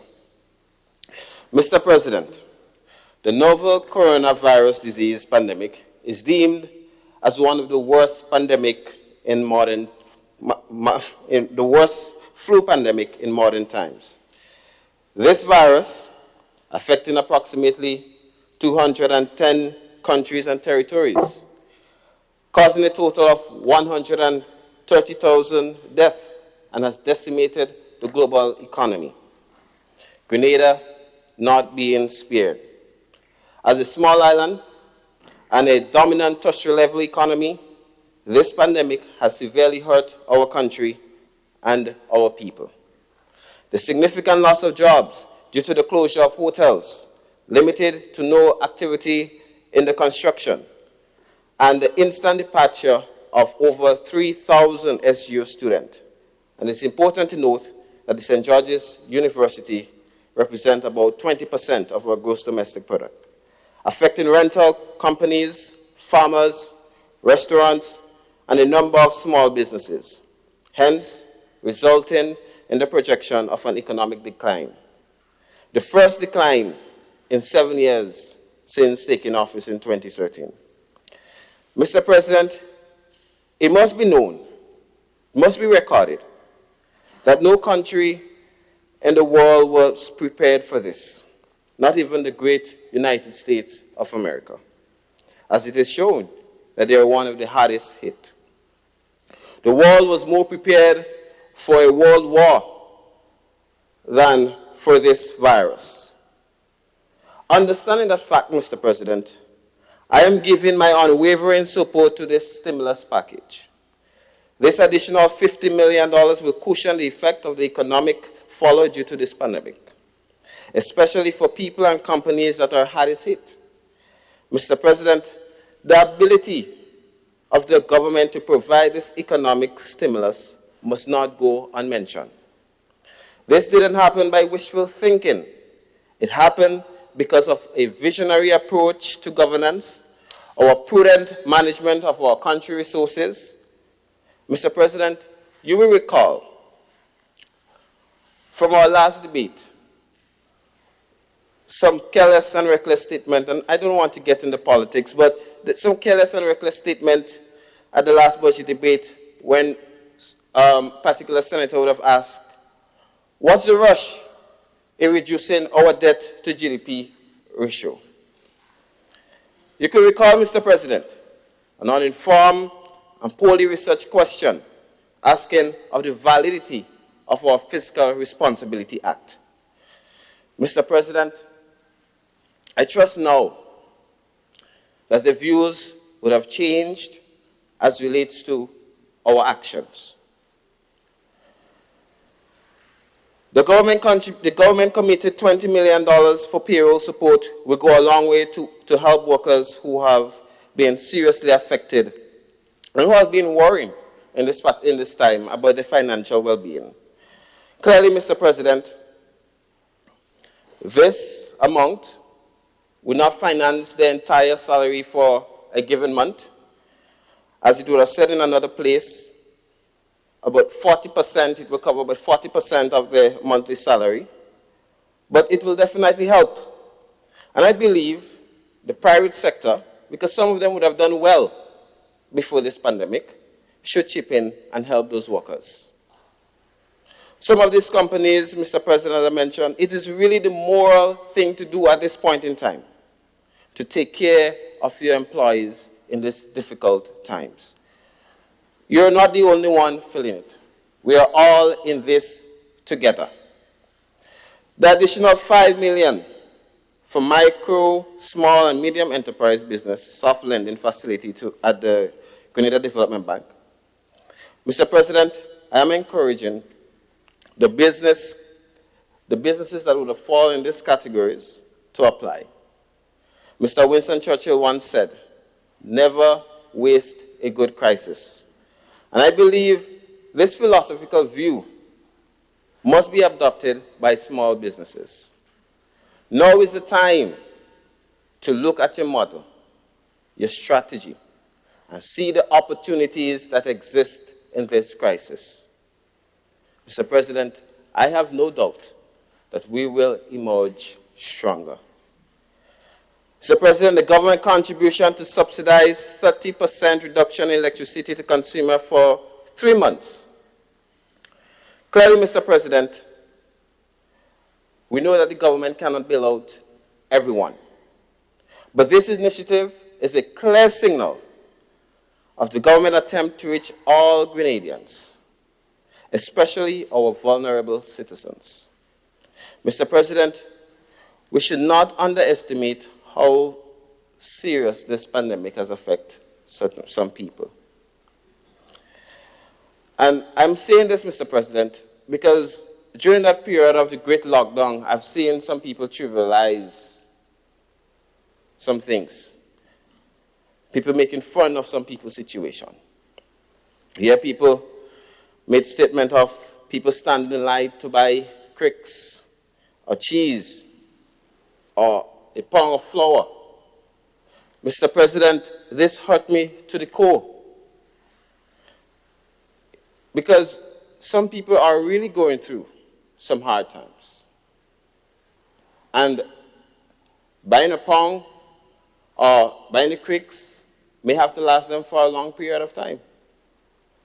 And therefore, Mr. President, I believe this 30% reduction in electricity will put more money in the hands of the ordinary people, and that will help them care for themselves and their family.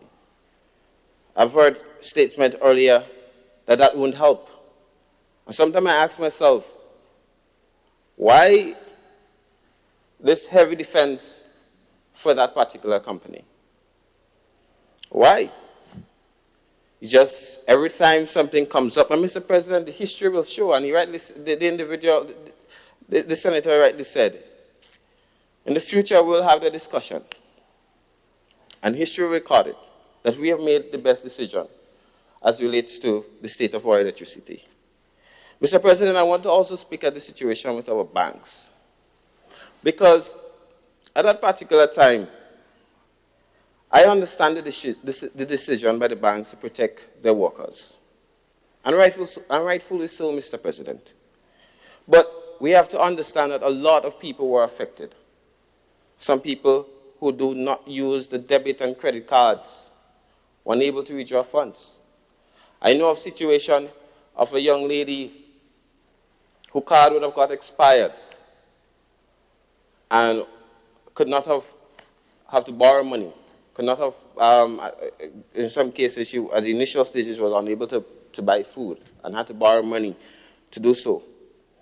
But, Mr. President, what I admire about the situation is the government response. Clearly, we didn't get everything right. We didn't get everything perfect at first because we weren't prepared for it. But they listened, and they revised a plan. And that is why I'm really proud, I'm really happy that when the Prime Minister would have met with the bankers,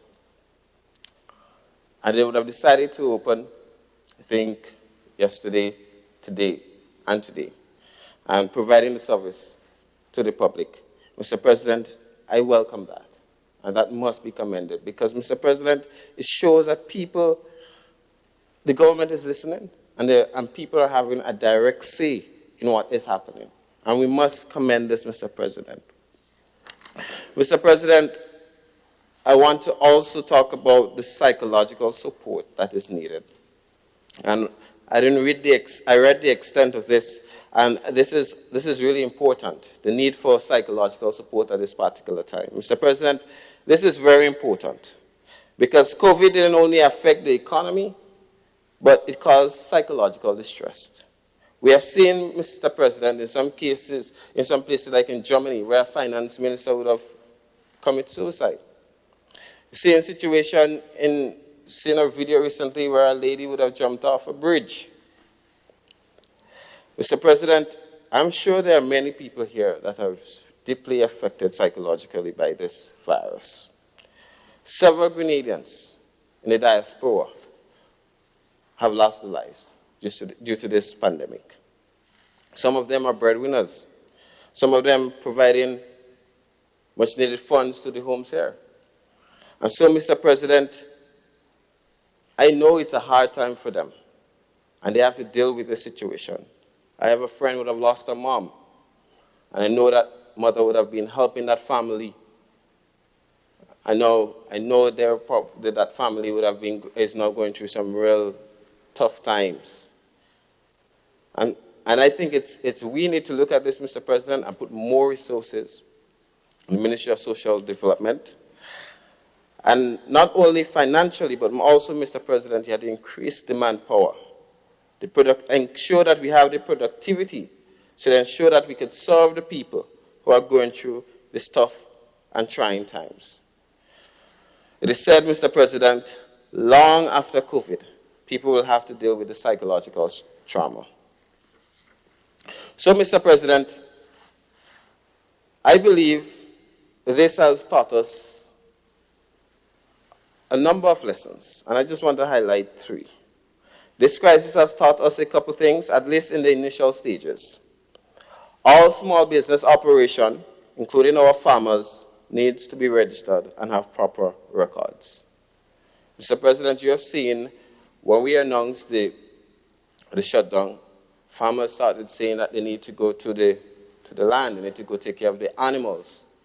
And one of the requirements was that you have to be a registered farmer, so you go to the nearest police station. And a number of them was not registered. Mr. President, after this, we'll have to ensure that our farmers, and with the help of the senator who is representing the farmers, that they register. It is important that they do. It is important that they do, Mr. President. And also, Mr. President, we'll also need to provide the necessary training for them in keeping proper records, because some of the incentives that they will have to, as it's happening now, some of them need to access.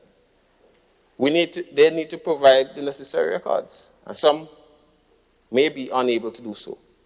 So after this, it should help in strengthening certain businesses and improving the capacity of these individuals. Mr. President, improvement number 2. From this, no doubt, our healthcare system will emerge stronger. As a result of this, we have more ventilators, more PPEs. Our doctors and nurses are better able to respond in the event that we do have another pandemic. But this also calls, Mr. President, for us to document this. It is important that we document this, what we have learned, the do's and the don'ts, what worked and what didn't. This will help future generation and leaders to understand how to deal with another flu pandemic, if or when another one arises.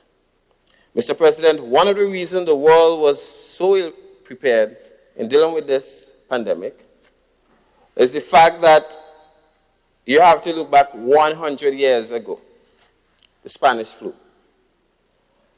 And looking back, Mr. President, there is still no document on how you should respond. There's little understanding of the Spanish flu.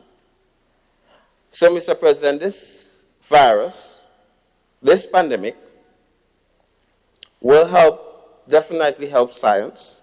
It will help shape policies and plans to better be able to respond and deal with another pandemic. It is only the wise thing, Mr. President, that we learn from this situation.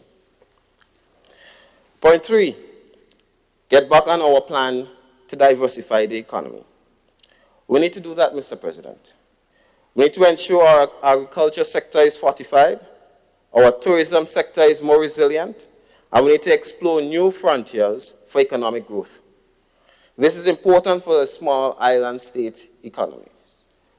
We have released, I know we have had the Blue Growth Plan, and I know that we're making strides in that direction, but we need to look at other economic pillars, definitely. It's very rare we usually get crises like this sort, and more so, hence we are the world is ill prepared to respond to this. Because, as I mentioned, the last one was 100 years ago. And if the other one will take 100 years from now, Mr. President, we should ensure that our generation is better prepared. So in closing, Mr. President, I just want to express gratitude to our people that are making enormous sacrifice for this country. Our health workers, our healthcare workers, our nurses, doctors, police officers, custom officers, our garbage collectors, shopkeepers, those that are packing the shelf at the supermarket, our service attendant at the gas station. We thank you and we appreciate your service. You have shown the true meaning of commitment and service. You get up every morning, putting your family and your life at risk, and you're doing so because you really want to help this country. You're not wearing capes, but you're definitely our hero in this fight. We thank you very much. The team at the Ministry of Finance, how can I forget them? One of the hardest tasks now, Mr. President, is to rebuild this economy. I say thank you for your selfless service. The economic stimulus package would not have been possible without your guidance. Mr. President, I also thank the media personnel and all those who have involved in ensuring and helping in disseminating the information, providing great human service to this country.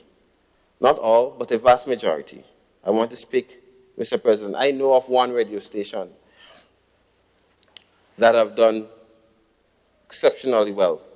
It's a rural radio station, Real FM. They don't have as much sponsorship as a lot of radio stations will have. But, Mr. President, I can speak to them because every morning you will hear the dissemination of the information and showing that it reaches the people. And, Mr. President, I want to thank the team there. And I know there are other radio stations, and I want to commend them, the WeFM and the others who are part of this in ensuring that they're disseminating the information to the public. We thank you for your service. Finally, Mr. President, I want to thank the Prime Minister, the man who is directing the ship. Mr. President, if one thing I'm thankful for is that he is at the helm guiding us in this trying time. Many of us are sleeping good at night because he has been through crisis before. He have done it. He have guided us through Hurricane Ivan, Hurricane Emily, brought us back after bad governance in 2008 to 2013, and no doubt that he and his team and the Grenadian populace will definitely bring us back through this crisis. Mr. President, leadership matters at this time. And I want to thank the Prime Minister, Mr. President. And I know it's a very difficult time for him. We all are asking for more. But the question is where more is coming from. Our ports are shut. No revenue coming in. We would have heard him earlier today said that they haven't collected more than $5 million so far. And yes, I know that we have to reach more people. But Mr. President, it's a very difficult time. And he rightly said that the word now will be sacrifice. It will be sacrifice. And so, Mr. President, I believe this economic stimulus is a start. And it's definitely going to go a long way. It's going to touch a lot of people. Maybe not as many as we would like. But we all in this together. It's not only the government. The private sector needs to be involved. The NGO needs to be involved. The labor fraternity needs to be involved. The youth. We all need to be involved in this fight. And Mr. President, I have no doubt that we will emerge, and we will definitely emerge stronger. Thank you. Senator Cadet.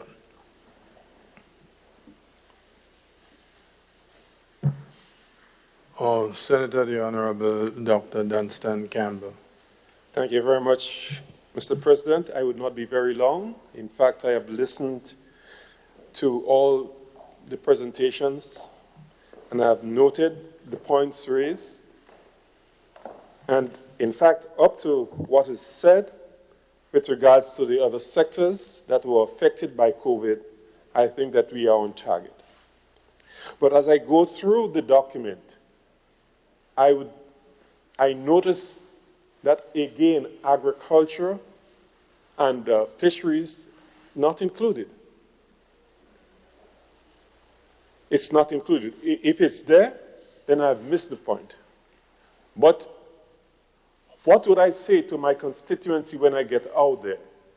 Those guys who have lost because they could not have exported. The borders were closed. What would I say to the farmers who couldn't pay their workers because they couldn't sell their produce? What would I say to the fishermen who had fish but couldn't export it? Mr. President, as I said, I will be very brief. And I would take what my colleague, Christopher Diali, Senator Christopher Diali, mentioned in terms of increasing the amount. That's all I'm going to ask here. Because as is right now, I really cannot support it. I cannot support a bill that has nothing for a sector in the population in Grenada that contributes so much to the social and economic development. So, Mr. President, as is, I say that yes, for the sectors that are represented here, it's fine. But for agriculture and fisheries, I do not see the support that is needed. There are farmers who will be bankrupt. There are farmers who will take years to go back. Because in agriculture, we've got quite a number of persons or farmers who are living from hand to mouth, as it were. And when you have a poultry farmer with 100 birds, couldn't sell the birds, right, and had to dump it or throw it or get rid of it by some other means, not by sale, this little farmer would not be able to get back into poultry rearing for a long period of time. And we are saying if a stimulus package, if support, economic support is not given to people like I've just described, then you'll find that the livelihood, and I come back to that word livelihood and life, it's always going to be part of my presentations. The livelihood, the means of living is gone. Therefore, life is at risk. And we've got this, in that stimulus package, as I see here, there isn't the means of addressing these people. So as is, I cannot support this on the basis of what I regard as left out of the most important sector. And we say this most important sector because we contribute food for food security and for the health of our population. So as is, Mr. President, I am looking for more. And this is why I would go towards the proposal by Senator Diali to increase it from 50 to 100 million. And in so doing, you can include the farmers, support to the farmers and fishermen for the loss incurred as a result of COVID-19. Thank you very much, Mr. President. I wanted to say a little bit. Yes, please. Thank you very much, Mr. President. I will not take too long. However, I have a few suggestions going forward. Although I do not have a particular sector, so I will talk about quite a bit on different aspects. And I'll start off with agriculture like Senator Campbell was speaking about in terms of the stimulus package. But I think this period is calling for us to readjust and reorganize. For example, with the fishing, what I've noticed in Woodlands, where Woodlands is a new city, Spice Isle Fish House, they send out a WhatsApp and say they're selling fish, it's a drive-through, and the backup of the traffic is all down to Grandlands Valley to get fish. So probably, suggestion is that you can probably partner with this gentleman to get the other fishermen who are not so established to get their fish out if they are now able to go to sea. We can also go back to the times of the Revolution where we used to do dried fish so that we can make salt fish. In terms of agriculture, we can look at harvesting water. Those are things I mentioned in the budget debate a few months ago. I even spoke about Mount Hartman. So now that we are begging to go back to agriculture, I would like to ask to be given Mount Hartman to do agriculture, so I can work in the South to do agriculture as a community project. In terms of Greenlake, I want us to also realize that people's personal consumption at home, domestic consumption, has gone up quite a bit because we have a lot of schooling at home now and working at home now. So that's something we need to look at. In terms of technology and banking and all of that, someone made a point before, not everyone have a credit card or debit card. So we have to think about those people as well. Going forward, as we think of post-COVID, which I think we should do cautiously, we must, as a country, recognize all the things we sign on to, like 50-50, equality, equity. What I find happens sometimes when we set up these committees, we set them up always heavily men, leaving out the women. That's the way I see it. 50-50. And we also need to add simple people, people who would remember simple things, not always high economics and academics, because that will make life easier for a lot of people. And I'm going right back to the point I made earlier in terms of the people who fall through the cracks. We need to find a way to get communities to work again so that people can adopt 3 houses. So if in my community I adopt 3 houses, this other person adopt 3 houses, then we will know exactly what's happening and we wouldn't be getting calls, because a lot of people got caught off guard, not being able to help themselves and you know, they are hungry. So we need to help steer the ship. So I want to say, when we're setting up this committee, and utilize the senators that you have in here because they represent other places. I heard Senator Lewis speaking about the labor movement should be there too, just like business, just like agriculture. Somebody should be there to lend their voice, so we wouldn't be coming here to say, we would not take all these hours. And I noticed the parliament did not even offer some tea, and inside it was rather cold. Nevertheless, we could have gotten lemongrass tea. We could have gotten moringa. I'm not saying we wanted Lipton. Nevertheless, I'm happy to have seen all of you again, and thankfully that we are safe. I also want to lend my voice to all the services out there, the caregivers who go out to ensure that the people who are on the program are looked after. People, there are a lot of unsung heroes. Yesterday afternoon, 2 young people came to my house to drop off food for somebody who was not there. And I want to commend them, and a lot of other people who would have contributed to vouchers to go into places to give people food. I know there are a lot of good people in this country, and I know we will ride this one out, but I want us to be cautious as we go forward. that we have to think about the points I made before in terms of women, children, and understanding that the psychological effect of now, even babies.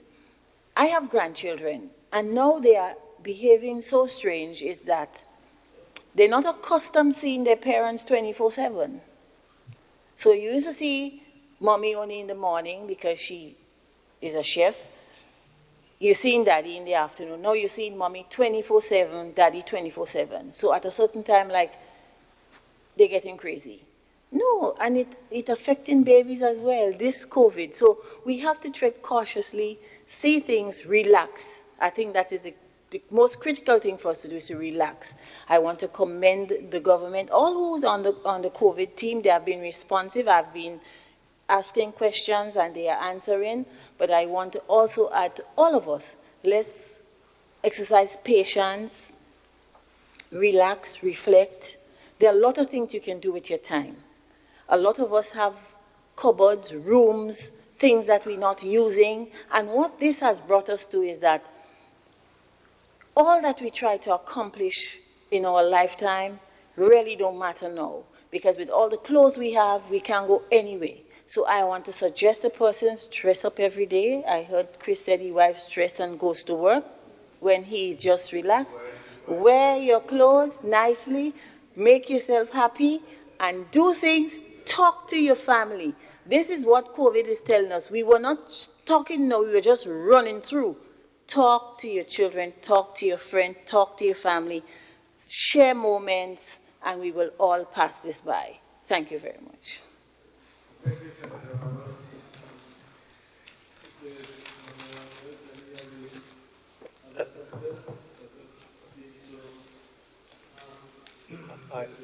Okay, well, I will wrap up. I wasn't sure, Mr. President, if Senator Roberts was saying that Senator Diali wears his wife's dress to work. I wasn't sure if my ears were blocked. No, let me correct. No. Sorry, let me correct it for the hand side too. Senator Diali was saying to, oh, sorry. I was teasing. Okay, no problem. I was teasing. Mr. President, I'm going to be very brief in wrapping up. There are some... We still have another bill. But there were some important points. This call for more, that the 50 million is not enough. Remember, there are other things as part of this package. The next bill speaks to tax relief, which is supportive of the stimulus package. There are other areas that will come. But, Mr. President, Senator Diali put forward a number of good suggestions as to what could come next. I think we've signaled, Mr. President, that this is just a start. This is a stimulus package for a 3-month period, which is focused on some very, very specific, vulnerable groups. That's the intention of this. It's not, there is recognition that, that this isn't covering everybody at this time. But I was disturbed by Senator Redhead's comments, again, about more, with no suggestions as to what that more could be used for.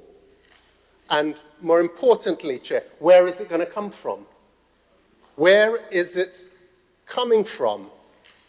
Now, Mr. President, again, we've signaled that we are speaking to our development partners, the international community, the World Bank, the IMF, European Union, and various UN organizations.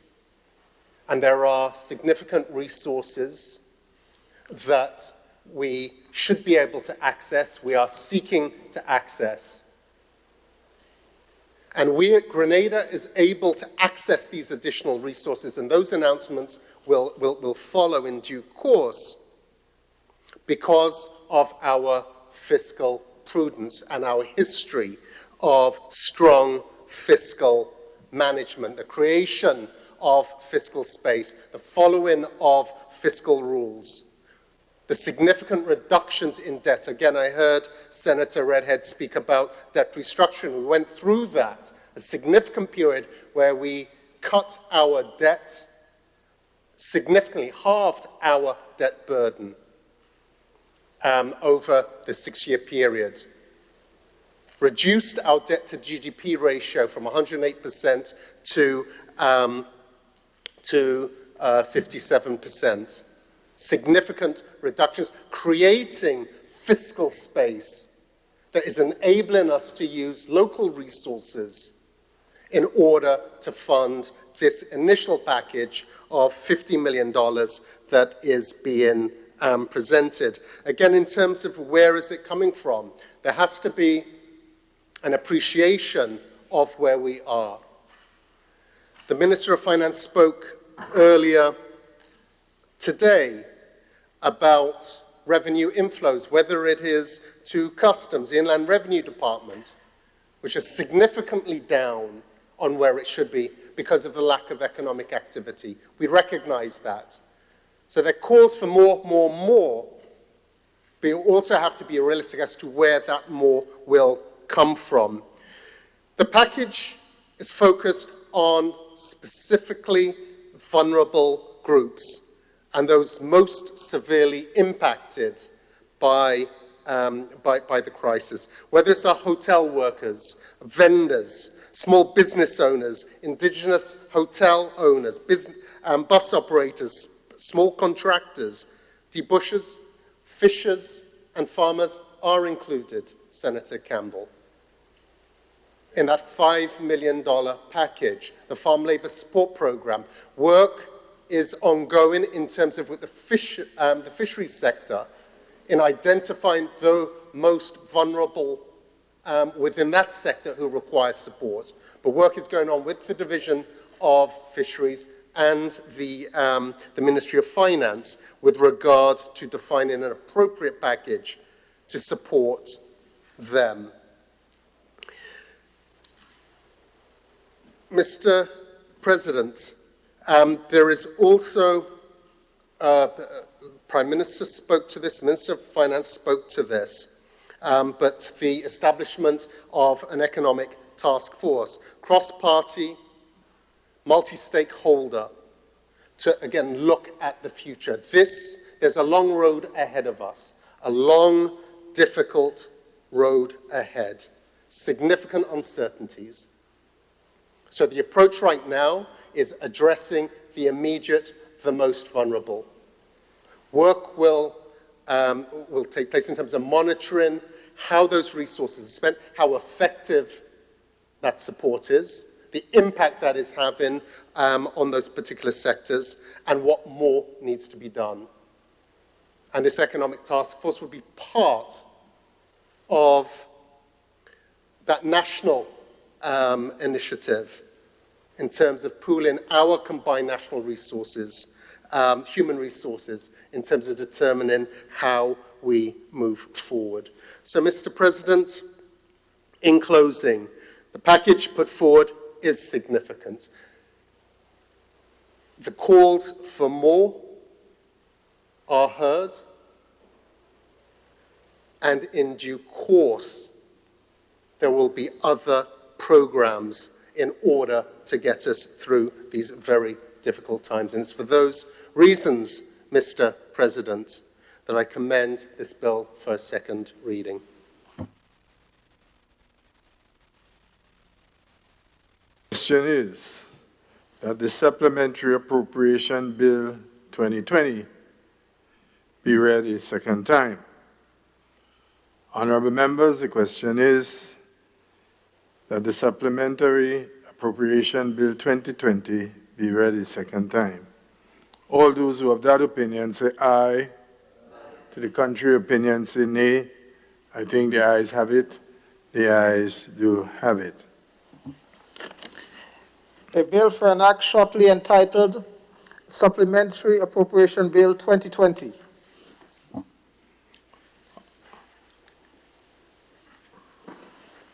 Senator Steele. Mr. President, I beg to move the third reading of this bill. The question proposed is that the bill be read a third time. Honorable members, the question is that the bill be read a third time and passed. All those who have that opinion say aye. To the contrary opinion say nay. I think the ayes have it. The ayes do have it. Just a reminder that this is a money bill, so there was no need for us to go into committee to take it part by part.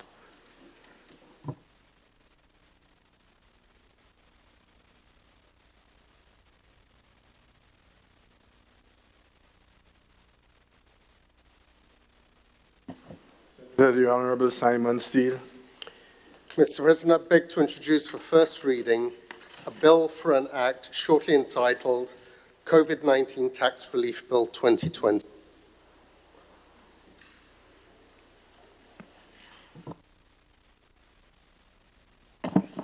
An act to suspend specified tax obligation imposed by other acts of Parliament to alleviate adverse financial effects of the corona disease pandemic, shortly entitled COVID-19 Tax Relief Bill 2020.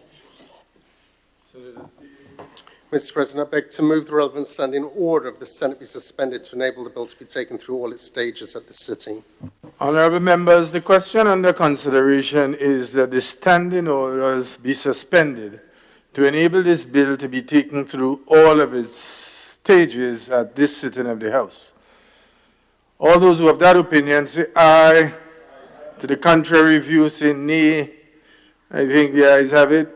The ayes do indeed have it. Senator Steele. Mr. President, I beg to move the second reading of this bill. Mr. President, as this is a money bill, I wish to signal that I have the Speaker's certificate attached, authorizing us to proceed. Mr. President, the COVID-19 Tax Relief Bill 2020 seeks to suspend specific tax obligations imposed by other acts of Parliament to alleviate adverse financial effects of the corona disease pandemic, namely the Annual Stamp Tax Act and the Income Tax Act. Mr. President, Clause 3 of the Act seeks to suspend the tax liability under the Annual Stamp Tax Act for the period the 1st of April to the 30th of June 2020, and for the sum to be payable between the 1st of July 2020 and the 31st of March 2021. The stamp tax charged under the Act in respect to any particular year shall be due and payable in 9 equal monthly installments between the months of April and December of the year in which the tax is payable. Therefore, what we have here, Mr. President, is a deferral of those taxes, those tax payments that would be made in the first 3-month period and deferred for a period which will free up resources for those businesses, or provide some relief during that period. Clause 4 seeks to suspend the corporate income tax liability under the Income Tax Act for the period 1st of April to the 30th of June 2020, and for the sum to be payable between the 1st of July 2020 and the 31st of March 2021.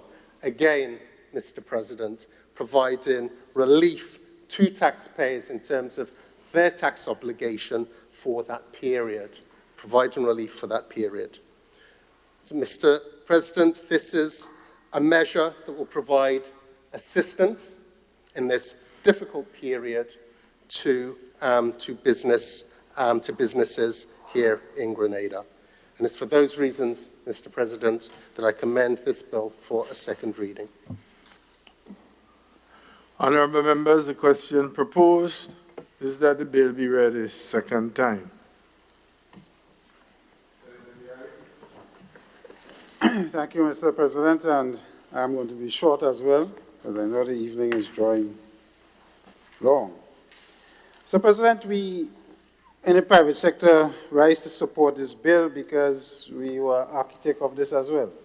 We came to government and we requested a couple of things: postponement, deferral, as the leader of government business said, because we understood this was a cash flow situation for us in the private sector, and any change or any proposal where we would help with the cash flow of our businesses to keep us more viable in this difficult time was welcomed.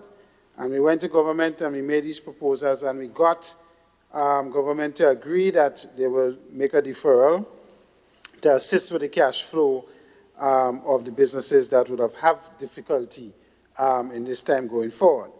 And as an indirect consequence of this, I suppose my friend in Labour, my colleague friend in Labour, will come back to the issue of whether or not some of these could be applied to keeping staff occupied and paid for as long as possible. But I want to raise a point under this that my colleague Senator for Labour raised, on the issue of vacation. And I believe the issue of vacation is not only looked at from the point of view of we're forcing staff to take vacation, but it's also looked at from the point of view that if you have earned vacation leave that is during 2020, and we could have you take your vacation in May or June if this crisis prolongs, then we are certifying or ensuring that members or employees are paid, because you have to be paid for your vacation. So that is ensuring that you have cash in your hands as well. So it is not only from the point of view, as the Senator expressed himself, that we're trying to penalize, as how it came across, but we also are looking to try and help. And that's not the only thing that the private sector have put forward to assist in these difficult times. That is one mechanism that we're asking to be applied, because we understand legally we are have to pay people for their vacation, so it gives employees an extra month or extra 6 weeks based on the vacation that they can have monies in their hand and keep them going on if this prolongs, and if we have to get to the point where we have to consider rotation of staff or layoffs. So I think it has to be taken in that context as well. I didn't hear him raise that, but I just wanted to put that on the table. Mr. President, we also, it's not part of this bill, but is indirectly there. We got an extension of filing our taxes. The government agreed that some of us will go to the end of April, and we welcome that extension without any penalties. And that is significant for us as well in the private sector, and all of us who have to file tax returns. The VAT, I want to raise a question on the VAT, and I want to beg consideration on the government side, that under the Act, the comptroller has the discretion to waive the penalties that could incur for people submitting their VAT returns late. And I know a member of the Ministry of Finance is here, and I hope he can take this forward to his colleagues, that consideration should be given for waiving the penalties under the Act for submissions that may be made late. The 20th of April, we're supposed to submit, and I know a request went out that people should file on time and pay. But again, we have had the challenge in the private sector of some of us who don't do our VAT returns ourselves, our accountants and people who help us couldn't move in a lockdown, so files and access to information to get these prepared would be delayed. So we're asking the comptroller to use his discretion under the Act, which gives him the power, with the prodding from Ministry of Finance. So we hope, and from our colleagues on the other side, that at least the penalties would not apply if we file late, and some of us advise that we will be late. The last point I want to make quickly, Mr. President, through you, is that when the leader of government business talks about deferral, that is one thing to help cash flow. But I think it's also fair enough to announce that stamp tax and corporation tax is highly predicated on business activity. So when stamp tax is charged on revenues, and we have no revenues, there'll be no stamp tax. And when corporation tax is charged on profit, which comes from revenues and costs that are occurring, there'll be no corporation tax, there'll be corporation losses. And I want to make this point to my friend in labor. Profit is not cash flow. And this is a cash flow situation more than a profit situation. A lot of us, because of the downturn, and I heard him talk about we have had good years and profits and so on, but fixed costs for us continues in our business, whether we open or not. So if I have no revenues, my cost continues, so I'm making losses. And that affects my cash flow because I'm burning cash to pay in order when I have no revenues coming in. So that is the issue for us in the private sector. And past performance with profits have very little to do with cash flow going forward. Some of us may have the cash, we may have invested, we probably cannot turn the cash over now based on the investments that we made. And that is another consideration. So I hear him when he talks about case by case, and I think that is important, that we must take it on a case-by-case basis to understand the issue for that particular business. But from on the government side, if we have reduced business in the next 6 months and going forward, there is no revenue on the stamp tax side and very little on the corporation side. So I hear, and I know I've asked for more, and I did quote the sources from where I think this more could come from, in fairness to my colleagues on the other side. I wasn't crazy when I did it. And I know you wouldn't get it from taxes, and I know customs is down, everything is down, and that is understandable. But I did explore the other avenues where I think the more could come from. So with that, Mr. President, I rest. Thank you. I think what is being proposed is a certainty of source. The other source to which you may refer is one in which you may go fishing. And as the goodly doctor will tell you, not every day is catching day for fishermen, you know. So I think it's something, just a little humor to interject there. Senator?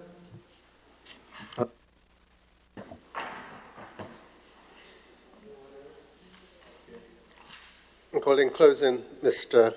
President, again, this is an important component in that stimulus package in which it provides real value, as we've heard from Senator Diali, to the private sector in terms of helping with cash flow, notwithstanding the longer-term implications in terms of revenues. But the point that, that you made with pulling in labour into the discussion, it's clear that it takes two hands to clap, and it's a situation where employer and employee, with the assistance of government, needs to work closely together as we navigate these very difficult waters that we have ahead. And there needs to be a full appreciation when there are calls for more, where that more comes from, whether it's on the labour side, whether it's private sector, whether it's from government, whether it's from the taxpayer, where that more comes from in these difficult times. So, Mr. President, in concluding, the discussions will continue. With the road ahead, as I said earlier, is going to be a long and difficult one. And we need to continue to monitor. We need to continue to work together in terms of coming up with measures that are in the best interest of all. And it's for those reasons, Mr. President, that I commend this bill for its second reading. Thank you, Senator Steele. Honourable members, the question is that the bill be read a second time. Honourable members, the question is that the bill be read a second time. All those who have that opinion say aye. To the contrary opinion, say nay.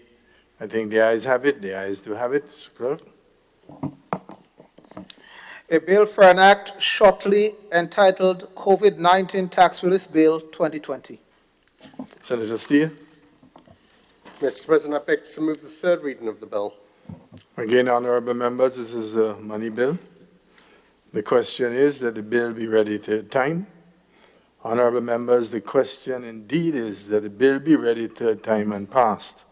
All those who have that opinion say aye. To the contrary opinion say nay. I think the ayes have it. The ayes do have it.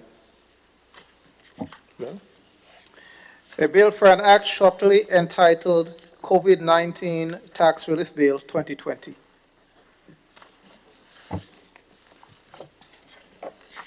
Item 16, public business. Item 17, adjournment.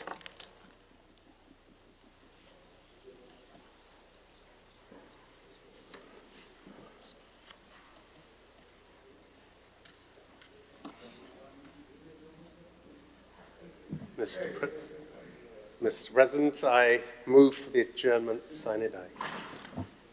honorable members, the question is that this House now adjourn sine die. All those who have that opinion say aye.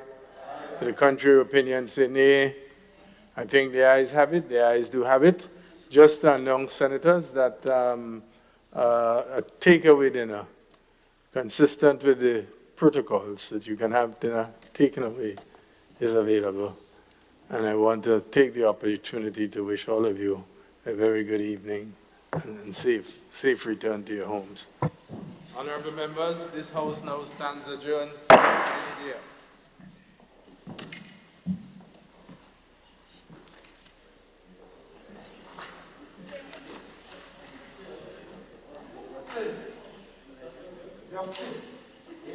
Stay up to date with all that's happening with the new National Party, NNP. Send us a message via text or WhatsApp on 405-8683 with your name, email, and constituency. Stay in the know with NNP. Get updated. I'm so glad to see you. You see, I've been thinking about this case between government and Grenneck, and I need to better understand a few things. You see, some people say government to Grenneck to court, and others say Grenneck to government to court, and he say, she say. So who really took who to court?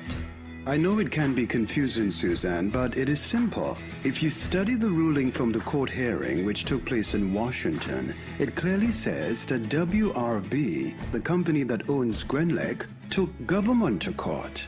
So why Grenneck decided to take government to court? For what it's worth, government decided to change the law so that the price of electricity can be cheaper for Grenadians. I guess the company felt that they would no longer be making the fat profit if people are paying less for electricity, as when they had full control over price and everything else. So guess what? The company decided that they wanted government to take back the company. They took government to court and demanded that the people of Grenada must buy back the company and pay them a sizable amount too. But you know what?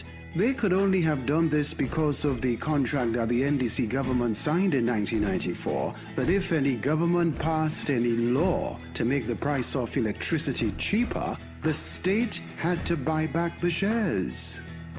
Interesting. You see, that's why I always trust you to explain these things, making it simple for me to understand. So what WRB wants government to do is to buy back all the shares that the NDC government sold them in 1994. The contract they signed with the NDC government then does not allow any competition, which is why our rates are so high. And what is worse, the then government agreed with them that if government had to buy back the shares, the price would have to be a lot more than it is worth, and the company must decide the selling price. Pure manje popo. That was a real giveaway, man. You hit the nail on the head, Suzanne. Government has no choice based on the court ruling. The court said that Grenada has to pay this foreign-based company based on the contract the NDC government signed in 1994. But guess what? Even if the NDC administration signed this bad deal, I'm happy that the NNP administration is prepared to pay up.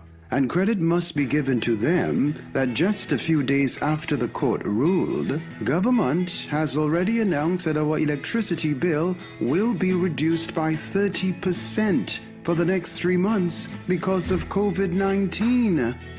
My dear, all things work together for good. I can't agree with you more. I fully agree. I think government should just pay Grenlec their money based on what the code says, and let's keep moving on to cheaper electricity costs. Remember, we have the highest electricity rates in the region.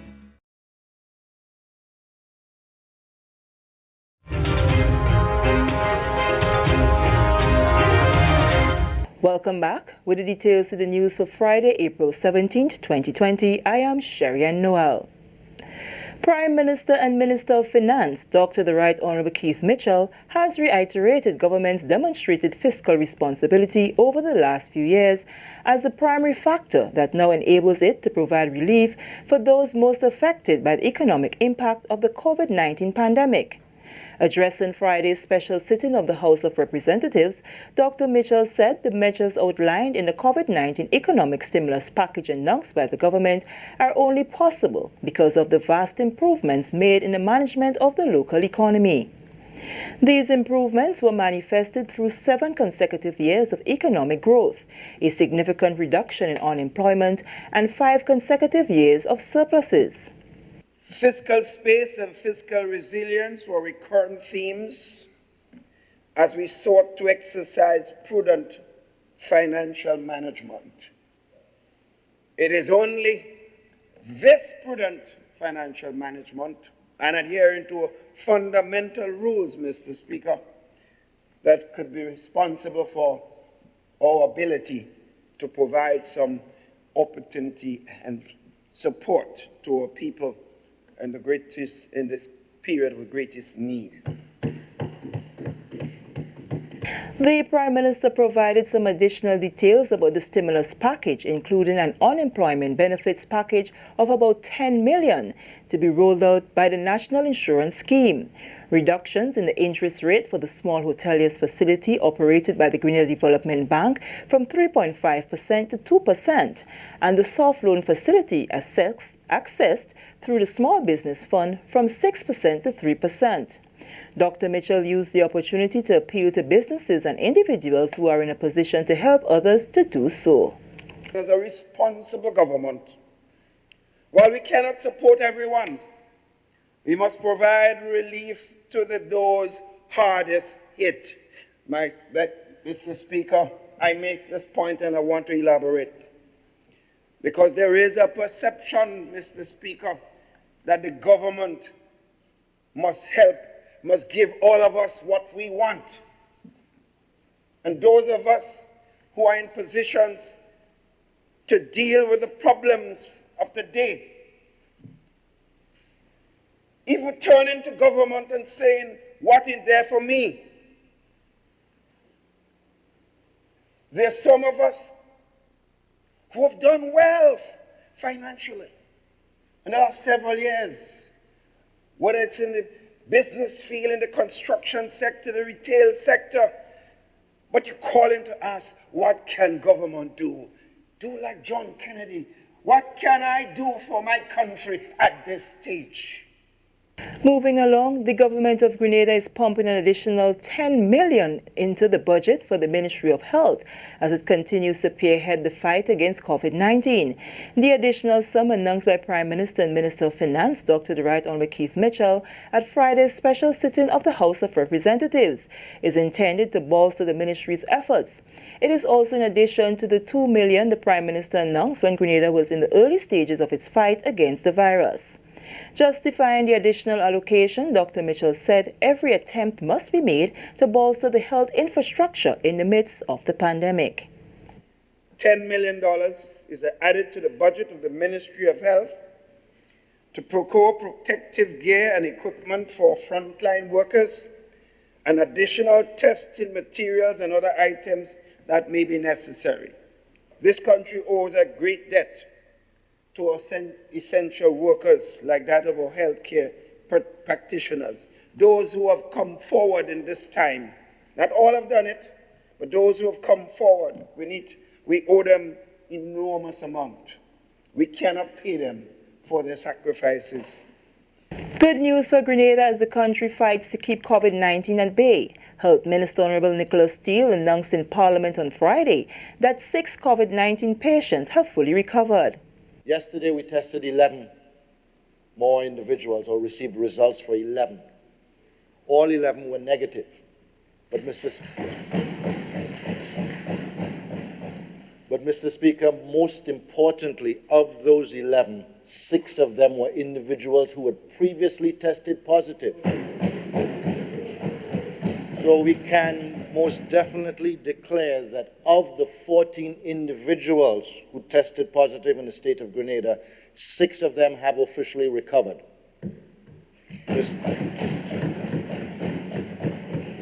Minister Steele says although the news of the recovered cases are welcome, it is still not the time to take the virus for granted. He said opening the ports and borders too quickly can lead to a relapse in cases and an extension of the state of emergency. The Ministry of Health is working closely with the government and other agencies to ensure that checks are made before a decision can be made to return to normalcy. The last case that we identified was April 10th. We do have some time still in order to be sure, but we have been doing testing, and while those tests, like most of the other tests that exist, rapid tests, are not fully certified, we use them as a screening process. Not the definitive conclusion, but a screening process. And we still, as I announced, continue to do the PCR testing that is accepted by WHO and PAHO. So these tests that we received are used to screen in the same way that in the beginning we were screening based on persons' temperatures and symptoms. We now have an additional tool to help screen our population. We do have other tests on the way that will be the authority that we can use to confirm, and not just a screening test, but just as reliable as the PCR tests that we are using. He thanked the local doctors and nurses, the government of the people of Cuba and Venezuela, for their assistance during this time. Minister Steele encouraged Grenadians to adhere to the guidelines and protocols in place and gave the assurance that better days are ahead. This is the National Report. More news after the break. Protect yourself and our community from COVID-19. Wash your hands frequently with soap and water for at least 20 seconds. If soap and water are not available, use an alcohol-based hand sanitizer with at least 70% alcohol. Use a tissue when blowing your nose, sneezing, or coughing. Immediately discard the tissue properly and wash or sanitize your hands. Avoid close contact with people who are sick. Let's do our part to ensure that each and every Grenadian remains healthy. To stay up to date, visit the Government of Grenada's webpage or the Ministry of Health's Facebook page. For more information, contact the Ministry of Health's hotline by calling 53-VIRUS. This has been a public service announcement brought to you by the Ministry of Health. Welcome back. The diaspora community must be commended for their support and assistance to Grenada during the fight against COVID-19. Addressing the lower house on Friday, Foreign Affairs Minister Honorable Peter David said it is commendable that every country is grappling with the effects of the coronavirus, but still find time and make resources available to assist. We must really keep them in our prayers. Over 40 Grenadians, Mr. Speaker, died in New York alone. And in the United Kingdom, many more are dying. We must pay tribute to them. And you know what is fascinating to me?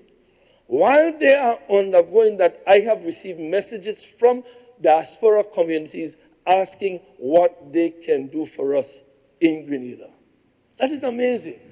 Amazing how our diaspora community, despite their own challenges, still thinking of how they can help us here. So I want us to keep them in our prayers, see how we can give their families support here, because many of them have families here who need that support. Thanks to many of our embassies and ambassadors out there in the diaspora, out there in Brussels, in London, in Canada, who are helping us. They have all come together, Mr. Speaker, to help us. So as we fight the disease, as we fight the virus, and there are other people facing the virus, we must always bear in mind that we are not in this alone. Grenada has received aid from several countries like the People's Republic of China, the Bolivarian Republic of Venezuela, and the Republic of Cuba. Minister David said now is the time to lift sanctions so that lives can be saved. He was speaking against the backdrop that several of those international countries are currently dealing with trade sanctions.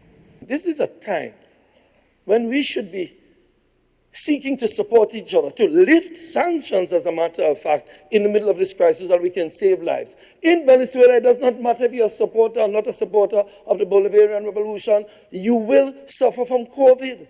Similarly in China, similarly in Cuba, in these countries. And you know what is amazing? I want to also use this opportunity to thank the governments of Cuba. The Cuban government sent nurses to Grenada and are about to send doctors to this country. In the face of their own crisis, the government of Cuba is sending assistance not only to us. You look on the television, you realize it's sending assistance to all countries all over the world. Secondly, the government of the Bolivarian Republic of Venezuela. We got over 3,000 tests last week, some of which we are currently using from Venezuela at a time when they are suffering and they are facing sanctions. And the government and people of China, they gave us supplies, and more supplies are coming from China next week. 3 governments who are subject to sanctions.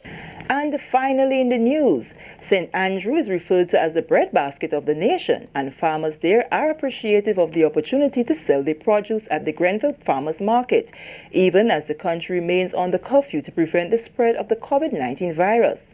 Friday being day 2 of the 3 days allotted for the sale of fresh produce, the farmers, in speaking with the GIS crew, says, however, that they are somewhat concerned about the volume of people that are coming into the farmers market to purchase the produce.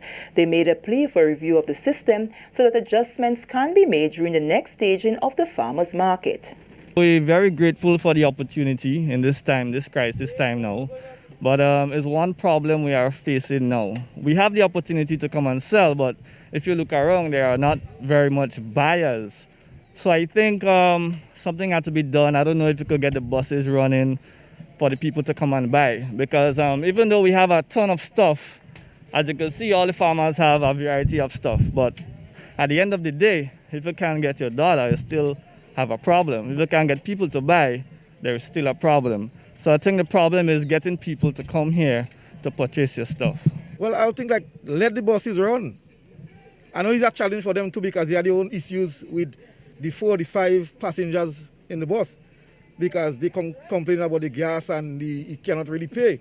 But still, I think they should give them the opportunity, even though they have to charge $5 passengers, so that, we all could benefit from it. Because without the people, we cannot sell.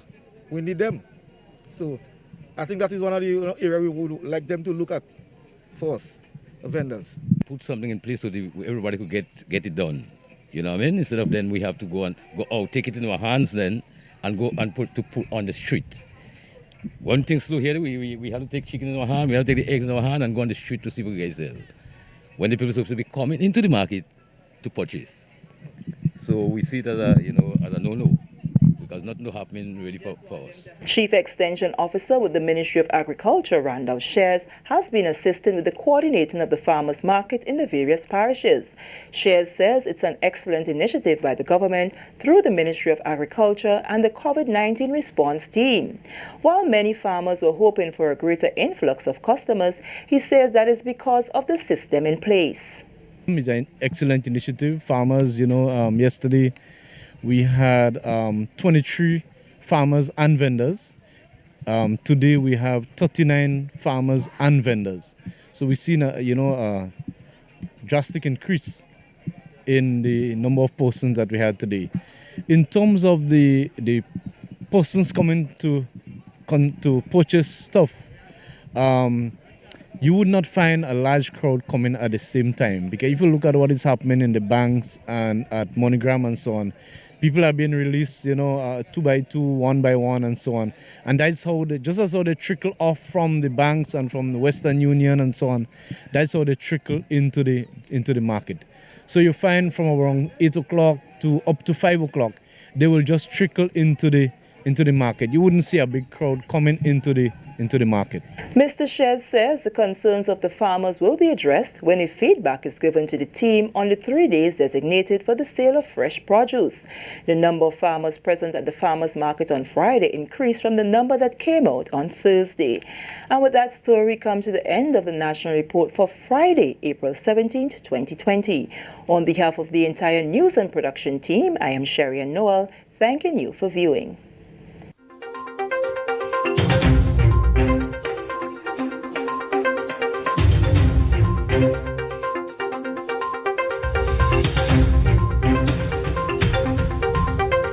Stay up to date with all that's happening with the new National Party, NNP. Send us a message via text or WhatsApp on 405-8683 with your name, email, and constituency. Stay in the know with NNP. Get updated.